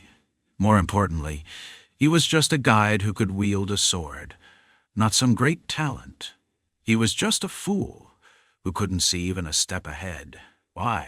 The village chief asked, his eyes filled with disbelief. It wasn't gratitude, but because it was so absurd that he couldn't believe it. Do you see the guy standing third from the left in that group? Yeah, I see him. That's my enemy. It was the second time I had seen him. When I said enemy, the bandit blinked in surprise. He studied Encrid's face. Someone who looked like that wouldn't easily be forgotten. Are you from the mining village? I nodded. Shit. The bastard who survived there is here too. It seemed like they were troublemakers causing problems in various places. If that was the case, it would be fine to kill them all. Though they might die before that happens, I needed to strengthen my resolve. Really? The village chief whispered in my ear. Just kidding. Are you crazy? Encrid smirked. Since we had already decided to fight, the reason didn't matter. The village chief was so shocked that he didn't even think to stop the mercenaries from leaving. That bastard isn't our responsibility. The mercenary captain said. Is he just going to stay behind? The bandit leader asked. The mercenaries began to retreat. Two of them, however, decided to stay behind. God damn, what's wrong with you? Jer, I'll stay. That guy is bothering me. If things go wrong, I'll take him and run. Asshole, if you're going to do that, I have to stay behind too. Pete, you too. I'm worried because he's like a little brother to me. The captain narrowed his eyes. Deep down he wanted to stay, but if he did, the mercenary group would be wiped out. The captain told them both that if they wanted to stay, they should leave the mercenaries. And that was that. Gah and Pete. Two mercenaries stayed behind. I'm older than you, I said to Pete, who was tough-looking but loved children. On paper, I'm definitely the older one. At that, Encrid couldn't help but laugh. Though it had only been about a month, the two mercenaries who had gotten to know Encrid couldn't just turn their backs on him. Encrid drew his sword, blocking the path of the bandits. Are you out of your mind? The kid asked. But it wasn't entirely unreasonable to think that being sold into slavery would be the better outcome. Seeing the perverse way the bandits had been eyeing the children earlier, it was clear their future wasn't looking bright. Did you fall for him, kid? It's only right to watch a man's fight. Shah responded to the kid's question with a mocking comment. What's he saying? The kid, ignoring him, didn't care. Sort of. Encrid shrugged off the kid's comment and raised his sword. He was crazy, there was no denying that. Was there anything to gain by protecting these kids? No. Was there any honor or reward to be found in this mess? Absolutely not. The nobles in the kingdom probably had no idea what was happening here. They were too busy filling their own pockets. Encrid knew the nobles well. What if the local lord was asked to deal with the bandits? Let's pretend there's a benevolent lord who would listen to such a request. But by the time the entire village had been reduced to slaves, corpses, or crippled people, scattered and sold or buried, it would be far too late to intervene. Moreover, this particular lord would never bother to send soldiers to deal with a group of bandits that even the lord's men didn't know existed. The conclusion: if left alone, they would all die. There was no one else coming to help, except Encrid. Those guys could be sold too. Not bad looking. The bandit leader grinned, thinking of the profits.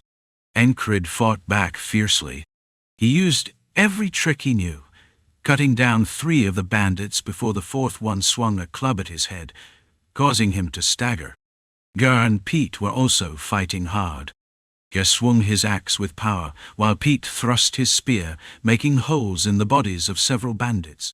"If you don't want to be captured, get your act together," the village chief shouted boldly. But just then, an axe came flying, striking the chief in the head, killing him instantly. Still, they fought.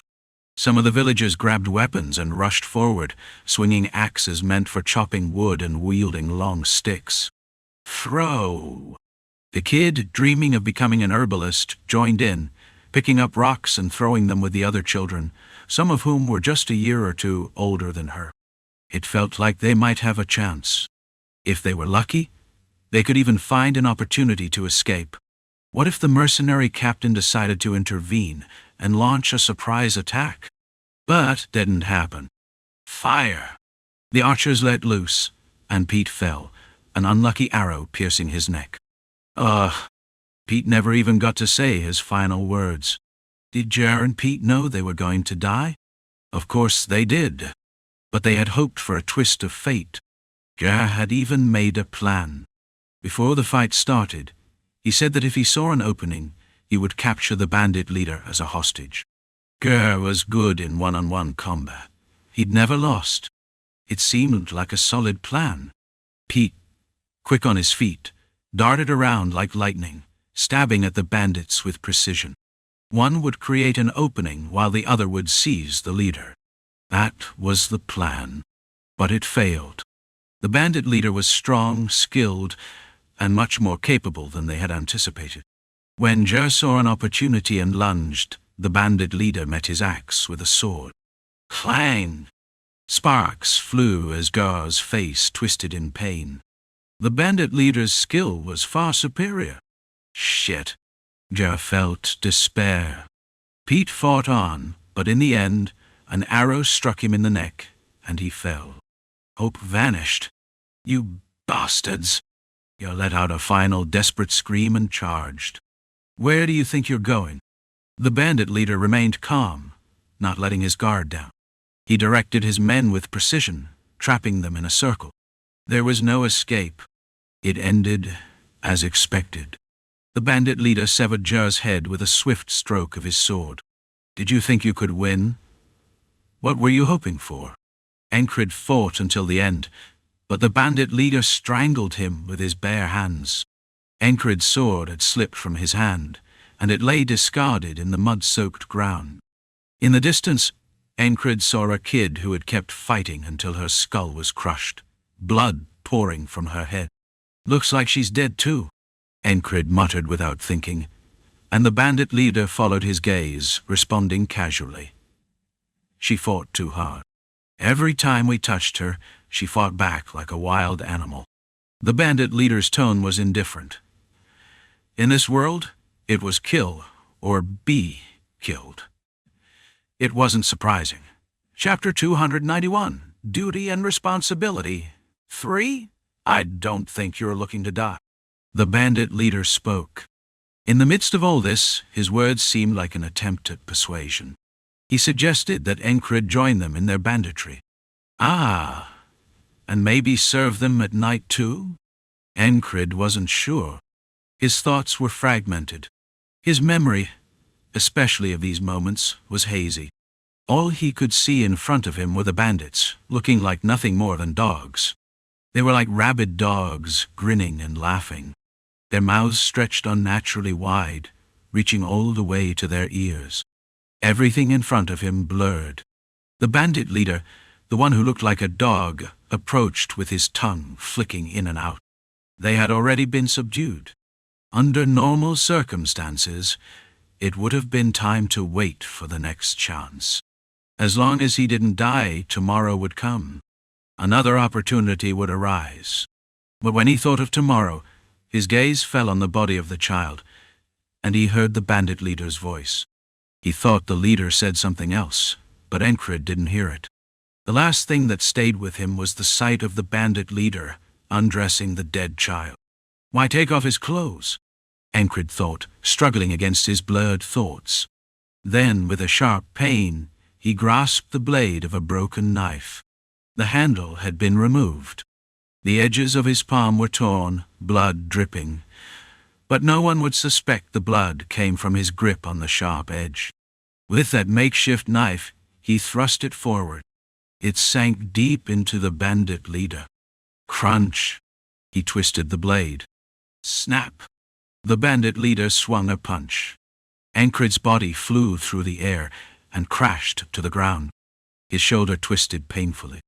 His left arm hung uselessly by his side. Encrid lifted his head to see the bandit leader, clutching his stomach with one hand. The leader's dog-like features disappeared, revealing his true face. You want to die that badly? Fine, die. Grr, now. Encrid's tongue uttered the spell. It was as if he could hear Grr swinging his axe behind the bandit leader, even though he was already dead. The bandit leader flinched, startled, and rolled forward. Of course, Grr wasn't alive. He had died. A dead man swinging a sword would only be an undead.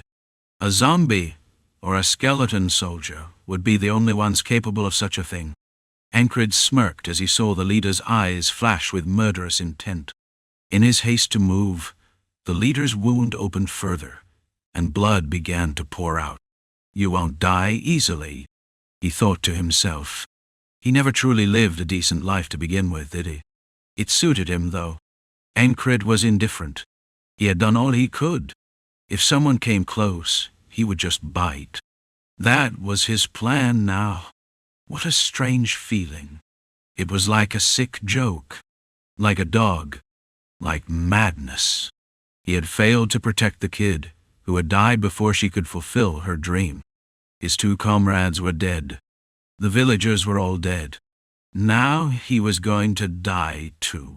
What the hell did that guy think he was doing? One of the bandits muttered. You have no faith, Encrid answered flatly, just as usual. Hearing that, the leader and his men confirmed that Encrid was definitely insane. In a situation like this, who talks like that? It was clear that Encrid had suffered a severe head injury when he was younger. Bang-got-him-each. Then, a sudden sound. A head flew through the air, blood pouring out, and a lifeless body fell to the ground, decapitated. It was the guy who had been undressing the child. Whoosh, bang, swoosh, crack. The other two, who had been standing by, seemingly waiting their turn, had their necks sliced clean off. Nothing was clear. It was all too fast to see. What the hell, fuck? The mercenary group. No, even if they had returned, it would have been pointless. This was unbelievable. It was as if the wind had come and sliced off the necks of several men. It was that fast. Invisible. Then a voice came from the direction of the bandits. Standing there among them was someone who had appeared out of nowhere. The person wore a hood that covered their entire face, leaving only their eyes visible. Encrid could tell that this person was a woman dressed as a man. But none of that mattered. Those who touched my village, is it you? The woman dressed as a man with a longsword slung over her shoulder spoke. She wore black leather armor and appeared slender overall. Despite her frame, her swordsmanship was brutal. Cutting off a person's head is no easy task. Even now, there weren't many who had their necks severed instantly. Yet, she sliced through the necks of 3 burly bandits with ease, even though they had the upper hand. It's you, right? With incomprehensible words, her sword moved, and with each swing, another body hit the ground. Encrid swallowed the blood flowing from his split lips and gasped for air. He had been struck in the lungs during the fight, causing internal damage. It wasn't enough to kill him, though. After taking so many blows, he had learned which injuries could threaten his life.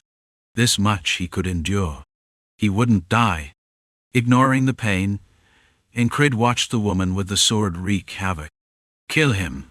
Arrows. Whoosh! A few arrows flew at her, but they were pointless. Her movements were too fast to track. All Encrid could see were the villagers' reapers, who were his own reapers, falling one by one. You're upset over losing just one rabbit you were roasting, the bandit leader shouted. The woman answered with her sword. She cut through with a swift motion. Foolish insects, you should have thought before attacking. There was no hesitation or mercy in her hands. She sliced, stabbed, and killed without a second thought. Encrid watched as the remaining bandits fled, before he collapsed, overwhelmed. He had lost too much blood and his injuries were severe. Do you know someone with blonde hair, red eyes, and a lazy demeanor? About this height? She asked, though he was drifting in and out of consciousness. The woman glanced briefly at him as he lay unconscious. Their eyes met, and she spoke. If you don't know, don't bother. Encrid had heard that she had left after receiving a few gold coins from the villagers. It wasn't in exchange for saving them. She took what was given and attached no significance to her actions. She hadn't been there to save anyone. She just cut down those who got in her way as she passed by. That was all. When Encrid regained consciousness, he joined the villagers in burying the dead. Ger and Pitt were buried, as was the child. Why did you do that? It was as if the dead child was asking. Standing alone between the graves, Encrid answered indifferently. After recovering, he earned the nickname the one who let his comrades die. It had been a fight where he gained nothing and protected nothing. But it was a fight he couldn't back down from. You don't like what they're doing, do you? You want to strike them. It feels like if you run away, you'll lose. Her words were completely indifferent. There was no change in tone or pitch.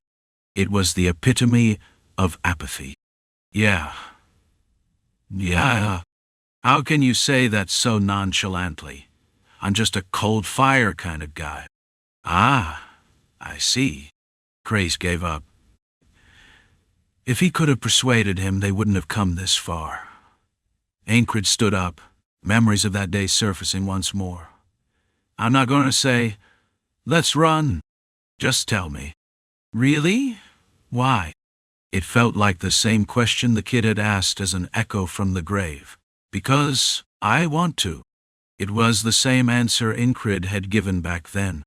What is a knight? They were those who kept their oaths. Encrid grew up hearing stories and dreaming of them. That dream, from childhood, had evolved into the dream he held now. To Encrid, knights were those who kept their oaths and never betrayed their hearts. He had often found himself in such situations since then.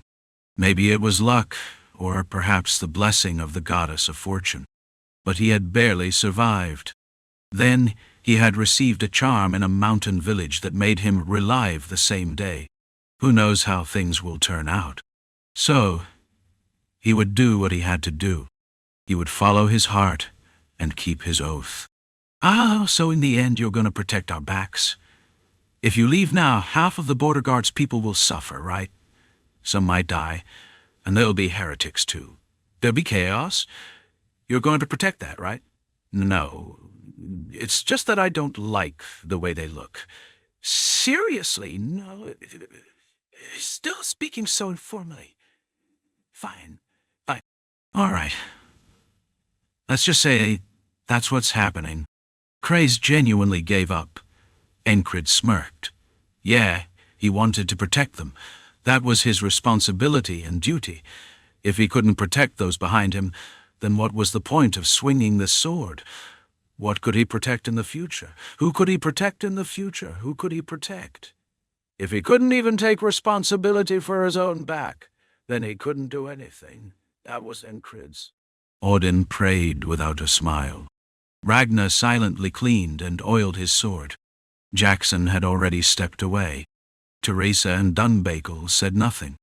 Esther didn't need to say anything. The leopard didn't seem to care what they were talking about. Seriously, are you all crazy? Craze muttered. But no one, including him, seemed like they were planning to leave. The night passed, and Encrid judged that he couldn't use his right arm just yet. Well, he'd use it if he had to, but for now, it was on hold. His shin injury surprisingly wasn't as bad as he thought. Just as long as I don't move too much. In the middle of the night, Audin asked, "Shall I heal you?" Encrid was quick to pick up on things. Luck often followed him, but he had survived many situations because of his quick instincts. Because of this, he had a general understanding of what would happen when Audin used his divine powers. Above all, should he force him to do something he didn't want to do? Should he sacrifice something of a loyal, bear-like soldier just to heal his arm a little faster? Enough. He pushed it away. Audin, hearing this, smiled again. Late at night, a strategy meeting was held. There were many urgent matters to discuss. We have to retaliate. We need to force the enemy to reveal their numbers first. We hold on for one more day, then we fight on the third day. Graham nodded as well. He was thinking of when to deploy the heavy infantry, while Craze was imagining all the ominous things that could happen on the battlefield, and methodically breaking them down, one by one. By the time morning approached, Craze's eyes were dark from lack of sleep. Staying up all night is the enemy of your skin. Craze grumbled, but continued to think hard. The battle resumed early the next morning. "Kill them all," Lanos shouted as he charged forward. "We must hold on. Stay intact." Craze spoke, and Encrid followed his instincts, moving to the front line. The vanguard. Encrid only held his sword in his left hand. "Hold on. The pain that can't kill me will only make me stronger tomorrow." The distorted rallying cry fell back into place. Before the battle could fully start, a group of spear soldiers rushed toward Encrid, aiming for him. Lanos watched from the back. The gleam from the single eye of the man who had become half-blind flickered, but it didn't reach Encrid's gaze. Encrid held on again that day. He wasn't dead, but he couldn't move forward without straining himself. As Encrid held on, the morale of his allies soared.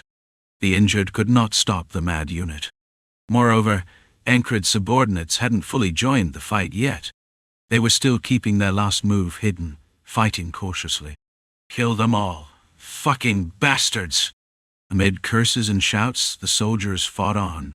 Encrid, too, didn't die, but he allowed 3 strikes to his abdomen. It had been intentional. Fighting with only his left hand, his movements were twisted and strained. The armor he had obtained from the explorer's grave was a treasure. He trusted it. Thud, thud.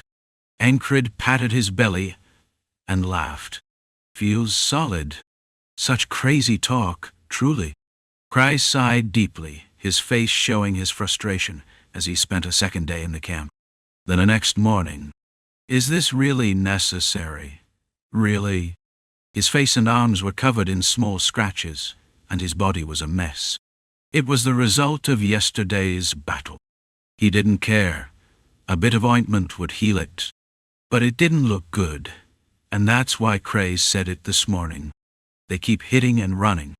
Trying to block them feels pointless. By exposing his belly, he had taken 2 of their necks, one with a serpent sword, the other with a heavy sword strike. Let's stop talking. When the battle resumed, Encrid saw something unexpected. A child, barely able to scream or shout, had appeared at the front of the battlefield among the enemy ranks. Not just at the front. This child had stepped right into the arrow's path, standing well within range of the incoming arrows. It wasn't a bandit, nor a noble of the Tarnan house, nor a cult member. It was a familiar face. A child Encrid vaguely remembered. A child from the border guard. A child who had been protected within the territory. One he had sworn to protect. "It's a gift, you little shint!" Lanos shouted from behind. Even as he spoke, there was no real expectation in his voice. It was a petty trick to break morale. Vengeance. Encrid's call immediately made Vengeance understand. "Don't shoot!" Vengeance shouted, and the archers lowered their bows. The enemy archers didn't fire either. The child ran. With trembling legs, the child somehow managed to approach. Encrid took a few steps forward.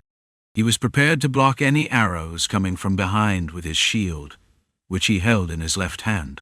The child kept running, determined, until they reached Encrid. And then, a flash. Light erupted from the child's abdomen. And then, is this really necessary? Really? Encrid woke from his reverie, hearing Cray's exasperated remark. The day had begun. It was the same day he had experienced yesterday. Chapter 292. Tailored schemes, what's with that bastard? Lanos had heard the name Encrid and had a general idea of his abilities, or so he thought. That's why he revealed his hidden trump card, confident of an absolute victory. Yet, Encrid evaded it, managing to inflict only a temporary injury on one arm, not even a decisive blow. Ha! For Lanos, it was baffling. Never before had he drawn his sword and failed to achieve his intended goal. This was a blade known to only 2 people in the entire world. A weapon designed for speed-based thrusts, with hidden blades within a flail. And somehow, this man, who wasn't even a knight, avoided it. The sword play didn't end there. Even after losing an eye, Lanos signaled his forces. He had prepared a secondary blade just in case. Kill him. His hand-picked unit charged, but failed to kill their target. One eye down, and still. Half his world was now covered in darkness. Though medicinal herbs had been crushed and applied to his injured eye, they couldn't alleviate the pain entirely. It hurt. Unless a high-ranking cleric appeared out of nowhere, the loss of his eye was inevitable. That fact alone irritated him. Failure and injury. With these 2 setbacks, frustration bubbled within him. What a cursed situation. With a single curse and a deep breath, Lanos suppressed his emotions. Are the preparations ready? He asked afterward, and an immediate reply came. Yes. Recalling his orders, Lanos calmed himself. Getting riled up wouldn't change anything. If his hidden technique and hand-picked forces failed, did that mean there was no next step? Of course not. Lanos wasn't a genius strategist, but he had survived long enough in this world to learn one thing. Humans are creatures with weaknesses. No one was without flaws, not even those lauded as geniuses. The trick was finding them. How? By probing and testing, using every method available, trying this and that until something worked. If even one tactic hit its mark, that was success. No one was immune to a blade piercing their flesh. That applied even to knights. A single lapse in vigilance, and the blade could penetrate skin, muscle, and delve deep into vital organs. Probe him. No matter what it takes, find out what makes that bastard tick. From the very beginning, the Black Blade operated as an intelligence-gathering entity. Their reach extended deep into Aspen, uncovering secrets about border guards, religious zealots, and even Marcus's forces. They had investigated Encrid too. Being good with a sword isn't everything. Initially, they had tried persuasion. The Black Blade could offer anything: gold, women, power. The plan was to tame him, turn him into their tool. But Encrid didn't even pretend to listen. No interest? No interest? Lanos couldn't fathom such a man. When persuasion failed, the next step was elimination, an easy solution. Although it was regrettable, plunging a blade into a man's chest was no challenge. Yet again the attempt failed. Not even that. Neither assassination, poison, nor bribery worked. Was he truly without weaknesses? The leader of the Black Blade personally intervened. By analyzing Encrid's past, present behavior, emotions, and idiosyncrasies, he constructed a psychological profile, which he handed to Lanos. A lunatic, Lanos was taken aback. Encrid was an idealist, a man who wielded his blade to save others. A true madman. It wasn't without reason that people called him the Madman.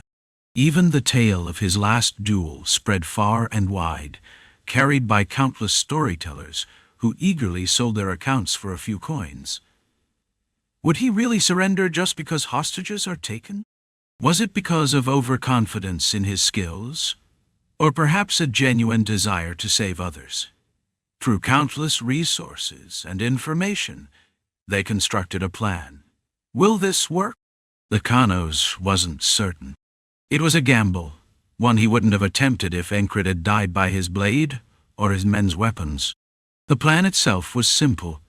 Infiltrate the border guard, kidnap a few children, and send them back with scrolls wrapped around their bodies. The scrolls contained a volatile explosive magic spell. The scrolls were relics of a fallen kingdom. The magic was powerful but could only detonate at close range. It was so unstable that the caster would often perish without adequate protection. But what if the caster's death didn't matter? By binding the spell to scrolls and attaching them to individuals, and carefully controlling activation, it became a viable tactic. Though resource-intensive and risky, its potential to disrupt the battlefield was undeniable. Lanos chose to act rather than hesitate. Sometimes, action was more important than deliberation.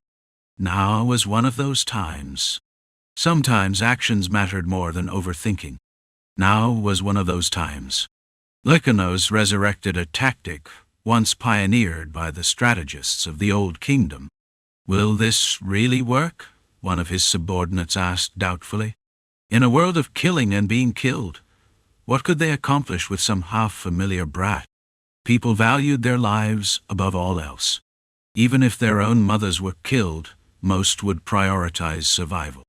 Besides, would the enemy even recognize the child?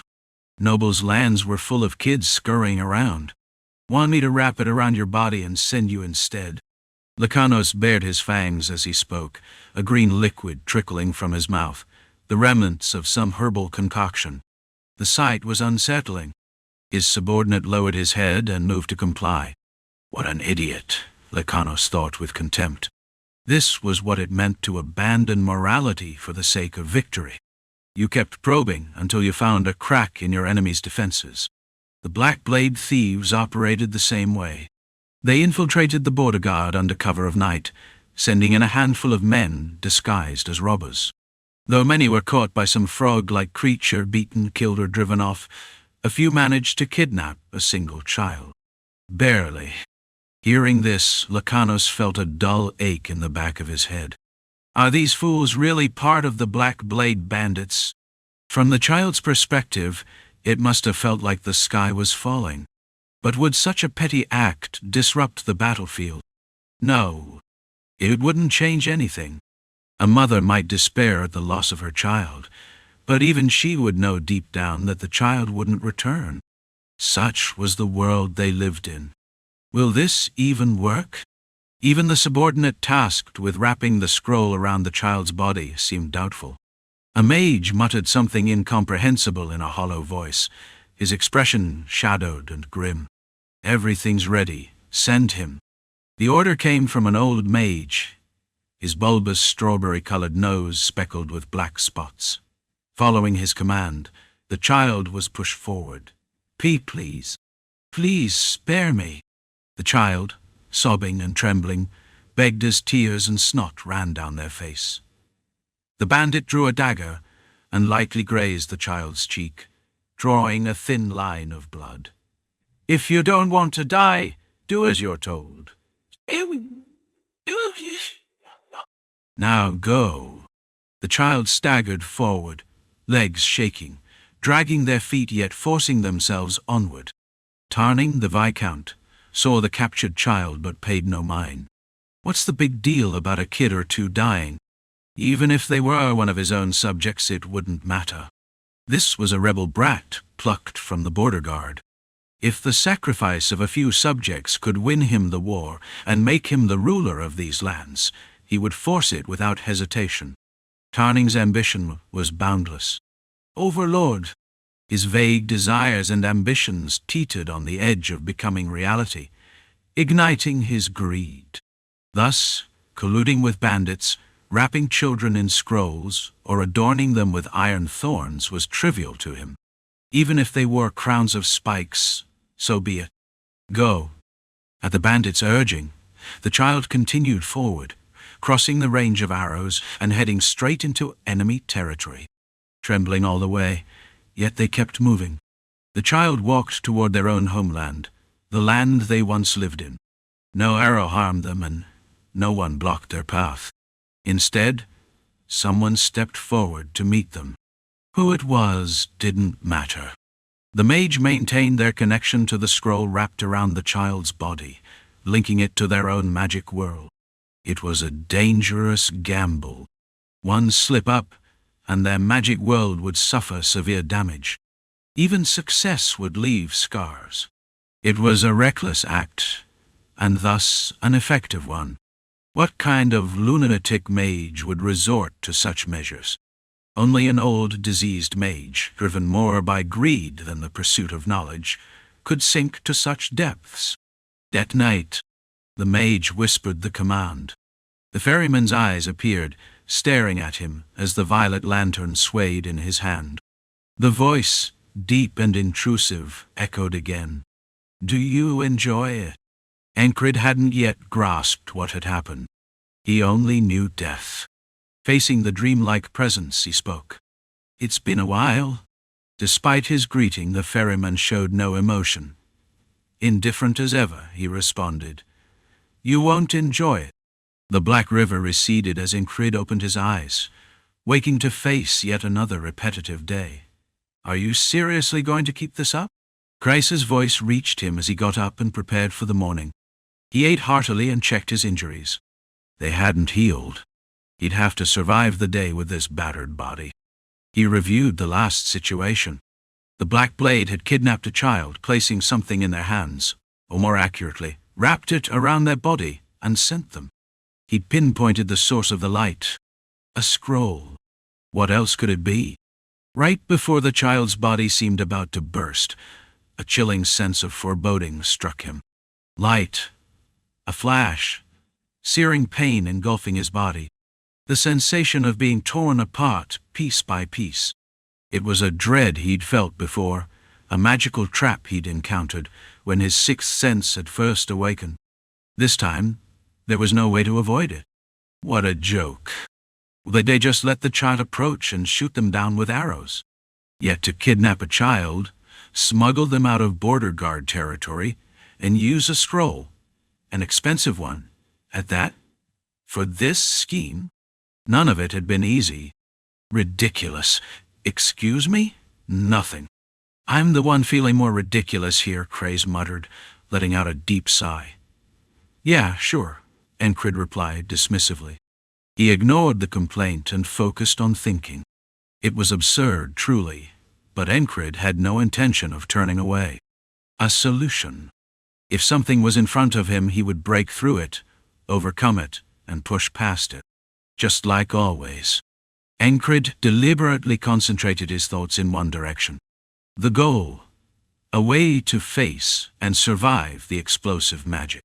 To endure it. To surpass it. And if possible, to save the child as well. How could he achieve all that? Facing another repetitive day wasn't a new ordeal for him. The first name that came to mind was Esther, a magician who embodied mystery. And if the scrolls involved a spell, she might resolve half the problem. The issue, however, was that Esther needed to assume her human form to cast magic, a limitation she herself had explained. Encrid glanced down by his thigh. There lay a lake panther, quietly resting on the floor. When he placed his hand on her back and gently stroked her fur, she purred softly, seemingly pleased. Isn't it about time you turned back into a human? Encrid spoke as he ran his hand from Esther's head down to her back. Turn back into a human.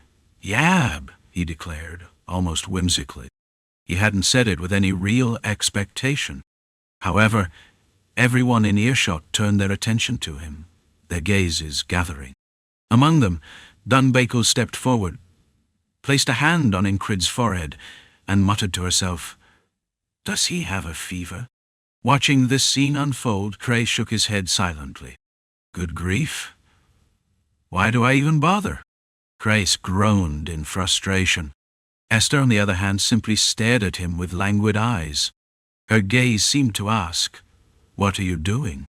"Never mind," Encrid said, pressing his palm once more against Esther's head.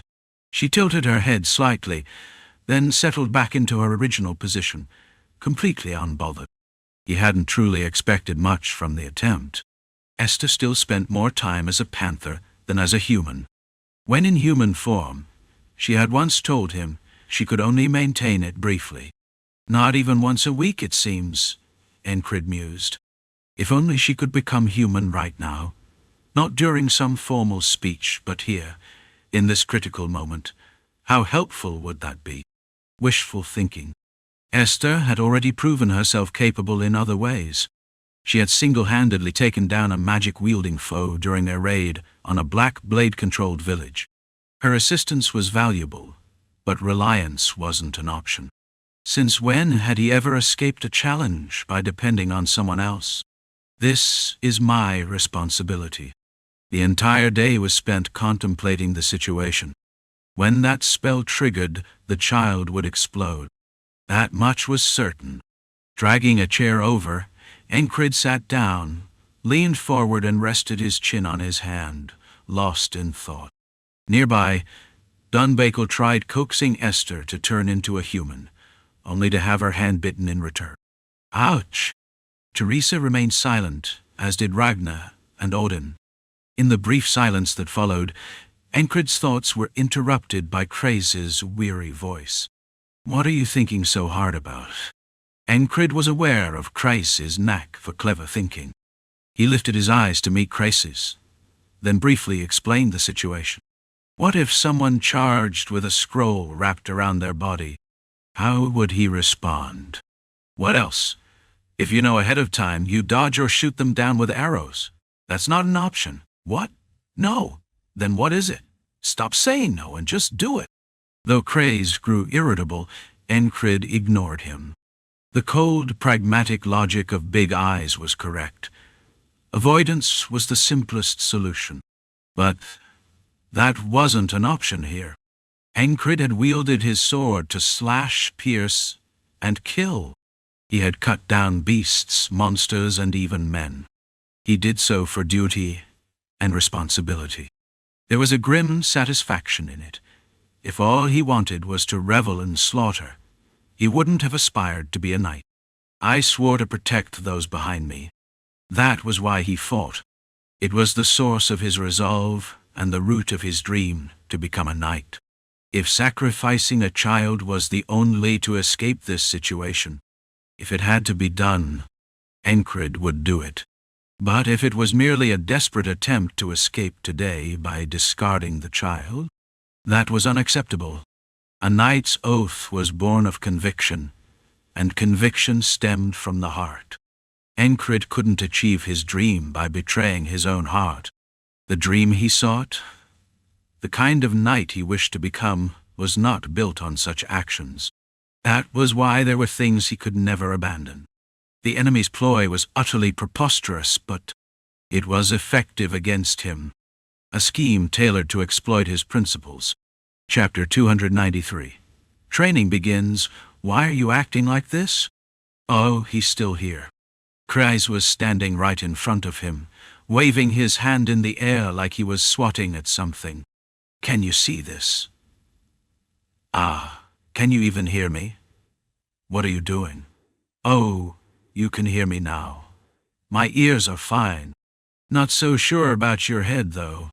Is he trying to provoke me into hitting him? With Rem out somewhere, maybe Kreis thought it was his time to act out. But before I could react, Kreis spoke again. If it's about the weird question earlier, why not just ask Esther? And by the way, you do realize we have a mountain of urgent tasks to handle right now, don't you? Handle them yourself. I'm giving you full authority. Ah, hell no. If you do that, I'll just run away. Except for that. Crace muttered a curse under his breath, one that I couldn't quite catch, and turned to leave. Why is my life like this? His lamentation sounded oddly comforting. At least he wasn't running away for now. Encrid placed a hand on Esther's head again. Even if she couldn't be fully human, the knowledge she held wasn't going anywhere. So far, Esther had proven to be no ordinary mage. Among those who wove spells to manifest mysteries, she stood out as exceptional. Perhaps she knew something. He wasn't hoping for much when he asked her a question. Esther, you heard that, right? It was a simple comment, thrown out casually. Slowly, Esther rose to her feet. If she had been human, her joints might have cracked noisily, but her supple feline body stretched like a bow, fluid and silent. With a clawed finger, Esther began drawing something on the dirt floor. Scratch, scratch. It was a simple sketch. A geometric shape followed by 3 straight lines. What could it mean? The crude artistry made it difficult to decipher. Is this abstract art? Then Esther drew something long and sharp a little further away from the first shape. Definitely abstract. Encrid took a moment to appreciate Esther's attempt at art. She's never been taught drawing clearly. Magic and art must be unrelated. There was once a mage who claimed magic was a form of art. What nonsense. Esther slapped her palm on the long, sharp shape she had drawn, then pressed her hand on the geometric shape. The dirt floor quickly returned to its original state, erasing her canvas. Encrid, sharp as always and a good listener, understood her intentions despite the abstract presentation. Attack it before it activates? Esther let out a low growl, almost like a purr, then curled up into a ball. The chill in the air seemed to bother her, prompting her to seek warmth and sleep again. Seeing this, Encrid picked her up and carried her back inside the tent.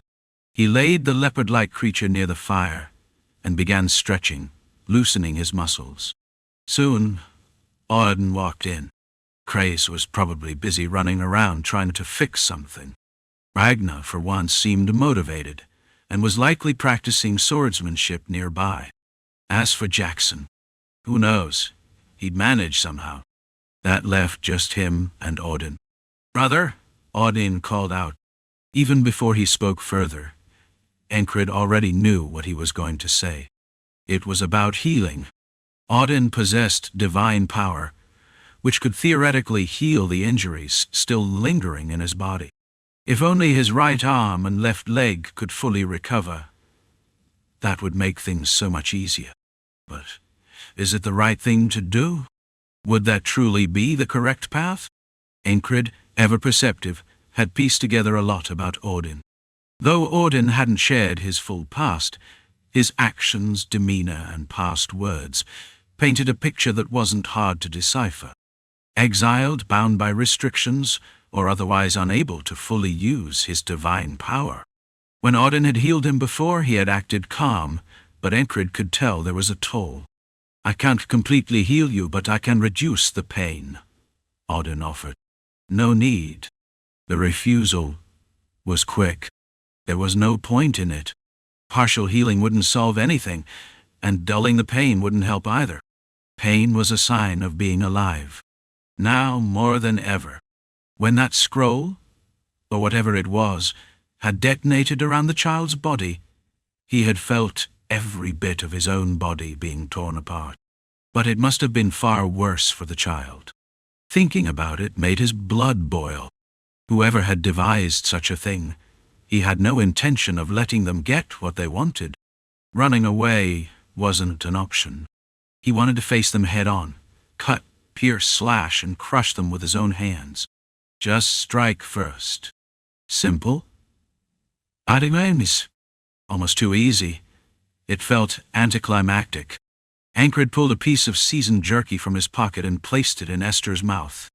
The leopard-like creature bit down on it with sharp precision, chewing contentedly.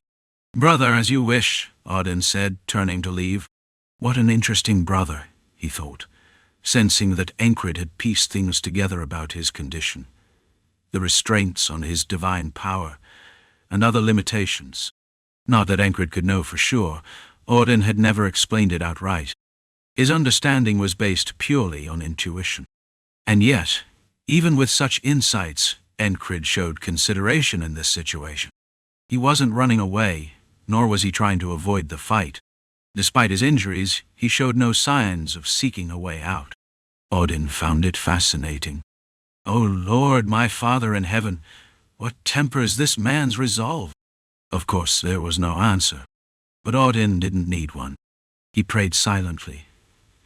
"Dear and precious brother, if it is your wish, I shall lend my strength on this battlefield." He knew exactly who their enemy was. For Audin, crushing the skull of the wolf beast leading the pack was a divine mission bestowed upon him. After Audin left, Encrid contemplated swift strikes. His ability to review, refine, and prepare was one of his key strengths. And now he applied it again. A faster sword.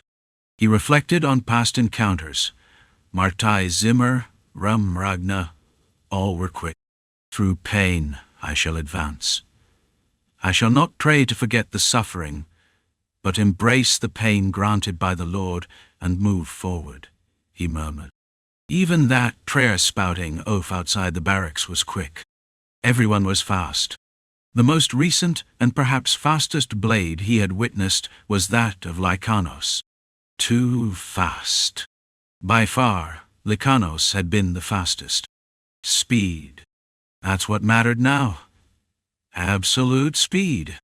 Immersing himself in this realization, Encrid wielded his sword, pushing forward through another day of relentless practice. Pain that cannot kill me only makes me stronger. Amid the roaring chants of soldiers, Encrid stood resolutely. His path was clear, carved by lessons learned. The last time, the blast was here. This time, he'd reach it first. "Hey!" The startled cry of a nearby soldier reached his ears as Encrid suddenly bolted past the front lines. He ignored it, picking up speed despite the dull ache in his left shin. It was manageable. Ahead, the child's eyes widened in shock as Encrid closed in. The scroll was visible now. A drab, reddish parchment wrapped around the boy. Striking just the scroll wasn't a challenge anymore. Once impossible, it was now a simple task. He swung his sword. But just as his blade was about to slice through, there was a flash of light.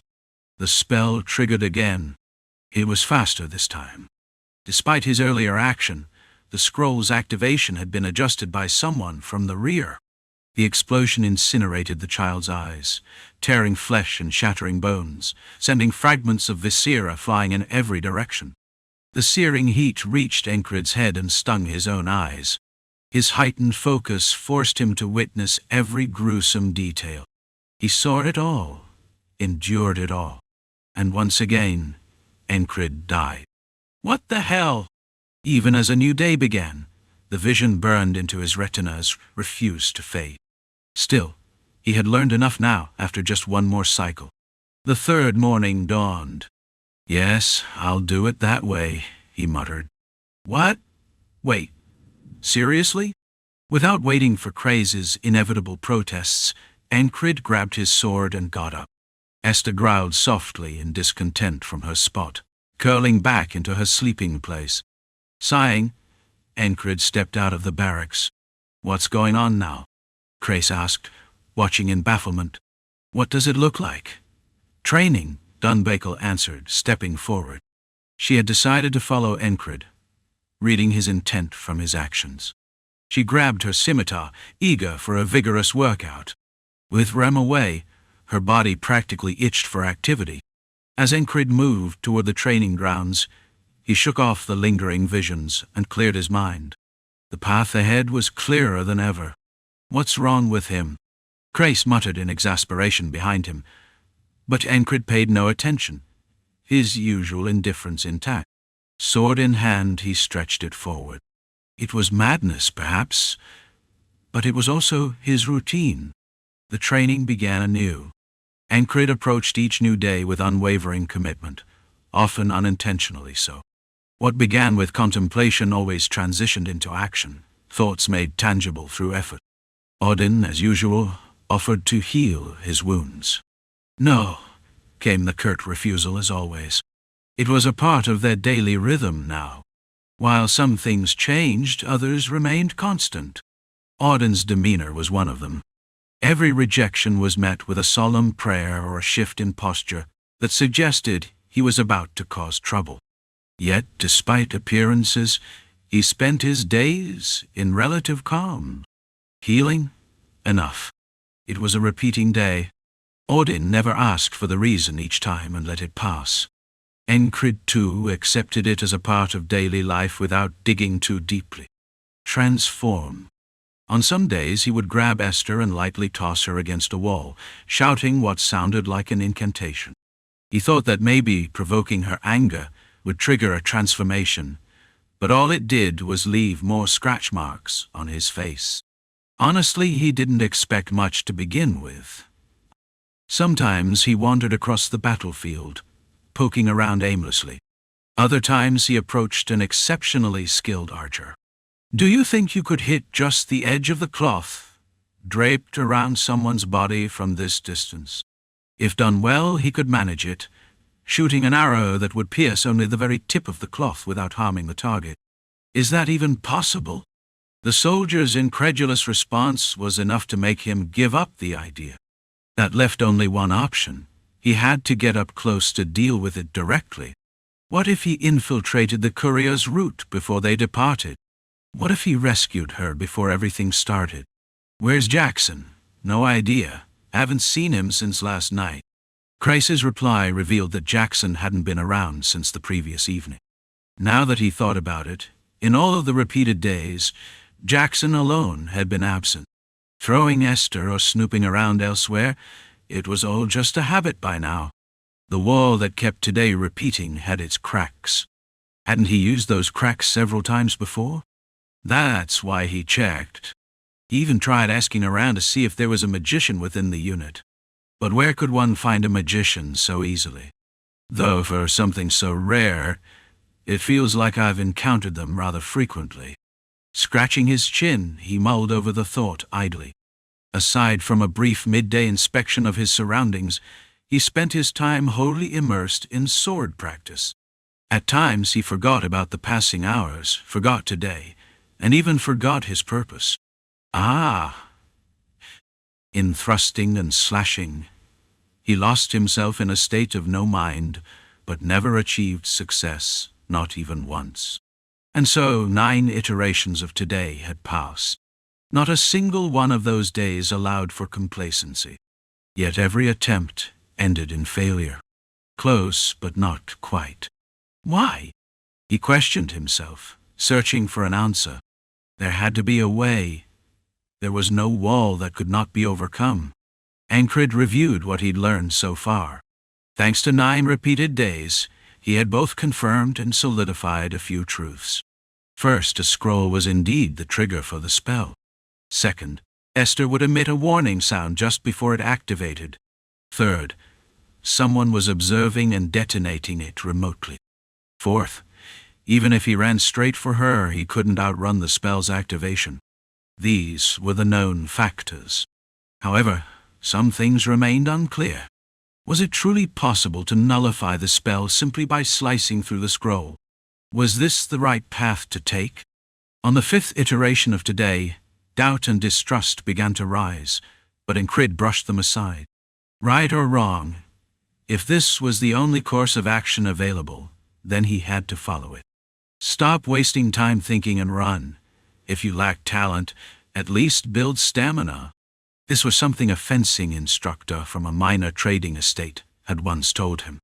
That man was the first proper teacher Encrid had ever met.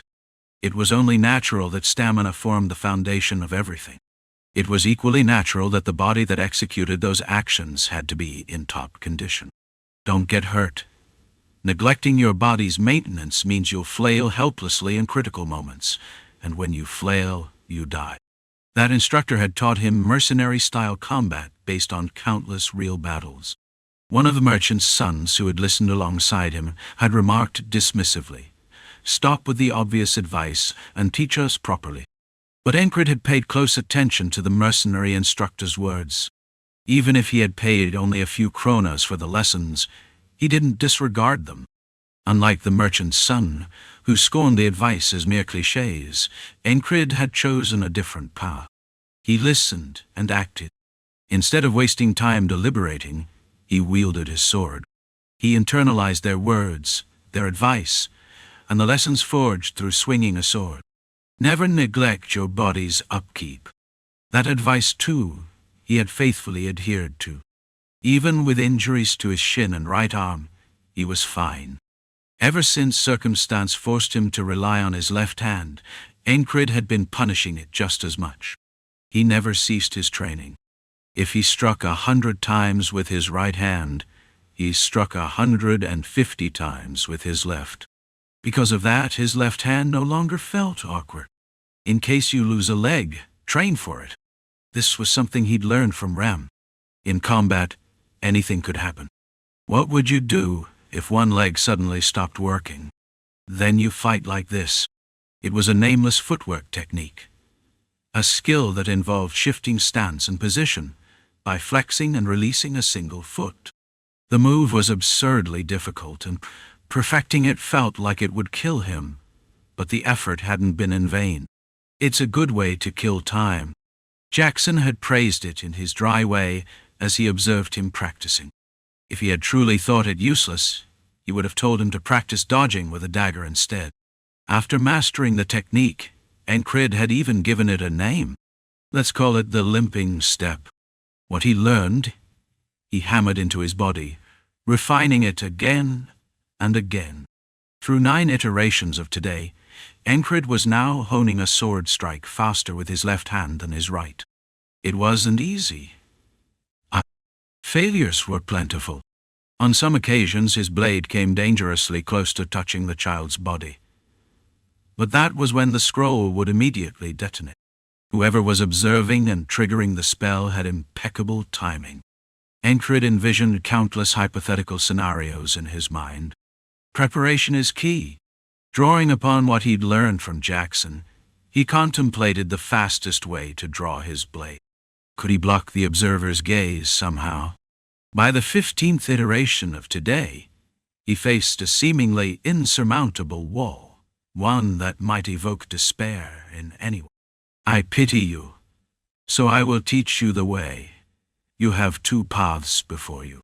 It was the boatman who spoke. Pity? I'm the one? That word didn't suit the boatman at all. Chapter 294. The boatman spoke on the ferry drifting over dark waters. The scene was eerily familiar, yet today it felt more foreboding. A solitary purple lamp stood still, casting a faint glow that barely illuminated the hands of the one holding it. The boatman's voice was heavier than usual, resonating deeply as though it reverberated through the heart and rattled the mind. Encrid's attention sharpened on a particular phrase. A path? He had always assumed the boatman relished watching him struggle, trapped by the wall before him. But now he was offering guidance. Step back and observe. Evade, and the path will open. Evading meant pushing the day forward. Normally, skipping today would only lead to its repetition. In other words, evasion wasn't a solution. Yet, the boatman insisted. The words, heavy and resonant, dug into his entire being. It wasn't a physical sensation, but a mental intrusion, something deep in the realm of consciousness. Despite the boatman's strange demeanor, Encrid didn't doubt him, nor did he question the boatman's purpose to keep him bound to today. Perhaps it was because he understood this that Audin's oft-recited phrase from Scripture came to mind. A devil always arrives in the guise of an angel. Evade. The boatman's words sliced through Encrid's psyche, as if mixing up his thoughts.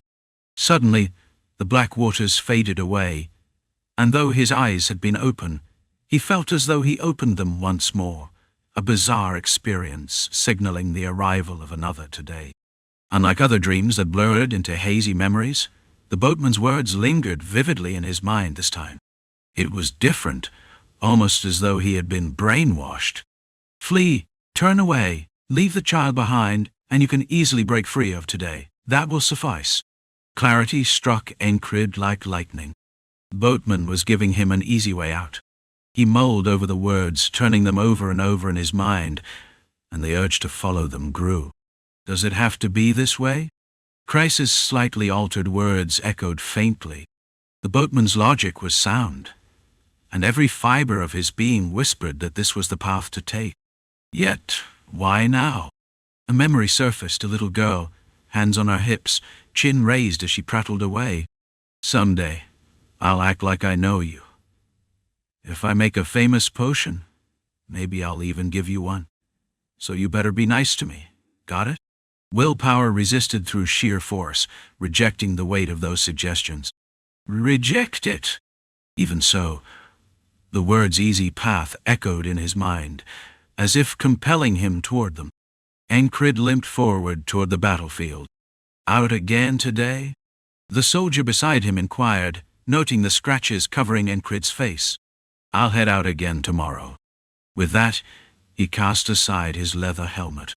The helmet narrowed his vision and dulled some senses. This time, he would pierce through before the spell could activate. The fastest path. He envisioned the trajectory, etched the movement into his mind. The wind brushed his cheek. Though it was daytime, the sky remained dim, and the gusts were sharp and cold, carrying the stench of battle. Blood, iron, waste, fear and tension, all coalescing into a single overwhelming sense. As his 5 senses merged, a 6th awakened. A point of focus ignited, making everything on the battlefield appear to slow down. The child entered his vision. He shut out every other sound. There was no need to hear. He saw nothing but the child. There was no need to see anything else. All sensory input blurred into a single thread, a line, a point connecting to another point. I am also a single point.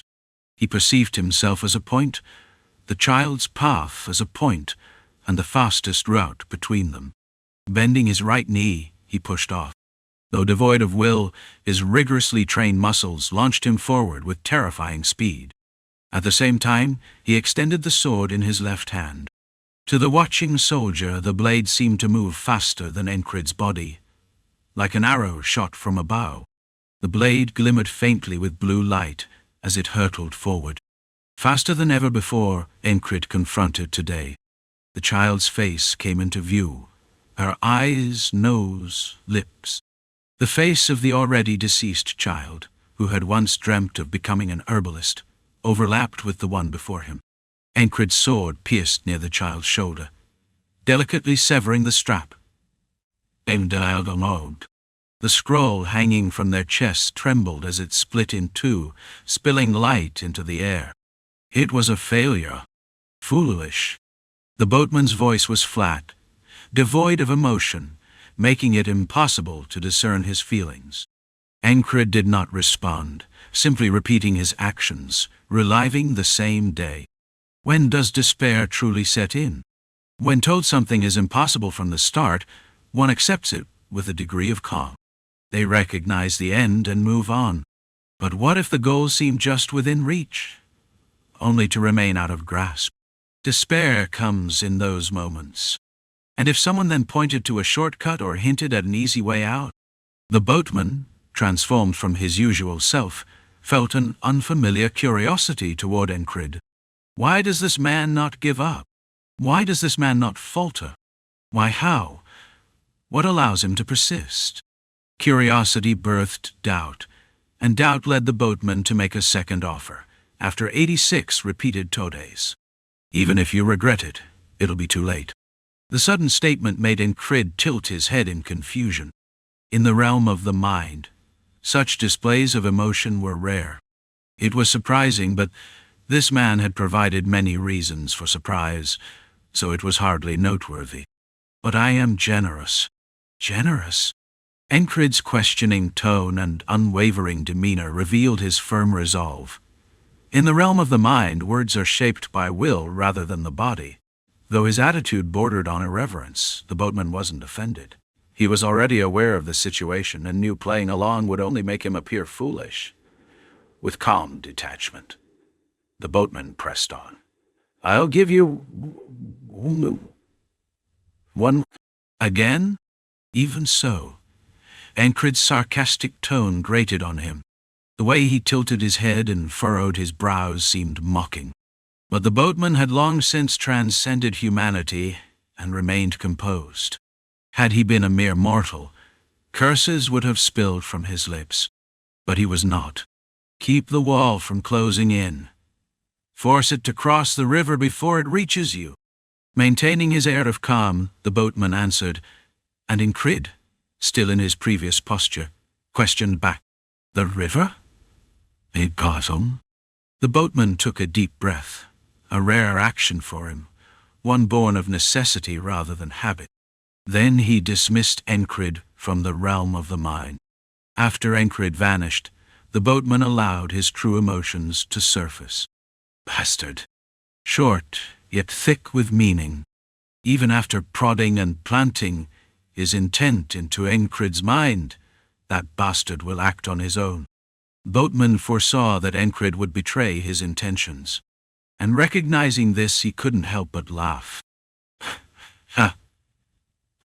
It was the first genuine emotion he had shown since becoming the boatman. Half exhausted, half amused, it was a peculiar kind of laugh. The nonsense he spouts. Is he bored? Encrid, who had always forged his own path, crushing anything in his way, naturally ignored the latest offer as well. His mind was consumed by a singular thought. Can I be faster than this? Connecting the dots, focusing until his brain felt as though it would burst from the strain.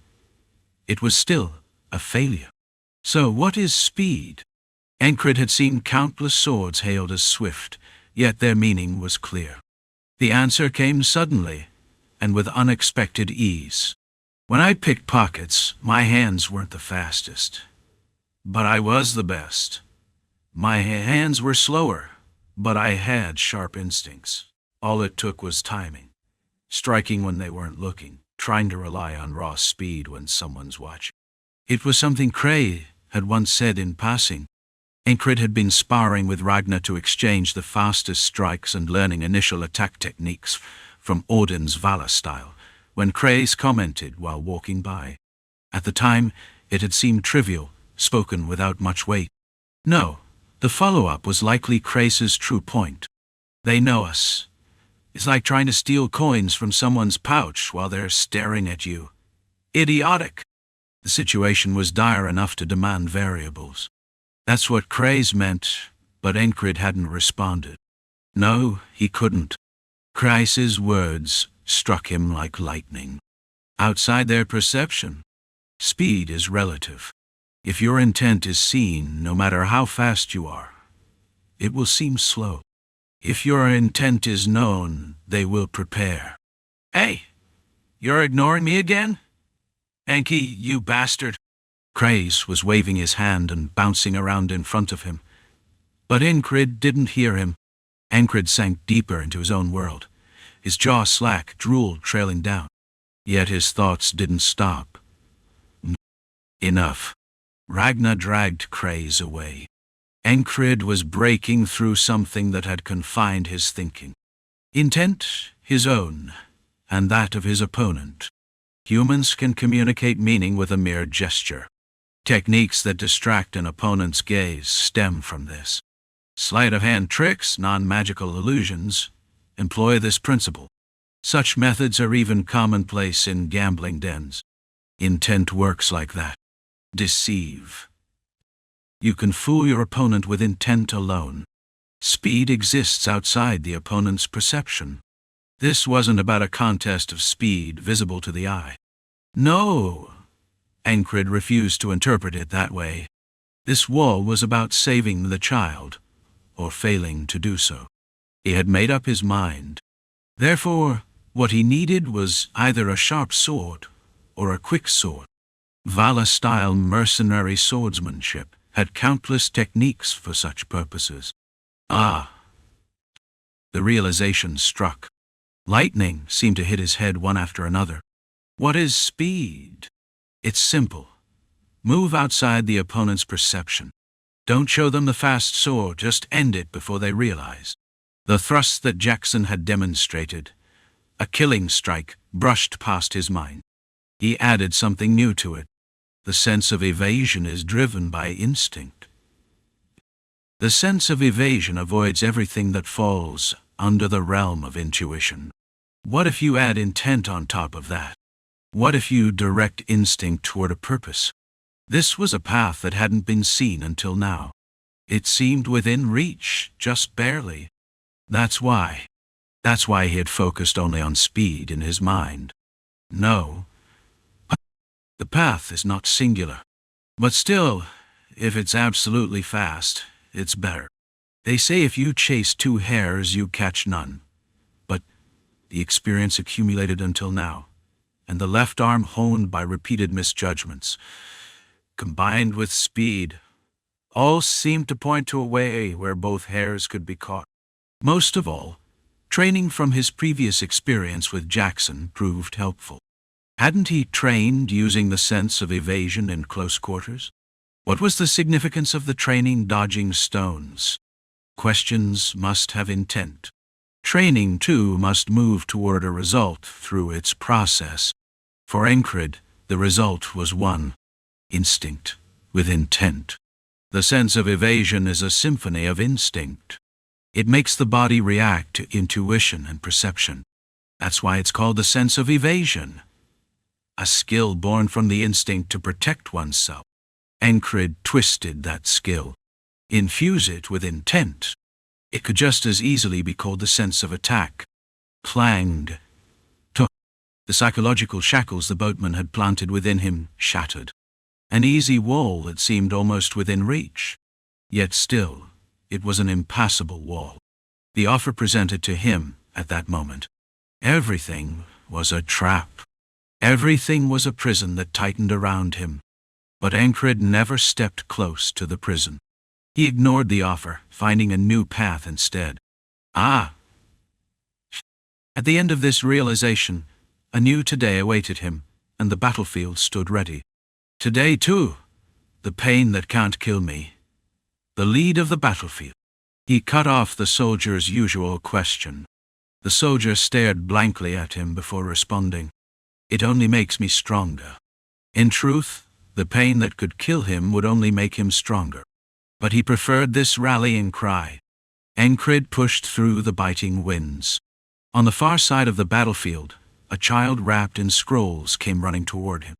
Chapter 295. What is your dream? Encrid stopped and looked up. The dark sky, thick with gloomy clouds, stretched overhead. It feels like something's about to fall. How many times had today passed? It was different from before. In the past, no matter how many times he repeated things, he could always gauge what number today was. He had remembered today in different ways each time. But this time, it was different. Why had it changed? Why was he accepting things differently now? Because my field of vision has narrowed. It felt like he could handle what was right in front of him and move forward. Being human, Encrid had grown impatient. That impatience consumed his field of vision. It blocked him from seeing the situation properly. It felt like he was a racehorse. His peripheral vision was blocked, forcing him to run only in one direction. Who did this?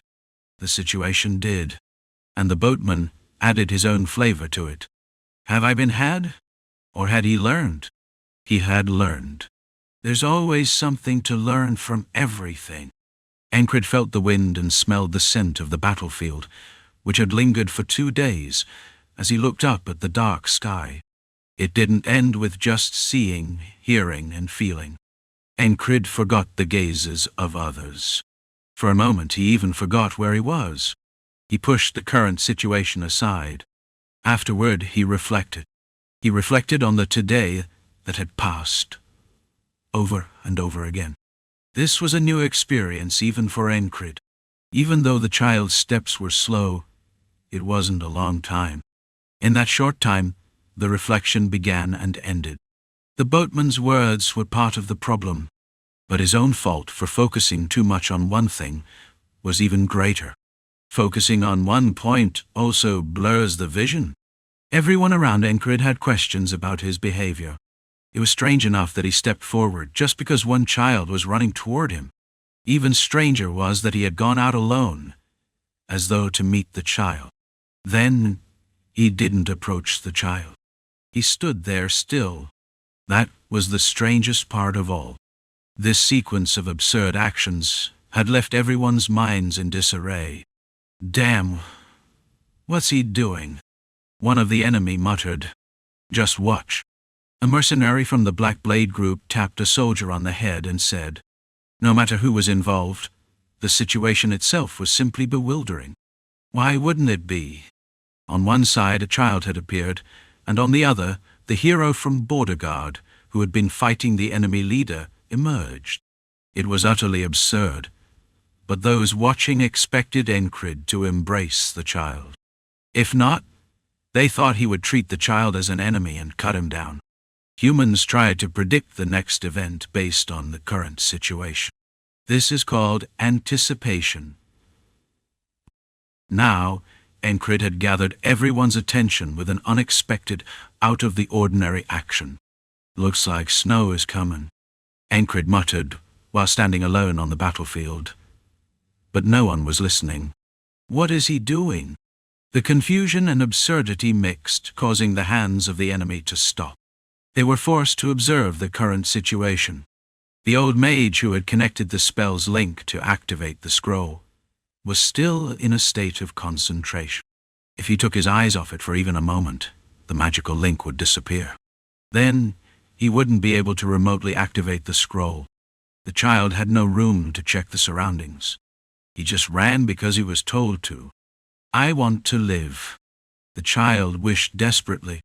From the moment he was captured, he instinctively knew survival was impossible. But a sliver of hope pushed him forward. Maybe somehow he could survive. Who knows? Maybe the goddess of fortune would shed a tear for him. Luck was always a variable. I'll survive no matter what. The child's survival instinct made his feet move instead of shedding tears. Then Encrid, after taking in the surrounding situation and reflecting, realized several elements he had missed. The scroll. Someone is watching and will trigger it. They can't be far. They must be within my visible range. This wasn't a move made with high expectations, but still, it was a clever ruse. How? They know me. His intuition flared again. Now was not the time to focus entirely. If someone was watching him, all he needed to do was hide his intent, and buy some time. How to hide my intentions from the opponent. All he had to do was divert their attention with an unexpected action. This was the foundation of Valor-style mercenary swordsmanship. With this, Encrid showcased his swordsmanship. He also mixed in what he had learned from Crais. Crais knew how to capture the attention of those around him and exude an atmosphere. Encrid mimicked that. Subtle hand gestures and minute movements of the body, shifting weight to his right foot while pulling his injured leg back to stabilize himself for a limp. The posture suggested that he might spring forward at any moment. While Crais focused attention through speeches, Encrid used his actions to draw all eyes to him. In the stance that looked as though he would leap forward at any second, his hand rested on the hilt of his sword. He's drawing it. He's striking. These were the movements that made everyone think that way. It was only then that the child finally recognized Encrid. I'm going to die. The child gave up on life. His steps slowed. Encrid was now in the old mage's line of sight. The preparation to activate the scroll had been made. His field of view widened, and the target was clearly identified. The child was just 5 steps away from the activation range of the spell. Encrid used the technique from that stance. It was called swordsmanship, but it was a skill that could not truly be called swordsmanship. Whether it could truly be called swordsmanship was uncertain. The author called it a technique, an art. Valen's mercenary sword style, one-eye diversion. Encrid twitched slightly, shaking his shoulder before turning his head to the side. The distance was too far to see his expression, but it was clear to anyone that he had turned his head in surprise. People can convey their intentions through actions without having to speak aloud. It's not about hiding the intention, but covering it. What was needed was just a brief opening. Even the wizard, whose head turned sideways, seemed momentarily dazed. What's over there? Everyone's awareness shifted to the side for a moment. This included Lanos and the entire enemy force. Even the allies, including Commander Rem, Audin, and the Madman unit, were deceived. It was perfect, and there was nothing there. Only the wind blowing, accompanied by swirling dust. A dry, harsh, biting wind. "I've been tricked," Lanos shouted. In the meantime, Encrid leapt forward. The instinct for evasion triggered in an instant. Encrid added his intent to that instinct. Combining all his speed from today, the fastest sword strike flew. The strength in the joints of his left fingers was just right, and the muscles that extended were flexible. On the other hand, his body felt heavy. The air pressed in on him, as though he was stuck in mud. In the suffocating pressure of the air, his head and eyes burned. He saw the child's shocked eyes, the snot running down their face, and their mouth agape. Everything seemed slow. In the slowed world, Encrid alone stretched his sword forward. The wind was pushed back as he sliced through.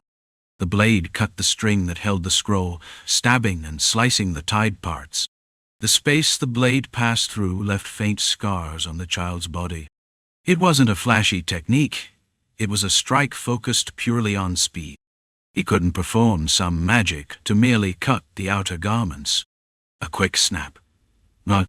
The scroll was severed and flew into the air. Encrid, still holding the child, leapt sideways. The forceful movement caused a wound on his left shin, but now was not the time to worry about that. The old wizard had not completely lost focus, but there was a crack in his concentration. This delayed the magic activation slightly. In a flash, the scroll once again emitted light. Encrid rolled with the child in his arms. A burning heat swept across his back. It felt like a flame licking his back. His back burned, but he survived. The child in his arms was still alive. "Ah!" he exhaled, his hot breath brushing the child's hair. He lay diagonally on the ground. "Ah!" Everyone fell silent. No one could speak about what Encrid had just done. Even the allies couldn't find words. Meanwhile, Encrid took a brief pause to catch his breath, still holding the child, and asked, "What's your dream, huh?" The child was in such a dazed state that they couldn't even tell if they were alive or dead. They had probably wet themselves. Their thighs were damp. Encrid ignored the mess flowing over his armor and asked again, "What do you want to be when you grow up?" It was an unimportant question. It was meant to reassure the child, and it was also something that had come to his mind from some past moment. It wasn't deeply meaningful. I want to be a herbalist, like my mother," the child said.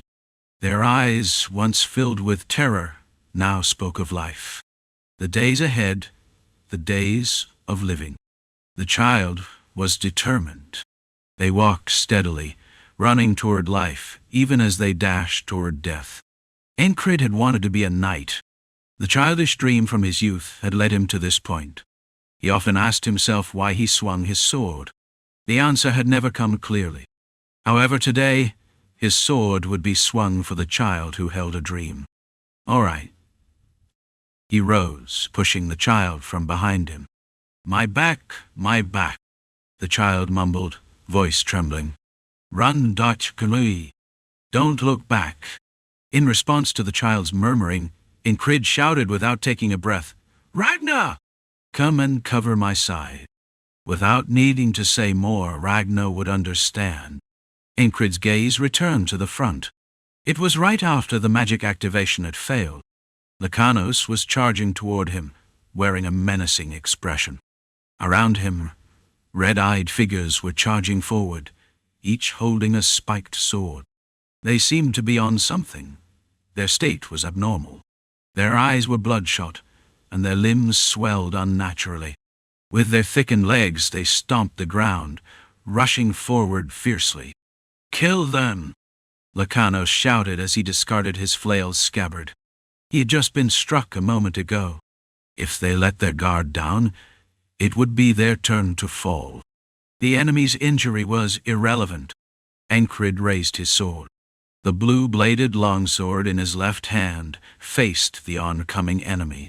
He pointed the sword's tip forward, meeting the advancing foes. From all four directions, left, right, up, and down, spiked swords rushed at him, with Lanos leading the charge. The blades aimed at him seemed to come at once, but they were not synchronized. Little by little, there was a difference. It was visible. In Encrid's line of sight, points once again appeared and connected.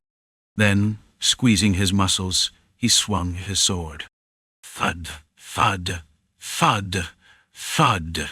5 swords were deflected. The swords, moving with terrifying speed, stayed true to their defense, yet none of the blades touched Encrid's body. When the 5 swords aimed to strike at him, Encrid acted before the swords could reach him. He stretched his left foot sideways and then, with a push of his right foot, took a slope step. Naturally, his body turned slightly. Shifting his position to the left, he knocked aside 2 swords coming from that direction. Then, with quick footwork, he took a step and a half back, deflecting 2 more sword strikes coming from the right. The final strike was deflected with the blade of his own sword, sending Lanos's thrust off to the side. A mistake? Blocking the attacks of his 4 subordinates left a gap, and he had intended to strike in that gap. But he didn't use his fastest sword technique. He simply struck at a speed he considered appropriate. As a result, Encrid was able to block the 5 swords. What shocked Lanos even more was the speed of the opponent's sword. "You bastard!" Did he suddenly improve like this? At least the speed of his sword strikes was never this fast. Now it seemed to rival his own speed. In reality, it was all the repetition of today and the experience he had accumulated over time. But to his opponent, there was no way to know that. It only looked like Encrid had simply mimicked his most powerful sword technique after seeing it once. Of course, Lanos himself had also trained endlessly by observing other swordsmen. But did that really matter now? The move Encrid showed earlier was just unsettling. Lanos was confident that if he swung his sword a few more times here, he could kill Encrid.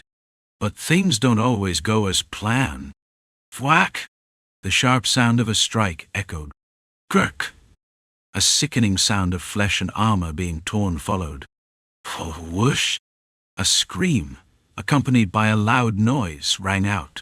Something slammed into their ranks, crushing their soldiers.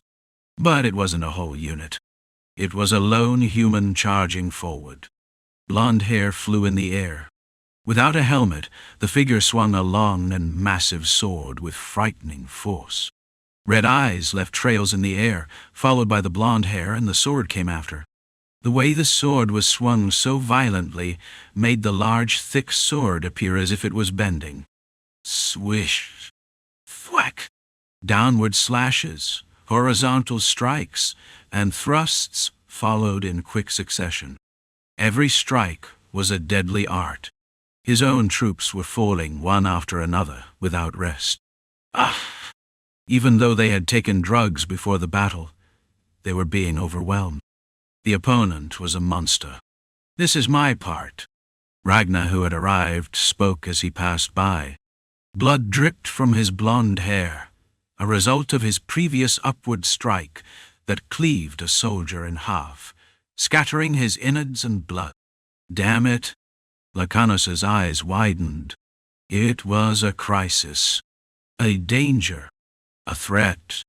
But this couldn't be the end, because there were more than just swords involved here. Now, the wolf bishop decided that if they delayed any further, they wouldn't be able to have any fun. Destroy the unbelievers. At the bishop's cry, the fanatical group sprang into action. In reality, their numbers were not that many. Their main force consisted of wolf monsters. The wolf bishop gave a command to the leader of the monsters connected to him. Kill them all. Soon, the monsters rushed forward like a wave. Their numbers were far more than what was predicted within border guard. Hundreds of monsters appeared here and there and charged forward. You must move as well. The bishop spoke to a man standing nearby.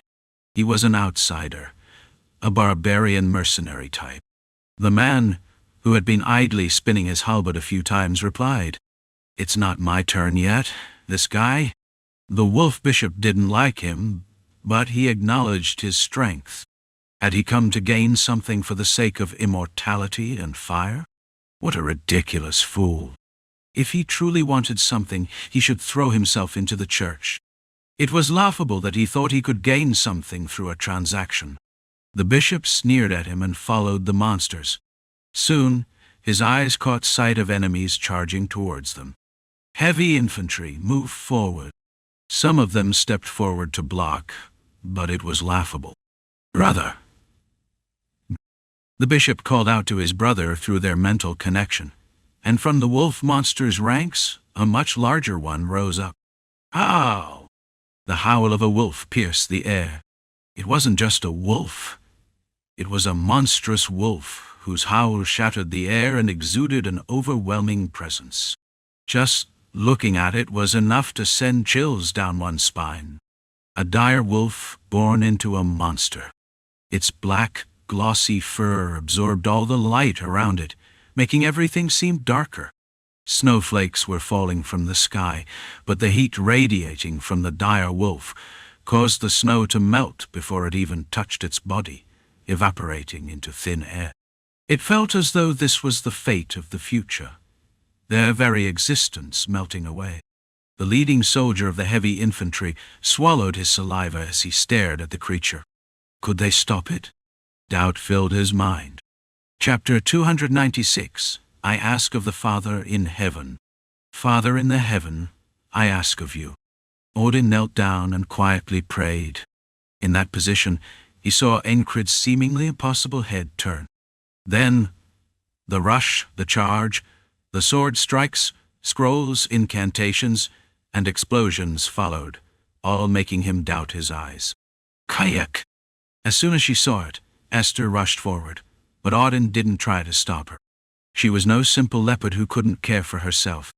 Then, he saw Ragnar stepping forward. The clumsy swordsman who often lost his way ran straight toward where Encrid stood. His steps seemed remarkably light. Are you envious? That blond, clumsy soldier running ahead? Teresa the Wanderer says, when do we fight? She seemed to thirst for battle like a sheep.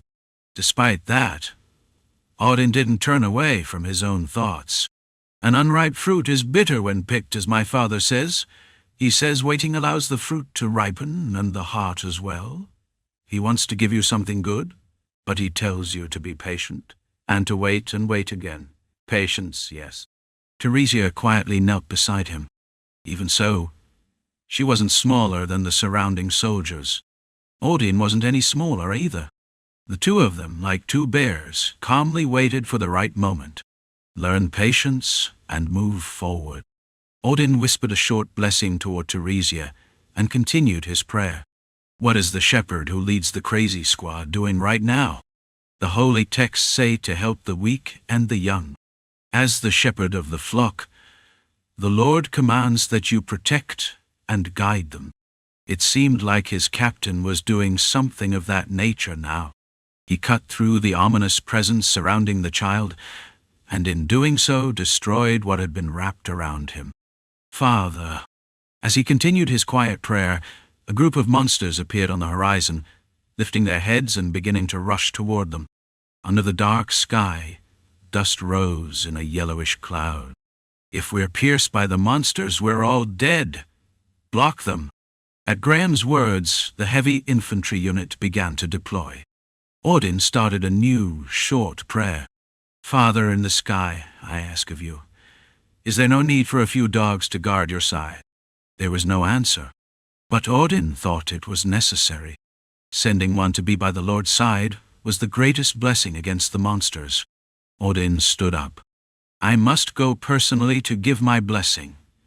Teresa the Wanderer will go with you." Audin stepped forward, and Teresa followed closely behind. The two walked toward the group of monsters. The soldiers waiting behind naturally made way for them. The two large figures walked down the path they had cleared. The sound of monstrous howls echoed. "Hold firm!" With a loud crash, a few wolves, enlarged by their transformation into monsters, blocked the soldiers' path. The wolves slammed their forepaws down on a square shield that covered more than half of the soldier's body. The impact made the soldier's arm tremble. Stab, block, and strike. This was the basic tactic for the heavy infantry. With the strength of the soldiers, several monsters were impaled on their spears, their heads shattered or their chests punctured. But there were too many monsters. It was a dizzying number. It could be called a wave of monsters. Paul, a soldier from the coastal village, knew the terror of the sea well. He often joked with his comrades that if a huge wave ever covered his head, he would have to endure it like a true seaman. Now it was the same situation. Though this wasn't the sea or the coast, a wave of monsters was crashing down on them. Ah! Paul drew strength from deep within. He had always been strong, second to none in his village. Had he not crippled the chief's son out of frustration, he wouldn't be here now. But the strength that had once made him do that was now his shield and his strength. With all his might, he swung the iron mace in his hand. At the end of the mace was a round, spiked ball. Whoosh, thud! The wolf's head, at the very front of the wave, was shattered by the mace. The shattered skull sent blood and brains flying, splattering across his face. Paul blinked once and pulled the mace back before swinging it again. Rah! With a yell, he brought it down from above. Thud! Thud! Crack! The mace broke the shoulder of another monster, and the creature collapsed, falling to the side. The mace then dug into the ground, and Paul lifted it from below, bringing it up with force. Thud! This time, he struck the chin of another monster, smashing it. The creature rolled away, and another took its place. Ah! Paul shouted as he felled 3 monsters with his raw strength. Damn it, Paul. Good job, country bumpkin. Block them, block them. Paul didn't even care about his shield anymore and kept fighting. A few of the soldiers nearby used their shields to cover Paul's openings. After catching his breath, he made up his mind to do this damn thing a few more times. Mom! One of his usually quiet and brave comrades flew through the sky, calling out for his mother. Half of his body had been torn apart. Thud, thud, thud. Internal organs and blood mixed with snowflakes as they fell from the sky. What is this? Grrr. Among the beasts, Paul saw something horrifying. What is that? It was much bigger than the others. No, it wasn't even comparable. Even though Paul lowered his body, his eyes couldn't meet the beast's. He had to look up to see its face. A giant beast? No. It wasn't that kind of creature. A beast is an animal that has been tainted by evil and transformed. What he was seeing now was a monster. A creature carrying ancient evil, a natural enemy of humans. A monster, a dire wolf. The gray-furred beast with red eyes looked down at Paul. One of the comrades blocking the way trembled violently. Just looking at it made fear rush in. The urge to run away surged up suddenly. Yet, they stopped their feet and raised their shields. Their brutal training had prepared them to endure such fear. That alone was worthy of praise. Grrr! When the dire wolf let out a low, heavy growl, the soldiers' legs began to shake even more violently. Even if they wanted to resist, their innate fear was too much to overcome, and their entire bodies were trembling. Paul was the same. His hand holding the flail shook. His knees buckled. Goosebumps rose on his skin. The fear made everything in front of him turn black. Am I going to die? Paul thought of the weaver girl. I loved her. He had planned to propose to her when he got back. He wanted to say that if someone like him was good enough, he would live with her. He wanted to settle here after leaving his hometown, to live together happily. He wanted to show her the sea someday. He wanted to have children. He wanted to teach them how to fish. There were so many things he wanted to do. Paul sensed death. He would die. But if there hadn't been a huge figure like a bear approaching behind him, he would have died.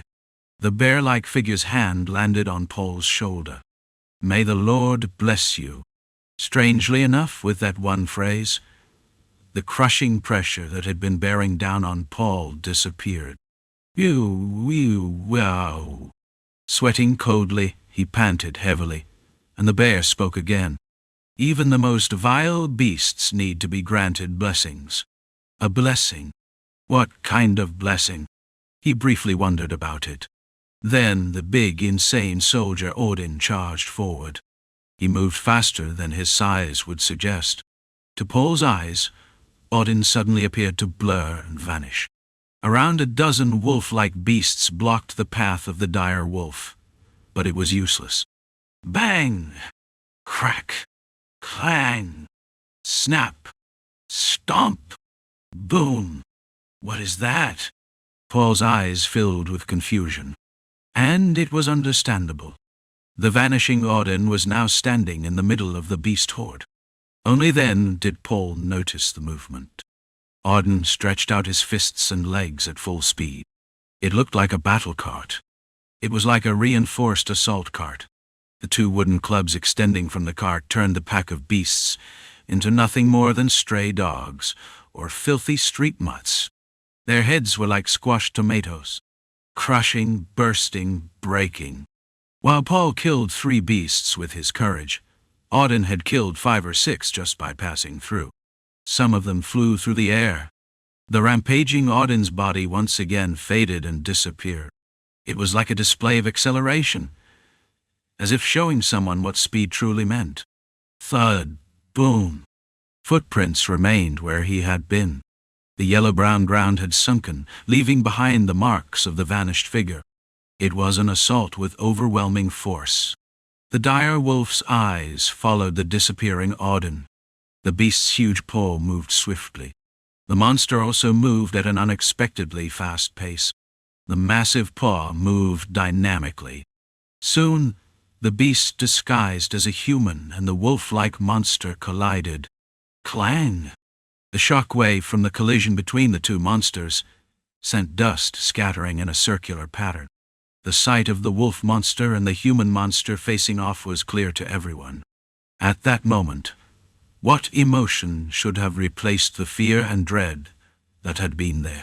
Usually, people who were hard to approach, or those who stood beside you on the battlefield, were people who gave you an overwhelming sense of security. Encrid's crazy unit was like that. Give you blessings, my lord. Audin shouted again as he swung his fist. The dire wolf, unusually fast, dodged and immediately lunged to bite. Glendarto. The punch and claws clashed. The wooden club had already been discarded long ago. But why did it make that sound when the fist and the monster's claws collided? And what was this blessing? The blessing Audin had spoken of was something meant to send the wolf to the heavens. It was the power he now held in his hands. It was violence based on sheer physical strength. The greatest blessing for a monster was dying and staying with the gods.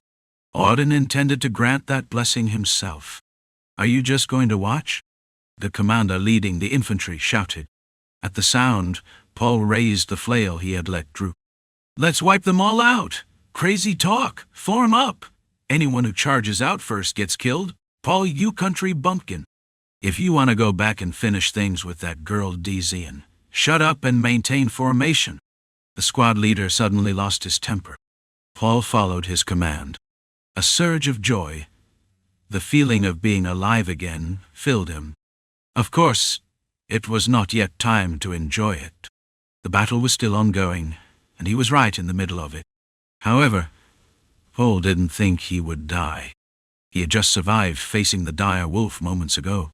Would he die to some mongrel-like beasts? "Raise your shields! Raise your shields!" The heavily armored infantry, the border guard elite unit, proudly unfolded their ironclad defense once more. The true powerful attackers were not them. So right now, holding the line and maintaining formation was the best option. Their efforts were soon rewarded. If you have anything, use it all. That was Crazy's words in the third battle. Graham followed them exactly. Charge. At his command, a spear flew into the side of a beast. "Is this your secret move?" For the first time, a cavalry unit appeared. A mercenary soldier at the front blew a long whistle. At the signal, the horses galloped. Those who had been hiding inside the castle walls rushed out in a single line. Thud, thud, thud. As the cavalry charged forward in a line, the ground rumbled with the sound of hooves. This was an improvised cavalry unit, made up of mercenaries skilled in horseback riding. Even though it was hastily formed, it had not lost its mobility. Though they lacked training and technique, they were more than capable of charging and clashing. More than anything. Ding! A wild horse, larger than the ordinary battle horses that had just joined, took the lead and did something outrageous. What is this now? The mercenaries were startled, but their long experience with swords and fighting quickly took over. The wild horse charged and swung his front legs in sync with the mercenaries' swords. As they matched the speed of the charge, their swords collided with the beasts' heads. Thud! The beasts' heads were cleaved off and flew to the side. The wild horse, seemingly overjoyed, rammed its head into another beast, then quickly pulled back and, after a short distance, accelerated once more and charged again. It repeated this several times, and it was something Paul had never seen before. Is this some kind of trick?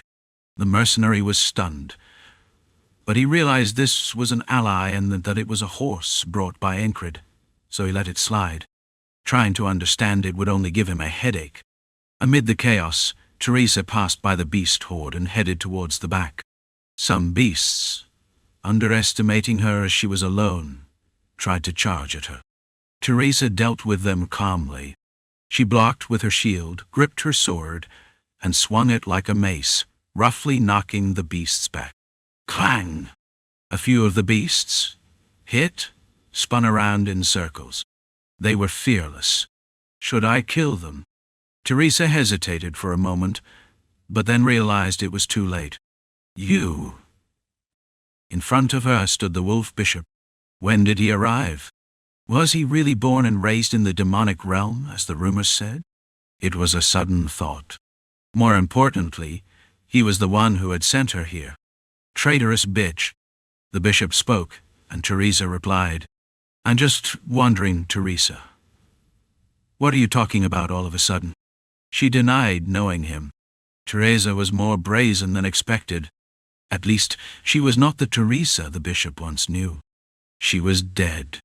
Therefore, it was perfectly fine for her to be so shameless. What did you say? I don't know you, so I don't understand why you're saying that. The wolf bishop was furious. You bitch! Chapter 297. Teresa and the bishop, you don't know me. But do you know this? Repent to the one true God, you bitch! The wolf bishop spoke. At his gesture, the pack of beasts moved. Leading the charge were 2 large wolves, with a dozen wolf beasts following them, their yellow eyes gleaming as they drooled. Their exposed fangs looked sharp enough to pierce the flesh of giants or anything else. Teresa didn't move.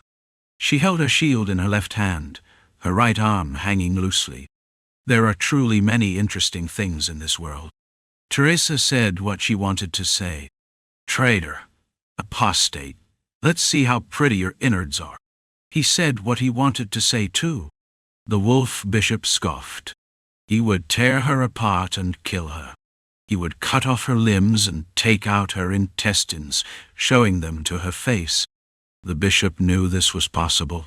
He knew how resilient a blade was Teresa. He was the one who had used her skills and power. I enjoy fighting. And doing so crazily. A smile twisted on her face under his mask. It was a smile not meant for anyone, just a natural expression. The wolf bishop didn't listen to the apostate's words. Nonetheless, Teresa spoke. Have you ever seen a giant fight with joy? No, he hadn't. The bishop's eyes began to slowly turn yellow. You rotten bitch. The bishop recalled Teresa's indifferent gaze from when she was his underling, remembering how she looked at him with that deadpan expression. Don't think you'll die easily. I'll show you. A brief word gleamed like a light of determination. Since when had this been? Was it after her hair was cut by Encrid? Or was it after that? Teresa did not lower her stance. But was the opponent in front of her someone worthy of respect? If there hadn't been such people, would it have been easier for her to escape the clutches of the cult? It made her question life itself. If there had only been proper people, perhaps she would have had faith instead of doubt. No, should she call them benefactors? If they were benefactors, she should repay them, and she would do that with her sword and shield. The wildling's blessing was enough for that. As she thought that, hair began to grow from the bishop's yellow eyes, pushing through his skin. The sound of the thick, coarse hair piercing through his skin was as harsh as it was strong. Ugh! The bishop groaned. The transformation was painful. He was a werewolf, and that was his true nature. Thick fur sprouted across his entire body, and his fingernails elongated, turning into sharp claws. 8 clawed daggers, 4 on each hand, formed from his nails. These claws were so sharp and hard that they could cut through even well-crafted swords. Oh, you! The transformed bishop threw his head back and howled.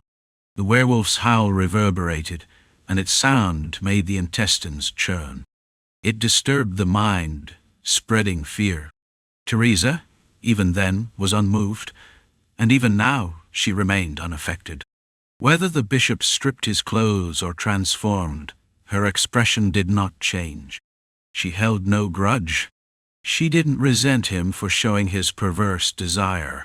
That was simply her life at the time. And now, this is going to be fun. A rough, yet pleasant voice echoed. She enjoyed fighting Encrid, and she also enjoyed swinging her sword under his command. Her blood boiled. The giant's blood surged fiercely through her veins. Ah, condolent. Some people find the meaning of life in power, wealth, success, or love. Teresa found the meaning of her life. That was the reason she left the church. I was born to fight. As soon as the words left her mouth, 2 wolves charged from both sides. Teresa swung her shield leftward, and using the pommel of her sword as a blunt instrument, struck the right side.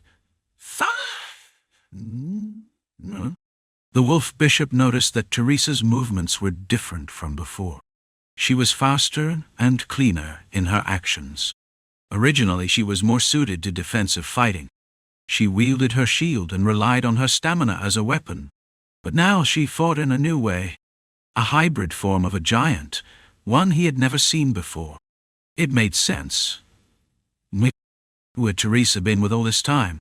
I've never fought with full strength before, Bishop. Teresa spoke, killing the 2 wolves. What the hell are you saying, you damned apostate?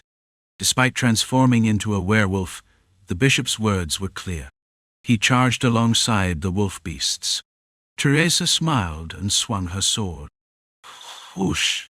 A blast of wind from her sword sent the approaching beasts reeling back.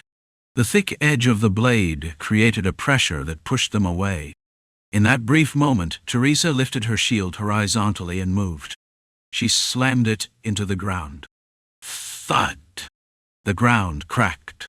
The sleet that had been falling followed her movements as she shifted direction. As she charged forward, she raised her shield at an angle, swinging it. Whack! The corner of the shield struck the head of one of the beasts. The skull shattered, and the beast's body slammed into Teresa's thigh before falling to the side. There was no shock. Her body itself was as deadly as a weapon. Where do you think you're going? As she swung her shield, the bishop's claws stabbed from behind. The sensation of the claws digging into her back rang sharply in her head. The wolf bishop's claws sank into her back. Teresa stamped her foot into the ground, adjusting her balance and twisting her body before swinging her sword horizontally. Whoosh! The bishop withdrew his claws, retreating. His movements, charging and then pulling back, demonstrated incredible agility. But Dunbakel's movements were more dynamic. The bishop lacked the raw intensity of a beastkin's. The ferocity of the wolf's claws was not as powerful as Rem's axe. The savagery of the wolves charging from the sides was not as brutal as Audin's punch. Teresa laughed loudly in the midst of the fight, then drove her sword straight down. Thud! The sword hit the ground, sending dirt flying and lifting the sleet up into the air. Dust and sleet mixed and surged like waves. Momentarily blinded, the beasts lost track of Teresa. Bang! Teresa, having disappeared, kicked the skull of another beast. Black blood and brain matter splattered from the shattered skull. Let's keep going. She broke through the ones in her path and cleaved them down. It was too much fun. And what made it even better was that it was a fight for Encrid. Teresa fought according to her instincts. The bishop sensed something was wrong. He urgently called for a dire wolf, but it was too late to help now. What the hell is this? Teresa's abilities were far beyond what he had expected. Teresa, too, realized that her skills had grown significantly. Most importantly, she felt at peace. Fight. Fight. Fight without holding back. Pour everything into it. It was a joy, and that's exactly what she did. After a few exchanges, the number of beasts dwindled. Thud! The bishop, now in his werewolf form, threw 3 swipes at Teresa's side. Teresa neatly accepted the hit and retaliated by punching the bishop's head. Whack! The bishop pulled his chin back to absorb the blow. Damn. Despite that, part of his skull caved in. One of his eyes popped out. Blood, both red and black, flowed from his head and nose. The blood of a man who had taken the blood of a lycanthrope and turned into a demon. Fine. Let's die together. Fine. Let's die together. The bishop spoke. Even as he said this, he had a strange belief. The barbarian mercenary was coming from behind. There was something else that caught his eye. Was it because his eye had popped out? Behind the sorcerer, another figure appeared. One that did not look like an ally. It's been a while. This level of injury was truly rare for him. Even when he had killed a noble's son and was being hunted, he had never been forced to move like this. Was it because he was next to Encrid, or because the situation around him had become so chaotic? I just wanted to live quietly, Rem thought sincerely. Of course, no one else saw it that way. For someone who claimed to want a quiet life, he was too violent, loud, and reckless. Even Encrid and the other soldiers knew that Rem would swing his axe if he found someone he didn't like or when the situation called for it. Rem denied it, of course. Anyway, Rem had entered the forest to hide. He used thick branches to cover his tracks, moving with his back to the wind. They're still following me? He didn't even need to look. His senses told him. His back felt a chill. Persistent little bastards. Should he just turn around and face them? Normally, his temper would make him want to do just that. But if he killed here, What would come next? This was enemy territory. Could he make it back to the main force alive? Was it easy to win without preparation? Would he sustain worse injuries in the process? He wasn't sure. But should he just take it head on? No, he couldn't. For whose benefit? If he died, that sly cat might smile smugly. The bear would probably hold a celebratory prayer for his funeral. And the lazy one would probably just fall asleep. Though recently, that bastard hadn't been sleeping much and seemed to be wielding a sword. Strange fellow, that one. As he thought, he found himself deep in the forest. If he really wanted to escape, he knew he wouldn't be caught. Since childhood, whether in the wastelands by the desert, the forests, or swamps, he had never been caught. There was a game in the western tribes called chase and be chased. It was just a simple game. One chases, the other runs. Rem had never been caught. When he became more experienced and ventured into true hunting, it was the same. There was a time when a conflict broke out with a neighboring tribe, and he had to hide for over 2 weeks. How did he manage it? He ate caterpillars and chewed on tree bark to survive. He lived by hiding and killing one after another, earning himself the nickname Death's Sorcerer. A sorcerer. He was more of an idiot. He had run off without receiving proper training in magic. His past memories resurfaced, fragments of the old days. The ones who played with him, the ones who followed him around, not knowing why, those who believed they were superior, and eventually, the one who stabbed him in the back, the betrayer, and the naive one who fell victim. Himself in the face of rapidly changing situations, he had to abandon many things. Those bastards! Rem thought about the ones who had chased him, and the ones who had beaten him senseless. Even so, his movements remained practiced. He climbed a large tree and plucked a few leaves, crushing them and scattering them. The thick green liquid dripped onto his body. It was a way to mask his scent. If they're using magic to track me, he couldn't afford to run away half-heartedly. They wouldn't just track his physical trail, but his spiritual trace as well. Then, I just need to run until they can't see me. It was simple. Even though there was magic that could track him, not all of it could see everything. Once he increased the distance, it was enough. Now that he had shaken off the human pursuit, it was time to elude the magical eyes. Rem moved swiftly. After creating some distance, he dropped to the ground and began running. The forest was familiar to him. After losing the trail, he felt the sharp sensation in his back fade away. If they came after him again, he'd just run again. He took a brief break, sitting on a large tree stump. Now that he finally had the chance to check his body, it was a mess. My side is bruised. A deep blue bruise on his side. He didn't need to touch it to know because of the pain. His ankle was swollen. It wasn't broken, but it would be difficult to move at full strength for a while. Well, pushing himself a few times wasn't a big deal. At the moment he assessed his injuries, he mentally rethought his fighting approach. No matter what anyone said, Rem was also a genius. He was thinking of throwing a stone at the bastard's face the next time they crossed paths. It's been a while since someone called me an idiot. It wasn't an untrue statement, but it wasn't a pleasant one either. He had never been beaten by half measures. But this time, it was dangerous. Rem looked around and moved to a new position, walking slowly. His steps were calm, careful not to strain his body too much. Now was the time to recover. He swept the ground lightly, gathered leaves, and peeled some tree bark with his hands. It hurts. It really hurts, he muttered to himself as he crushed the leaves and applied them to his wounds. Mixing silky herbs with a citrus scent might burn his skin, but it was good for broken bones. To endure the pain, Rem silently asked himself, "Boss, tell me, what should I do with that bastard?" Encrid answered, "Why are you asking me? Why not?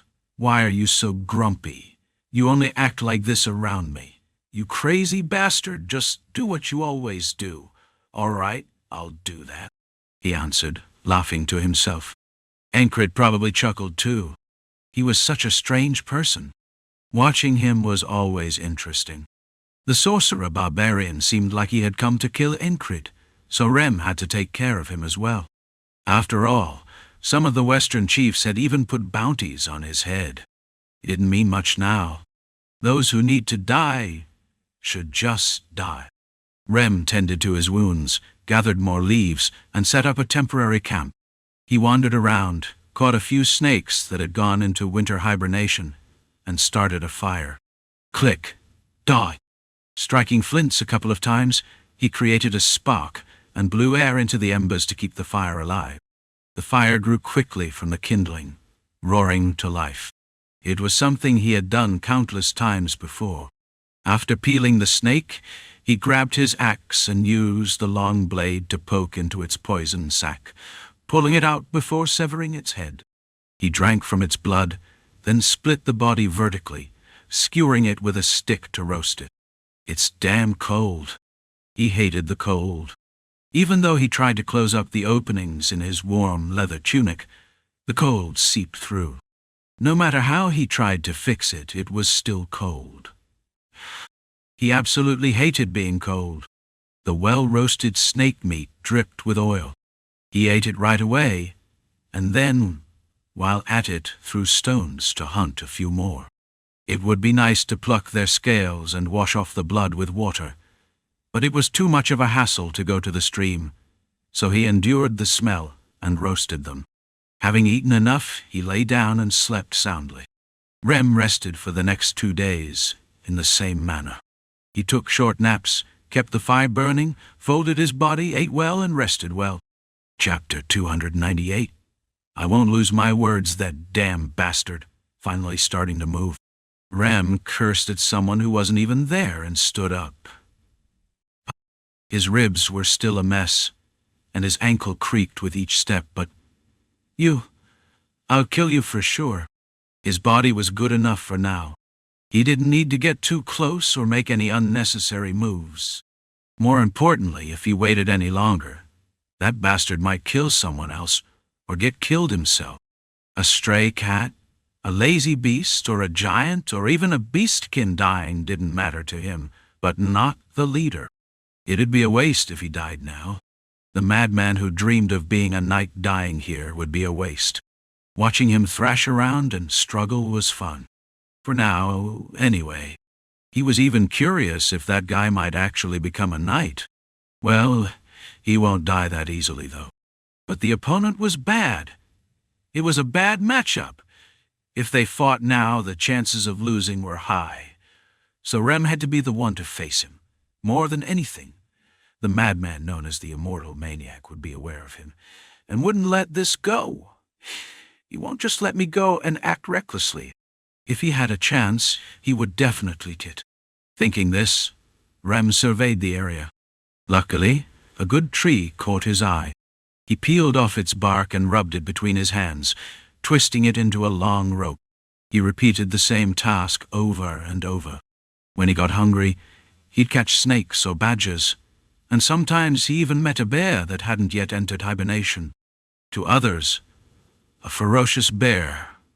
But to Rem, is this a special dish? It was just good meat and tough hide.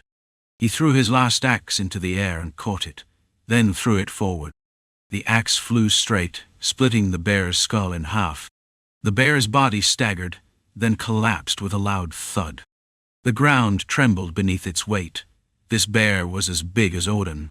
Rem would have liked to skin the bear, but he didn't have the energy to tan the hide right now, and his ribs still hurt, so he couldn't waste strength on such labor. After killing the bear, he tore out its gallbladder and drank its blood, then roasted the meat. It stank, but what else could he do? He cut some of the hide into squares, layering them 2 or 3 times, then poked holes in the corners. The spearhead from the centaur leader's halberd made a better axe in this situation. The extra weight of the axe was handy, and he used it to punch holes in the hide. He tied the holes with the rope made from bark. He arranged the long ends of the ropes into a length that reached about the width of his arms. He swung it around a few times in the air. It wasn't bad. He had also carried around some snake venom in a pouch he made from the bear and snake hides. He then picked up several stones of a similar size. With bear and snake hides, he fashioned pouches, making a bag that slung diagonally across his shoulder. Labor, huh? It's just labor. It had been a while since he had sweated like this. Even in winter, beads of sweat dripped from his forehead. Only then did he find a stream. He hated the cold, but if he left his body in this state, he'd get sick. Cleanliness was essential. He built a fire and took a deep breath. All right, let's go. He needed to steel himself for what was to come. He dipped his toes into the icy water, and the chill ran through his whole body. Damn it. The hatred grew stronger the colder he felt. He thought of the bastard who pushed him this far, the immortal maniac. I'll definitely kill you. I'll kill you like a dog. The grudge deepened with each second he spent submerged in the cold water. Grinding his teeth, he washed off and then rubbed his body with herbs like silken grass, and others he had gathered before warming himself by the fire. The tremor in his jaw was uncontrollable as his teeth clashed together. The cold was unbearable. If he had at least learned a fire spell, he wouldn't have to endure this freezing misery. But that was out of his control now. Holding a warm stone, Rem endured. When his body dried out, he wrapped himself in the warm leather again, finally starting to feel alive. You? I'll definitely kill you. His grudge was as strong as ever. In fact, it might have deepened. After finishing the necessary preparations, Rem set off for the main camp. He wasn't like Ragnar.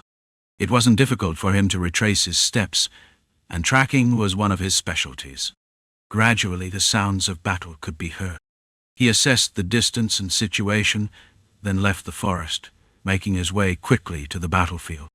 The area was full of monsters. Red-eyed wolves stared at him. Several of them growled and charged at him, creating an atmosphere of fear and aggression. This was the wild energy, mixed with demonic power, demonstrating the viciousness of the creatures. Although it might have startled an ordinary person, or even a trained soldier, it didn't affect Rem. Get lost. He exuded pressure. It wasn't the same as the knight's intimidation, but it was similar enough to suppress the surrounding atmosphere.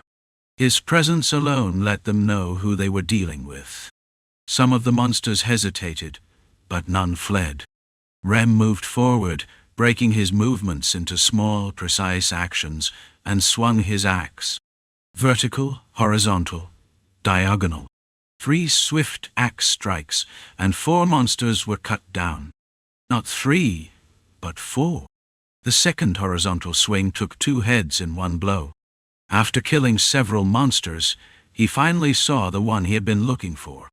The one who had been tossing the spear into the air. Rem had figured out the trick long ago. It was a string wrapped around the spear, using momentum. This wasn't a string seen in the West. No, attempting to mimic a throwing weapon with such a childish method was absurd. He hadn't recognized it at first. But now, having figured it out, he understood his opponent's nature and fighting style. There was always a reason for someone to act so confidently. That weapon was both the man's specialty and his weakness. At least, that's how Rem saw it. He only learned some grabs on the continent. What a fool. The string was so thin it wasn't visible at first, making it look as if the spear was floating in the air. Hey! Rem called out, and the man, running forward, looked back. His eyes widened as he half-turned his head. This guy, he ran like hell before, but now he's coming toward me on his own? Seemed like that's what he was thinking. You're dead, Rem declared, and the madman grinned, a strange mix of youthful and aged expressions, as if amused by something absurd. The madman had been rushing, ready to attack, but the moment he saw Rem, he hesitated. Several fanatical followers of the cultists rushed toward Rem. Blasphemer. Ah, for the Lord. Rem's right hand, gripping the axe, swung twice. Two heads soared into the air with clean, swift strikes. The madman's eyes observed Rem's movements carefully. It was obvious he hadn't fully healed from his wounds. Had he sharpened the axe blade? It was extraordinarily sharp. The madman stopped smiling and turned his body around. One of the advantages of the Wolf Bishop was his relentless vitality. He wouldn't die easily. He needed to deal with Rem first, since he couldn't afford to leave his back exposed. The fanatics watching glanced nervously, unsure how to proceed. It was clear that Rem wasn't an easy match. Rem felt his ribs, testing his ankle, and checked his physical state. He pressed the tips of his feet into the ground, turning them to assess. It wasn't too bad. You came to die. The madman said. Yeah, I came to kill you. Rem didn't back down with words. The madman threw a spear into the air once again. From the side, it looked like something mystical. This kind of magic was called the Western spell. To be considered a legitimate form of spellcraft, one had to perform feats like this. But then, hey, that's not a proper throwing weapon, is it? Once the trick was revealed, it lost its mystique. What an idiot! Rem's veteran combat experience immediately recognized the trick. He had figured it out, and now, observing the invisible thread, it was easy to discern the movements. With the string hidden, the madman sent the spear forward. The string was no doubt connected to his forearm, fingers, and probably to his whole arm. Clang! Rem deflected the spear with his axe, but a sharp pain shot through his side. Lowering his stance to charge forward, the madman retrieved a second spear. But it didn't stop there. The spears kept multiplying. From 2 to 3, then 3 to 4. The madman threw all the spears he had strapped to his back into the air. Quite the trickster, Rem thought. A crafty bastard. Rem grimaced, feeling the sharp pain in his side and adding that frustration to his desire for vengeance. It was all that bastard's fault. Die, you half-wit. The 4 spears, combined with the madman's bear-like arms and leopard-like legs. Even if he didn't inherit the magic, Rem could recognize the remnants of power in the way he handled the spears. The madman had refined his technique, mixing it with magic to create a weapon that could pressure and kill. Son of a bitch, always staying at a distance. Rem thought aloud as he watched the madman's technique, but the madman simply mocked him in return. This half-wit had no sense of combat. His mind was dull. Had the warriors of the West grown weaker? Maybe, but that didn't matter much. He had killed enough of those who thought they could fight him, so it wasn't like it was a new problem. If he wanted to win, he should have closed the distance. That was the moment he should have taken. Of course, he had prepared for such a situation. The one who failed to block 2 spears in the previous fight. At this range, about 15 steps, the madman's spears were perfectly effective. In other words, the madman had never lost in a fight at this distance. Rem took a slow step forward. The madman observed him closely. If he could just move a little further, that would be ideal.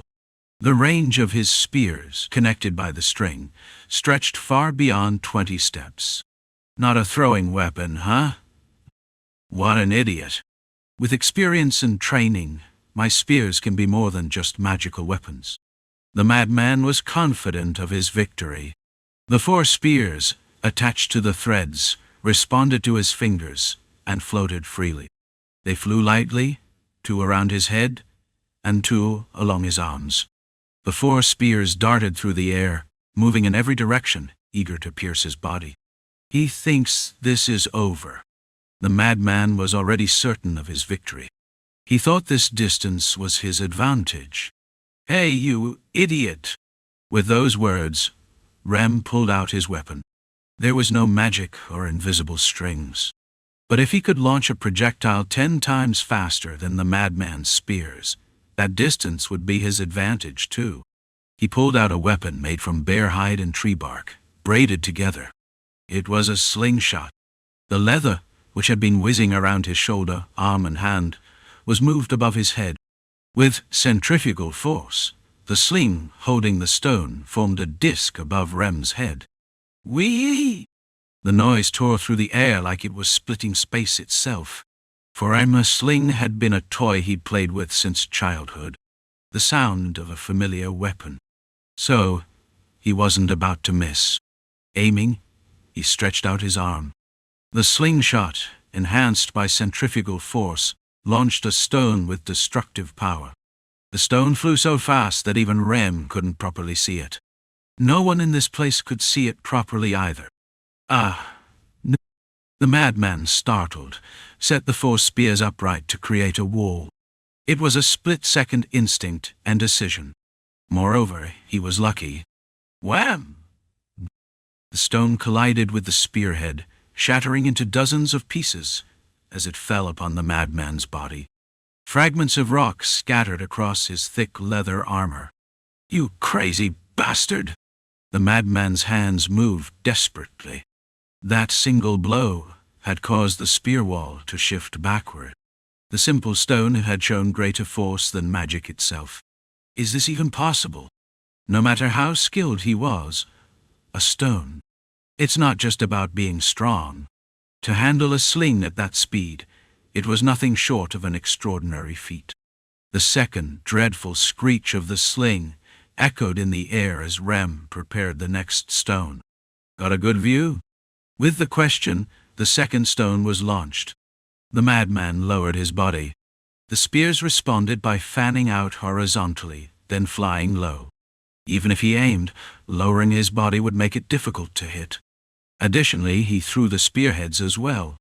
The spears flew low, using the dragonfly wings technique, a spear technique where the spear ascends from below. 2 spears flew through the air, with 2 left to guard his own body. The madman, known for never aging and never wishing to die, was protective of his body. Rem deflected the flying spears with his axe. This time was different. With minimal movement, he deflected them. It was almost like the art of deflecting a sword. Originally, the technique was for handling weapons, not just swords. However, the art of deflecting didn't quite suit Rem. Where did you learn such a trick? The madman muttered. I know a guy. Someone who tries to deflect my axe in front of me. Rem was a genius. A technique he had seen dozens of times in front of him. A technique he himself used. There was no reason he couldn't master it. Since it wasn't his main technique, it hadn't been visible until now. But now, he was using it with minimal movement to defend himself. He had blocked 4 spears before, so 2 would have been no more than a nuisance. It wasn't a serious threat. After all, he had already experienced this kind of attack, and so he easily deflected the 2 spears. The third stone was launched, whizzing through the air. The madman's face turned pale. No matter how strong a bear's power was, or how fast a leopard's legs were, he felt that neither could be as fast or powerful as this stone. From the very beginning, Rem had determined the outcome of the fight. There was no reason to engage in close combat with injuries hanging on his body. The fact that his opponent was an idiot played into this. Damn idiot. If he had fought for his life, the outcome might have been different. But the madman was too focused on protecting himself, too concerned with his own body. He fought from a distance like a child too shy to get close. Even a Western kid wouldn't fight like that.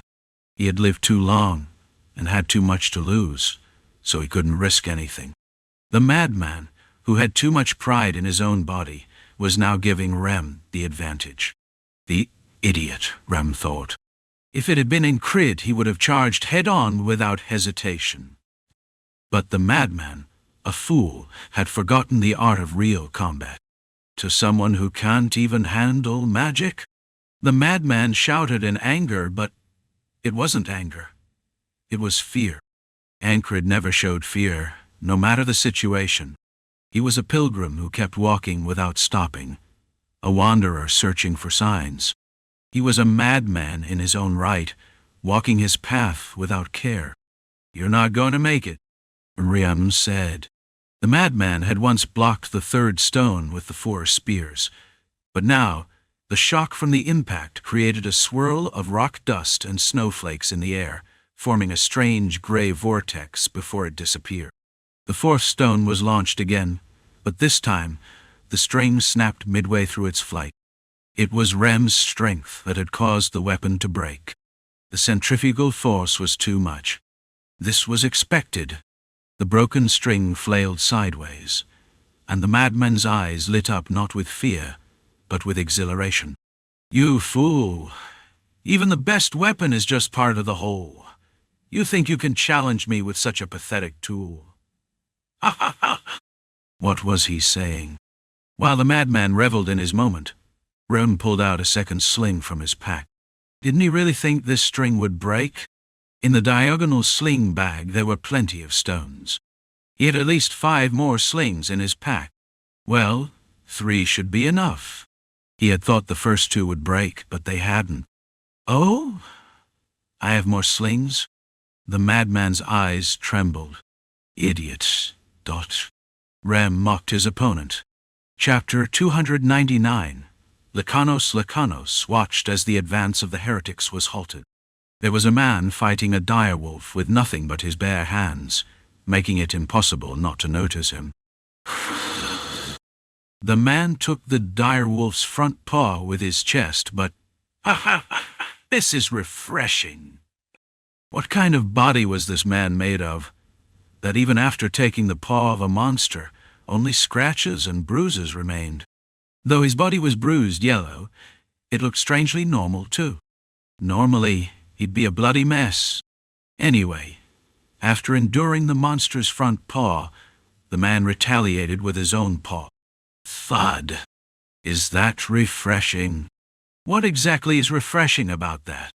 It was simply fascinating to see the monster stagger after being hit. Is this guy insane? He wasn't the only one.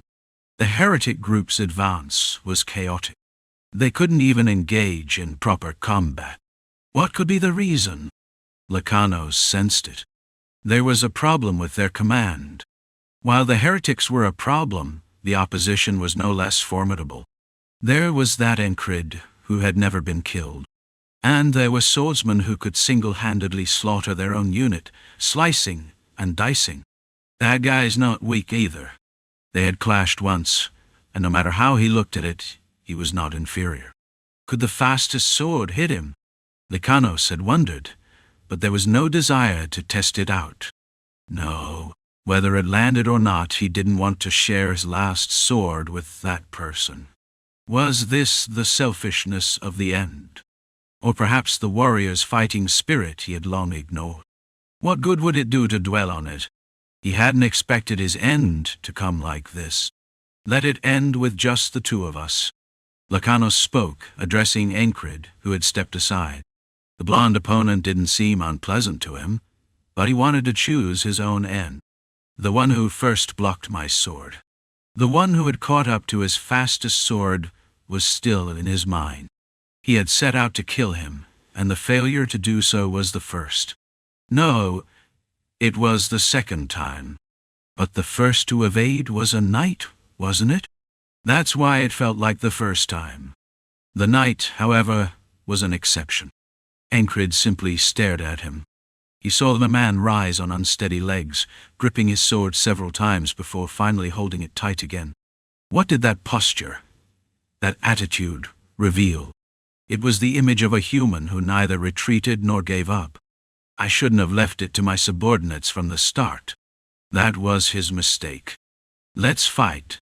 It wasn't a strong desire to kill Encrid, but simply a desire to face him once again. His fighting instincts, the youthful spirit he thought he had forgotten, were suddenly awakened. A genius, they said. If so, then take on the sword I've built. Let's compete in speed. That was all. Lanos' eyes shone brightly, like a twinkling star. They were not the eyes of a man who had given up. Having regained his breath, Encrid gripped his sword once more.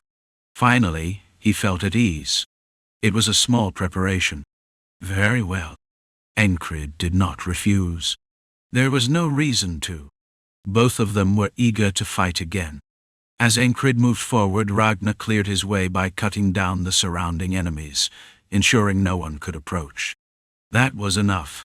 Encrid stood with a limp. His legs were already far from normal. Lanos, however, wasn't in perfect condition either. He had rushed to block Ragnar's sword and had taken a hit to his right shoulder. Blood was flowing from the wound. The two faced each other. Snowflakes began to fall between them, and the snow on the ground thickened. Got something good wrapped around your belly? Lanos asked. Encrid nodded.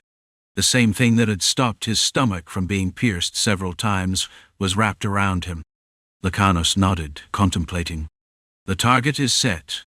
He dropped his arms and would strike with explosive strength, aiming for one point, one perfect spot. He would finish it with the best possible angle. Finish? Is that really the end? Winning and then dying? Looking at it now, his opponent didn't seem all that impressive. Then, should his life end here? Why must it end? Lanos changed his mind. After I finish, I'll live. He hadn't considered this to be the end, which was why he was here. His will to live, what he had accomplished, what he still had to do, the things left behind, and what would be his in the future. Lanos' eyes clouded. His pure white eyes mixed with the blood and dirt on the ground, becoming murky. Even so, his spirit remained like a finely honed blade, sharp and keen. Lanos also wielded will. His will was focused solely on his arm. The moment the power in his outstretched arm was infused with will, that was when his fastest sword came to life. Realizing he was ready, Lanos swung his sword back and forth. The strange pendulum-like motion drew attention. Encrid was slightly different from usual. How fast was it? There was a time when Rem's axe had appeared like a beam of light. However, his opponent's sword was faster than that light, piercing his body in the blink of an eye. That was probably why his right arm wasn't functioning properly. Encrid suddenly recalled the moment he had saved the child. He had decided to become an herbalist. It was his skill, hidden behind his true intentions, that had saved the child. Now should he be the same? No, that wasn't it. He didn't want that. Encrid wanted to face off with a sword. He wanted to face his sword against the fastest sword. The fast one. He wanted to take it in, realize it, and master it. Today's repetition was evident. It was like chasing and capturing two rabbits that had fled in the opposite direction. Now was the moment to catch the second rabbit. The heart of the beast raced. The instant he recognized his opponent's speed, his tense muscles relaxed. It was possible only because confidence had settled in. With the appropriate strength in his arm and hand, he gently gripped his sword, aiming it forward. The tip of his long sword rose diagonally from below, piercing the sky. Next was the sense technique. He layered his intention onto the sense of evasion. The will he needed to focus on now was to thrust, and only that. With his focused concentration, the moment his sword swung, it would explode in its use. The body he had formed through the isolation technique was the foundation for all of this. Encrid recognized all of it, and then forgot it. He cleared everything from his mind, leaving only the opponent in front of him. Who he was, who the opponent was, what it was for. None of that mattered. Only the fastest sword remained. Whoosh! The wind pushed forward. Faster than the approaching wind, the sword had already reached just before his opponent's throat. Whack! The sound of flesh being pierced erupted, and Encrid collapsed as if he were crumbling. As he fell to the ground, the ferryman appeared like a mirage.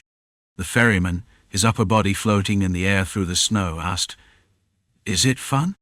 A smile had already spread across Encrid's face. At the moment of his final strike, he had felt something akin to rejection. That was the will.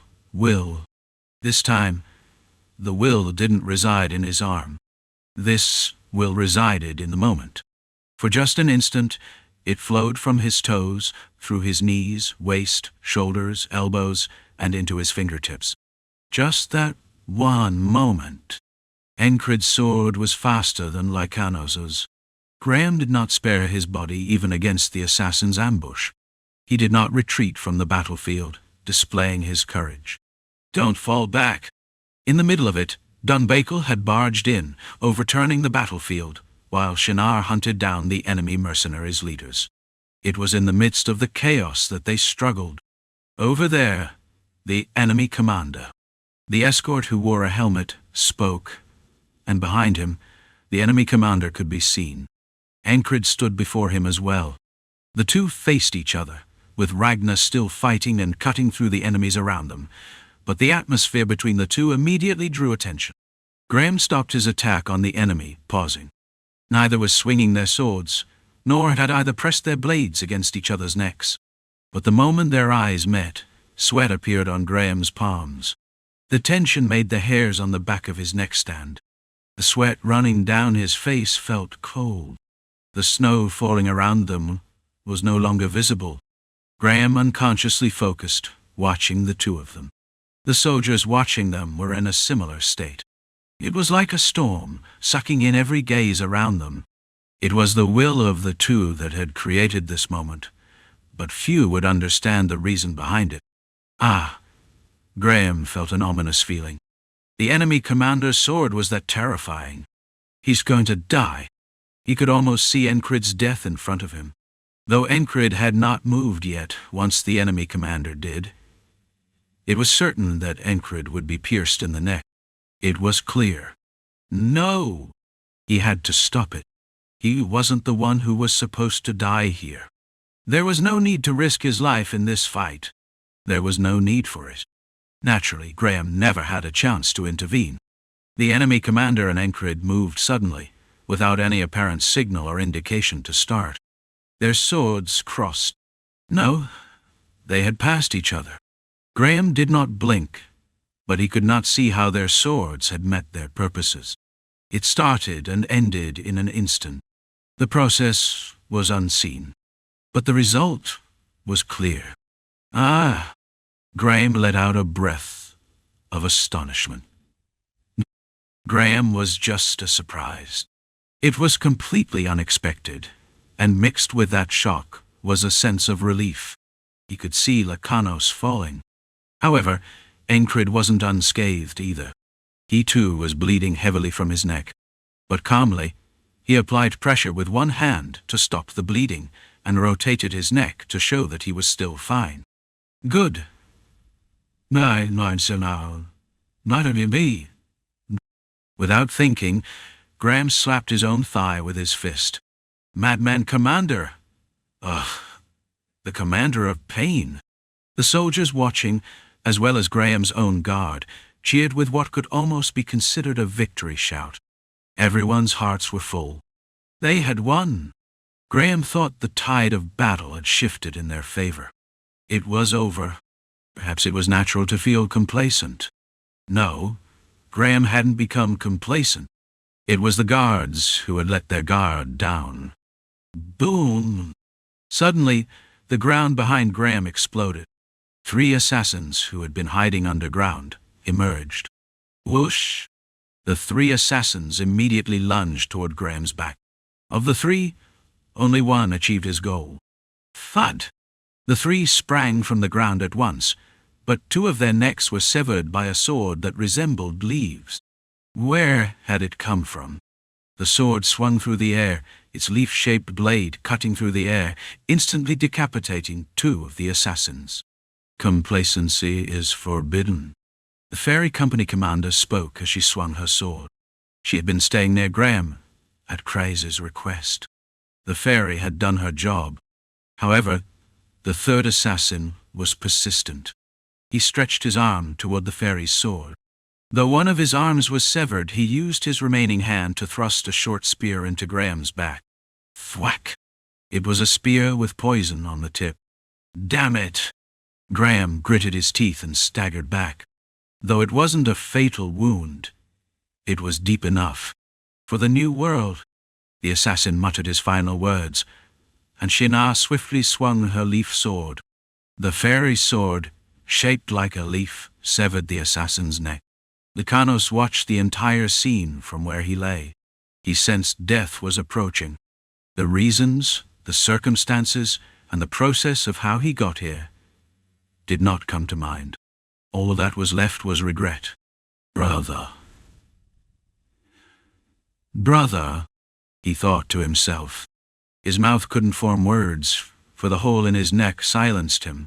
Lying on the ground, watching the subordinate who had stabbed the enemy commander and died, he naturally gazed up at the sky.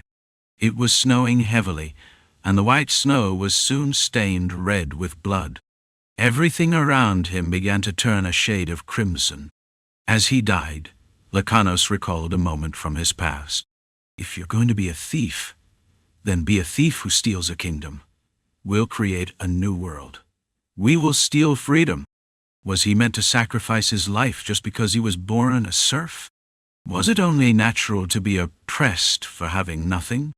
Was it right to have everything taken by the powerful? If that was the case, then he too would live the same way. We will be kings, the thieves who stole the throne. The beginning of the Black Blade thieves. Lanos thought as he faced his end. Is this the world we wanted, brother? The change had been quick.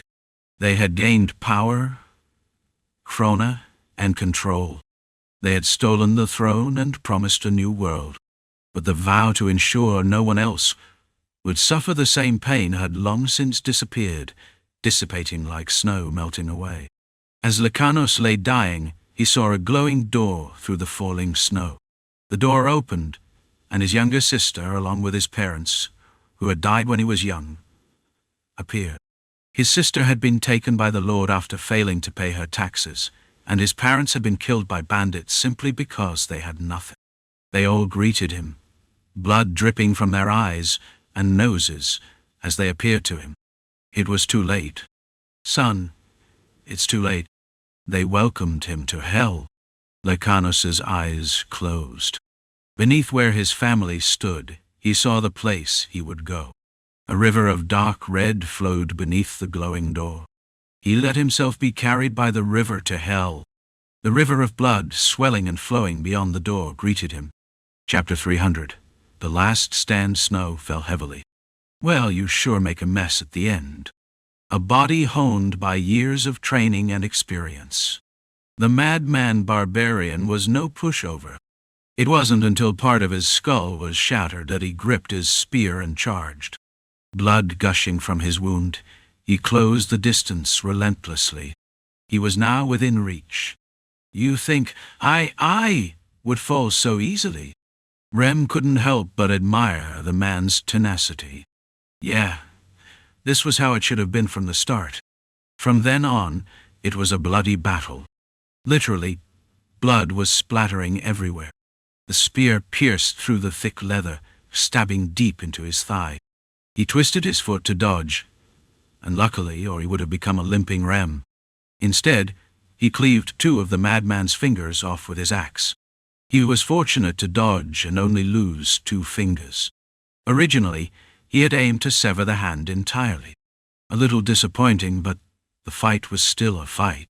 Rem was exhilarated. A rush of excitement filled him. It had been a while since he had faced someone like this. A foe who displayed strength comparable to that of a giant, even with a heart of monstrous strength. And he showed that strength continuously, through his madman techniques. How are you doing this without any magic? The madman from Fulo was shocked many times. The first shock was Rem's heart of the beast. Son of a bitch, Rem growled. My mother died 100 years ago. Oh, so that's why you don't have one. The madman was angry. They both fought with a fury. Rem felt threatened more than once. The enemy wasn't just dangerous. There was more than one of them. Clang! The scent of a wolf reeked as it pounced without stopping. It circled around, constantly looking for an opening to show its fangs. Finally, it bit into Rem's arm, and in that moment, the barbarian drove his spears into Rem's back with full force.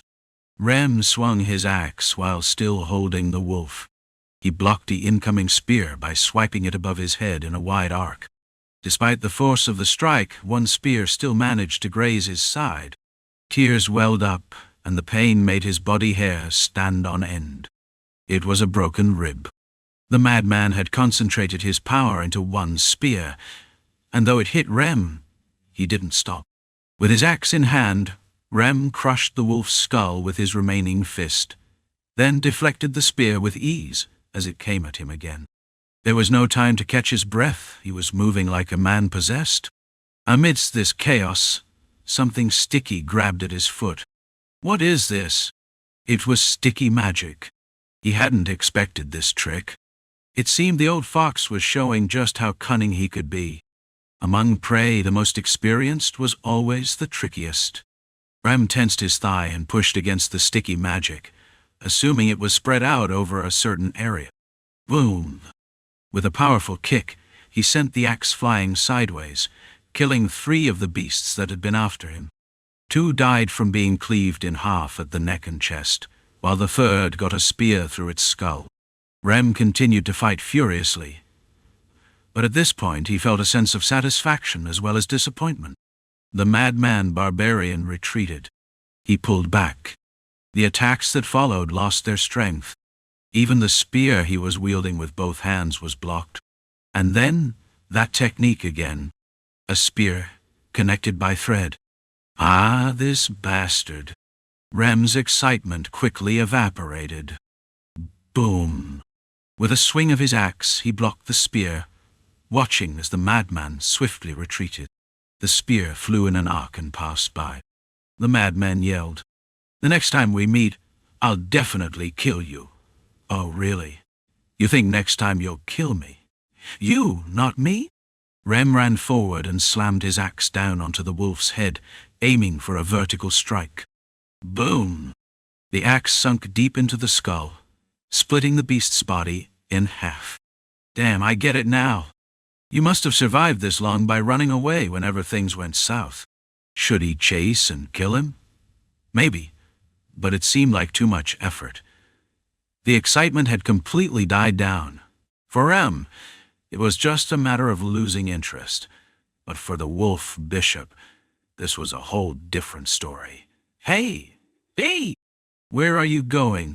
He couldn't hide his shock, his voice laced with disbelief. Even Teresa could tell. The surprise was so evident on his face.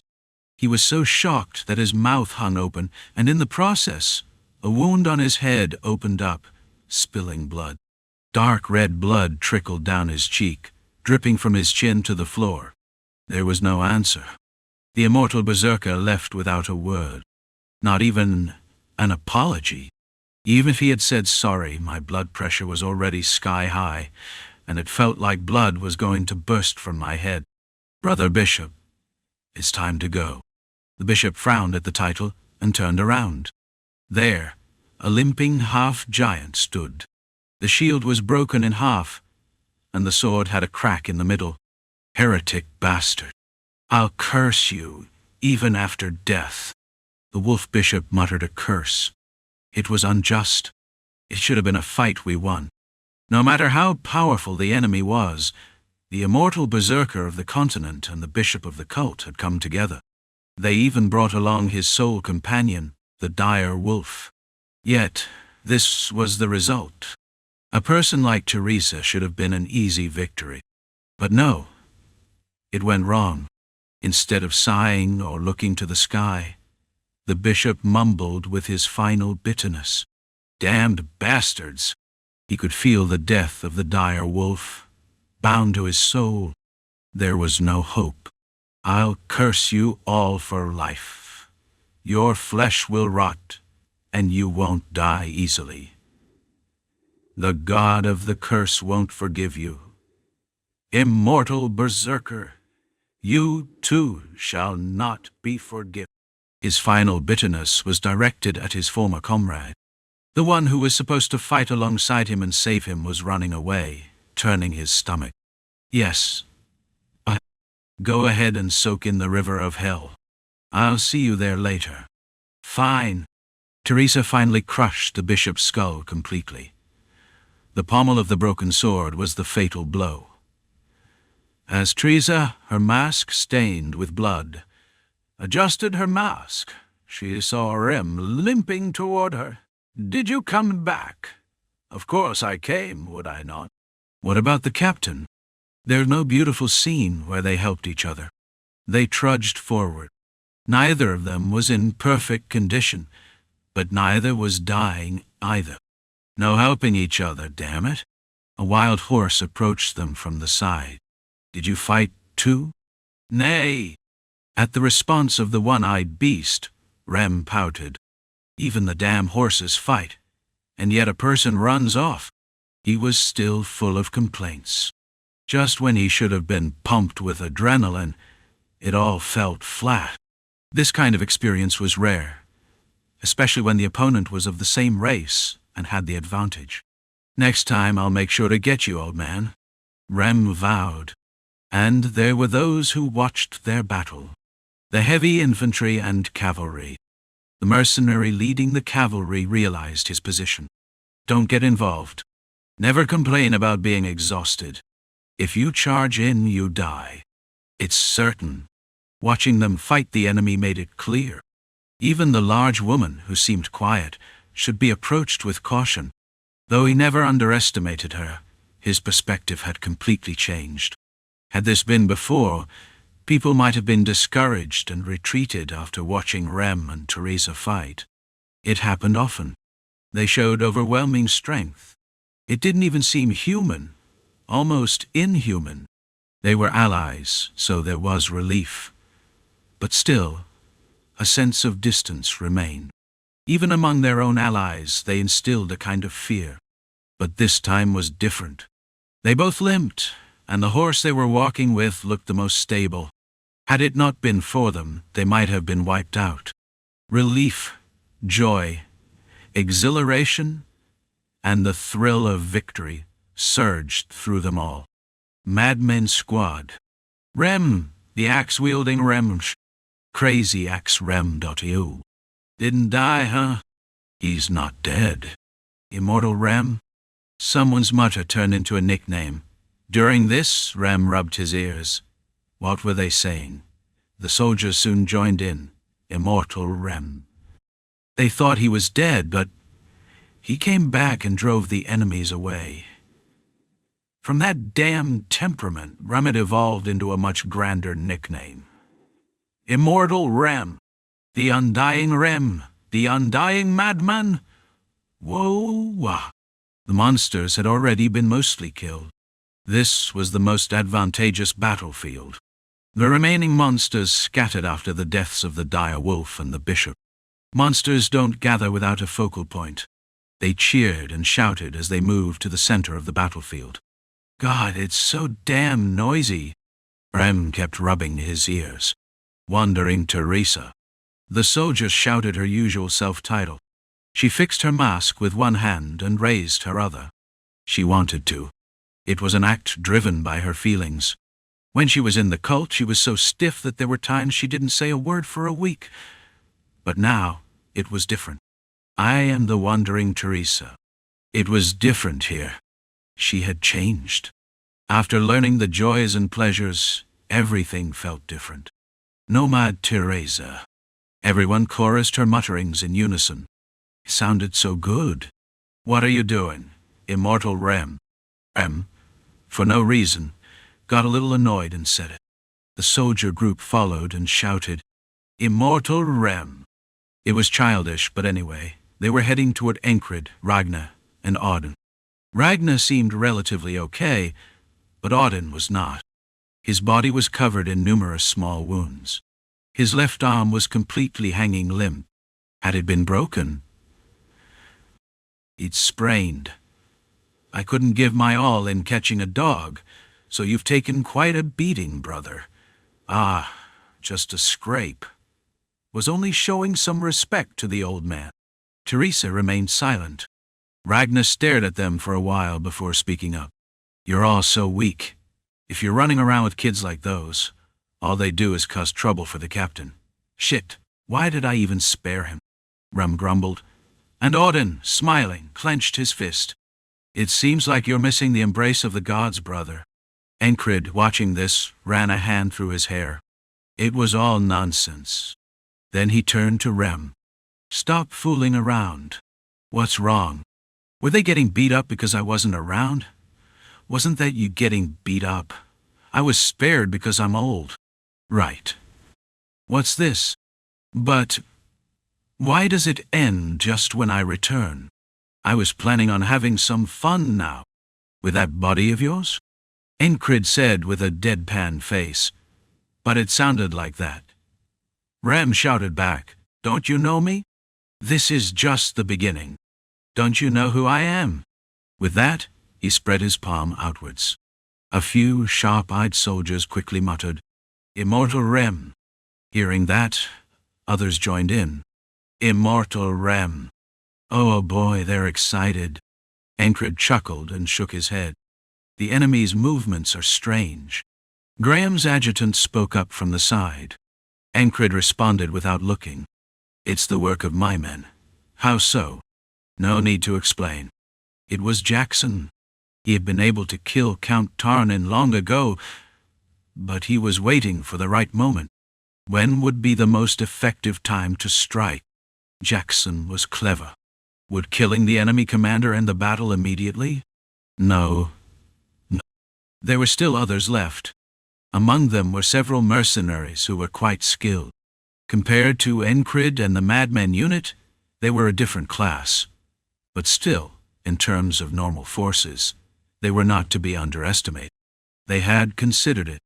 We have the justification on our side. They just needed Viscount Tarnin live and retreat. That way, they could keep the moral high ground and maintain a threatening position. Some of them even knew about Aspen.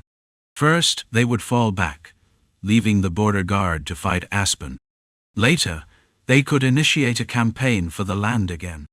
They would face the border guard in a more favorable position after they had used up their forces. The clever ones came to a conclusion. They had planned to find the Viscount first. By now, Viscount Tarnin's head was hanging from a pole.